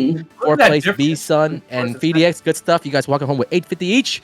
And right now we're down to the top 2. Grand prize today, $4K. And we still got that match of the day bonus. Haven't figured it out yet because we still got one more match left to go. This guy Fab, right? That match of the day bonus. He's not interested. He came to win today. He's like, I'm came to win. Everyone's so bad that they're not even fun to watch. You know what I mean? Everyone's getting beat up. I'm getting first place. I'm getting out of here. Now, if he would just at least give some games to make it look interesting, he might have gotten a match of the day bonus on top of it, Fab. You know, you got to think. Nah, business first, man. He's got a daughter. He's got a wife. He's not trying to waste time. Time is money, man. That's just ice cream, bro. Work tomorrow and do all that life stuff. You know, I wouldn't know about that. I don't have a life, bro. That's a lot of ice cream. Yeah, that's a lot of ice cream. There's a lot of freaking daddy Sundays, whatever he likes to do. Bro. Exactly. Where y'all going? Coney Island? Is that what y'all doing? Dude. No, not during the winter. It's probably big as hell on the East Coast. Chris, that's facts though. That is true, man. This could go a long way for the holiday season. And he does have a little girl, so you got to make sure you take care of that first. Yeah, man. I don't know. I'm just excited that we get this matchup. You know what I mean? Like, Speakers could have lost. He could have lost to Fee. Fab could have lost. Could have lost to anybody. Honestly, like, not the way he's playing. Happen. Right. He actually hasn't lost to anybody. He hasn't. Yeah, he actually hasn't lost. At the beginning of the day, he could have lost to anybody, but like the more he played, the more I was like, okay, Fab, let's go. He's delivering, making good on his promise. You know, he never promised me anything, but you know, I assumed he'd be there at the end, anyways. I wonder. I mean, I think the closest we saw him almost lose a game was probably to Mac, right? Yeah, I guess. Do you even I feel like you have to like be in a final round situation to even count it as almost losing. Yo, grand finals of the Anakin Invitational. Are you serious? Kunimitsu versus Kunimitsu. Fab versus Speed Kicks. The 2 retired players who don't play the game but play the DLC character now.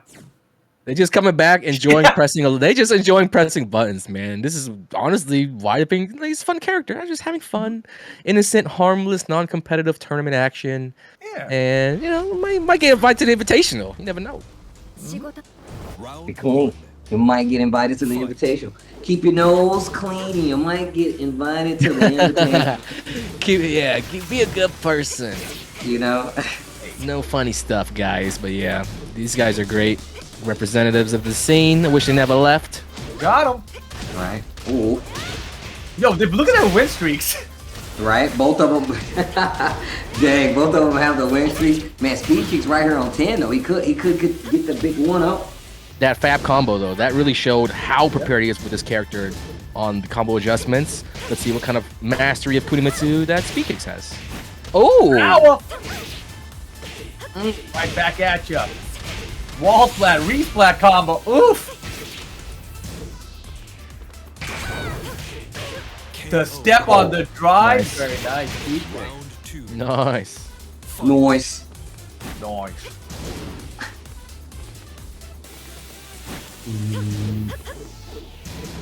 Speed kicks.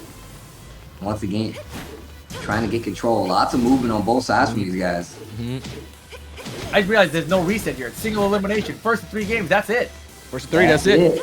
That's what I like. You know, I wanted to make it high stakes, but also like super short set, like big time. You know, we're not here for a long time. We're here for that solid, good ass tech. Let's go. Speed kicks though is looking really good in this matchup. Fab might not be as prepared as we thought. Damn, is Fab gonna have to switch to Bob or Miguel? That was wild. Damn, is Fab gonna drop his first game today? I mean, 10 seconds left on the clock too. and big lose of speed. Fab's gonna need a rage drive or rage guard at this point. Yep. Being aware of it, just chilling. He's backdashing all day now, stepping. What you gonna do, girl? Nothing. Using the clock. Fight. Using the clock. Hey, so who's older between these two? It's definitely Fab. I actually Are you know it, sure? man. If you start counting Tekken years, That's what I'm saying. it's definitely on. I don't know. They're the same age.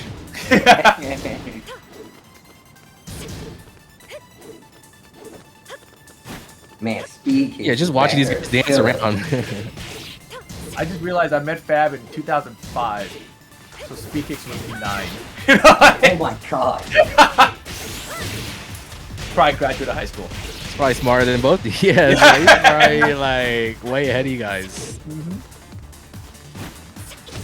It's pretty dominant right now for speed kicks in the mirror, but this is an opportunity. No, he missed. Sounds great against a guy that didn't lose a game the entire tournament so far. With his Things character. are already getting interesting. With this In the character. mirror.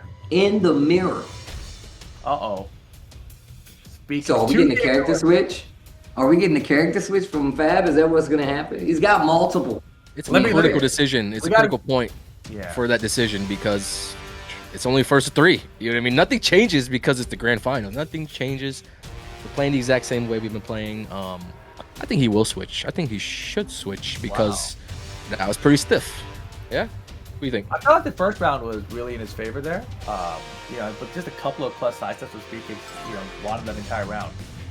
So I feel like Fab can still adapt. I don't think he needs to switch, especially because I haven't seen his other characters. You know, like, I mean, maybe you've played with him more recently, but I haven't seen what else he can bring to the table, like at this moment against including Mitsu, right?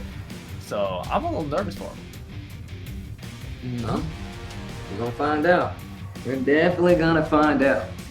Man, finally losing a game goes down to speed kicks. I wonder if the switch is coming though. I'm really interested to know. My man was looking stiff. You're right, Anakin. He was looking stiff with that.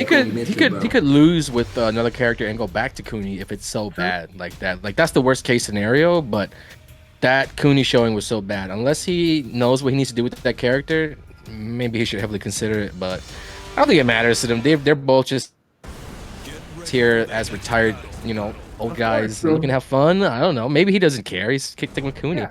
I do think the best chance is with a character switch, though. I don't know. He has a lot of characters he listed, you know. There it is. Oh yes! Oh, This the is what I- Leroy? Yes! Leroy.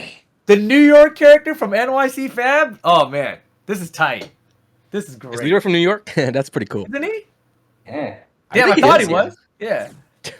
I don't know the Lawrence. Whoa. NYC Fab. Oh man. NYC versus California. Coast to coast. At the Anakin Invitational for the grand finals. Let's go. So poetic right there, man. Just the way we wrote the script, you know? Glad. Nice bracket, Anakin. All part of the plan. On the counter hit. Didn't finish though. He almost ruined the plan, but I would have been cool with that. I would have been Yeah, cool with that. That would have been hilarious, dude. Oh wow, what a block. Nothing big from it though. Speed kick still looking real solid right now.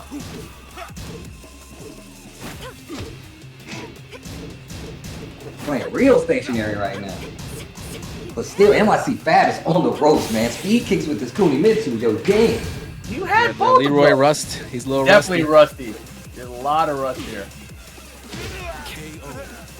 Little rusty. The aura doesn't come out as fast, so he might not be, you know, quick to use it as he would with another character. Yep. Still same. Like the hell sweep, he didn't finish it. Like, why would you just do the first hit of it, right? And then he hit the 1-1. He didn't confirm the rest of it. So maybe he could have went with Lydia. Who knows? Should have went with Lydia. That's another game. We're already writing him off. Speaking, lifting control here though. I mean, it's looking hard for Fab to like find a button to press. He can't. He's lost. He's looking for something and he's lost. He doesn't know where he is. So that's why it just looks not that good this game either. But 2-0 doesn't mean you're dead either. Especially when it's Fab we're talking about and speed kicks. These are like world-class players that make comebacks in their sleep. He's remembering. Perry came out. Orbital came out. And NYC Fab is really trying to pick his spot. Speed kicks is literally just waiting that much longer. Pick up conversion. This is gonna hurt like hell, especially if he gets the wall. Okay, it actually messes up the combo. What a side wall! Perfect. Yo, boy, oh boy, double no round brown. Is he gonna 9-0 the Fab here? That would be crazy. Is it Bob time? I think it's time. Maybe Lydia. Get the It depends ball. on who he's Lydia? more confident between Lydia and Bob. Bob, I want the Bob. You want the Bob? I want I'm down with the Bob. I mean, look, tournament life on the line is not looking good. You can't get worse than 6 rounds straight. Yeah, like Bob's just sitting in the back in the corner. He's like, "One last ride, partner." One last Fab's ride. like, "One last ride, baby." They dap it up real quick, and then they do it. Damn Fast and Furious style. You ready, partner? I'm an old man. You looking kind of stiff. Let's do it. Max, he's not using Bob. I mean, why not? Why not? He knows how to He's play. not the using character. Bob. Oh man. I wonder if it's so. If it's not Bob, then who actually will it be? The Lydia? We haven't seen one all day. Surprise Miguel. I wouldn't be surprised by that. I was thinking we were gonna see Miguel earlier, actually. Yeah, I thought so too. Miguel or Bob is what I would like to see there. One more game though. I wonder what the move's gonna be though. This is the last chance. We were talking about the Christmas time, the holiday season being here, and my man NYC Fab trying to be the winner, but Speed Kicks and said, "No go. I ain't got no kids, but I'm still gonna keep this money." Wait, was Anakin talking? I thought he was just like miming over there. Yeah, I thought he was doing something else. I don't Did he hear actually him. talking? Did he mute himself? I was talking. Oh, damn. man. Hey, welcome back. My bad. Yeah. I was miming too. You looked excited though. Here we go, Lydia. Final game. Isn't it funny when they're like talking and they're excited but they're muted? You know what the fuck? You look real happy.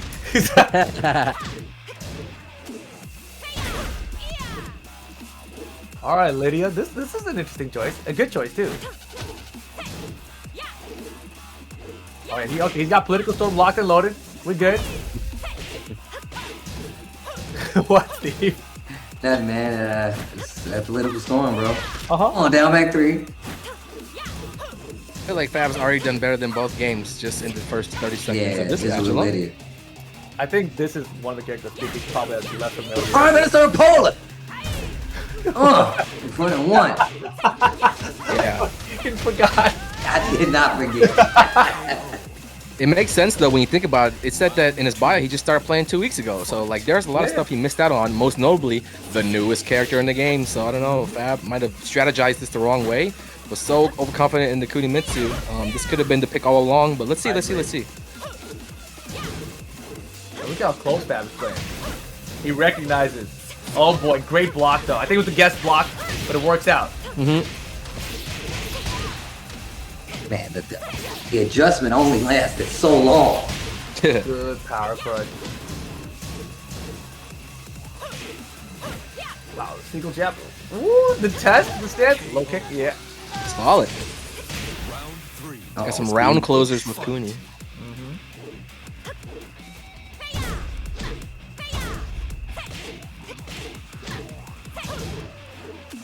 Okay, still playing really, really simple. Nothing too big when it comes to like the gamble, but The pokes are adding up. Yeah. I think that's kind of the issue here for Fab, though, right? Like, if you want to beat Speaking because it's kind of a matchup, you should take advantage. And I don't think he's playing in the way to take advantage. He's playing a very solid second base play. Where's the pocket sand, dude? Hit him with the pocket sand. Oh wow, that didn't that counter, the parry didn't work out.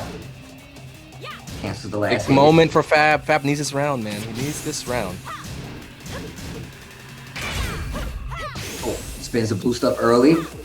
Pocket sand. Back tech. Oh, blue stuff on my own. Down back 3. NYC Fab. Just Huge risk. Inching back into this game. You just need one, man. That's gonna do a lot for someone like Fab, who always believes. He never counts himself out. He needs to finish the job right here, though. It's kind of still under a lot of pressure. He also has up 4-4, which he has not really made use of. It can get him out of trouble situations. But this is tough. He kicks trying to close it right now. Trying to end the tournament. Wait. Oh boy. Punish. No punish on the power crush. Uh-oh. Tournament points for speed kicks. Let's see. I'd like to see another game. Fab. Give me another game, NYC Fab. Give me another game, bro. That should have been Political Storm. Yeah, we're not seeing much of Political Storm at all, man. Doesn't he Start know off he's the with prime it. minister of Poland? He's forgetting, man. He's forgetting. Oh, wait. Okay, wait a That's minute. Wall carry's good here. What the? He went for the harder Wall one. combo. He got the game, though. Yo, he's Okay, a fighter alright. out here. 2-1. It's definitely not over. Stop the streak. Both sides stopped each other's streaks. Kunimitsu. Now, what do you think, though? Do you think Speed Kick sticks it out with Kuni?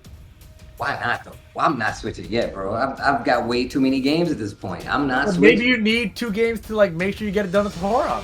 Yeah, the mentality is if you switch to Harong, you have 2 chances to win 1 game. But if you go with Kuni, you lose again, and then you switch to Harong, it's like do or die. So like, one try. if I got by with a character that's not my main, I'd probably switch to my main to get the 2 for 1.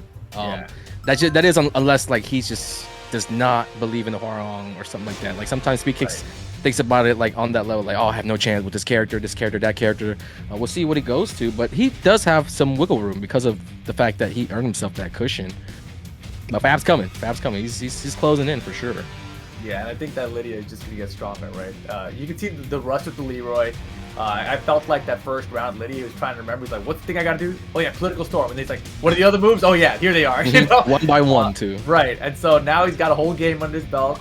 Lydia's just gonna get stronger as the set progresses. So Fab is definitely still in it. So this is a big choice for Speed Kicks, deciding which character to use. Look at the Huarong, though.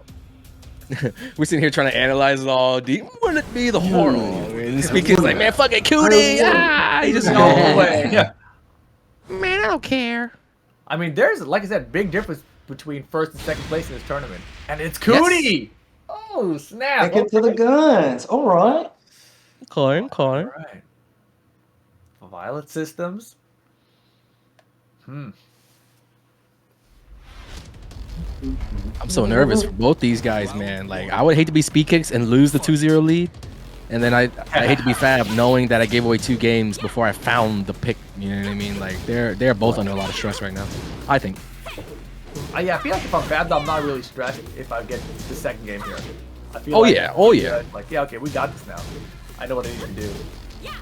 I think Fab smells blood as a shark in the water. Like, I think he spilled that first drop of blood, and now he's hungry for more. He's gonna go for it, honestly. Fab definitely does play like that's all he needed to see. Like, oh yeah, I get you. There we go. Yeah, Speed Kicks is slowing down. I see it. Yeah, might be. Oh my gosh, the down forward 2 though. Rage mode for Lydia incoming. Not gonna reach the wall. Oh boy, good conversion. Nice. Okay. Oh, that could have been it. No! But instead, you get hit with this blue stuff. Oh my god, 50? No wall chip. Time. Hot time. Because of the lead! Oh my god, I thought she was gonna fly over. Oh my god, okay, speaking, the slide works out, goes underneath the high, running one there. Oh my god, dude. Man, good awareness to take that.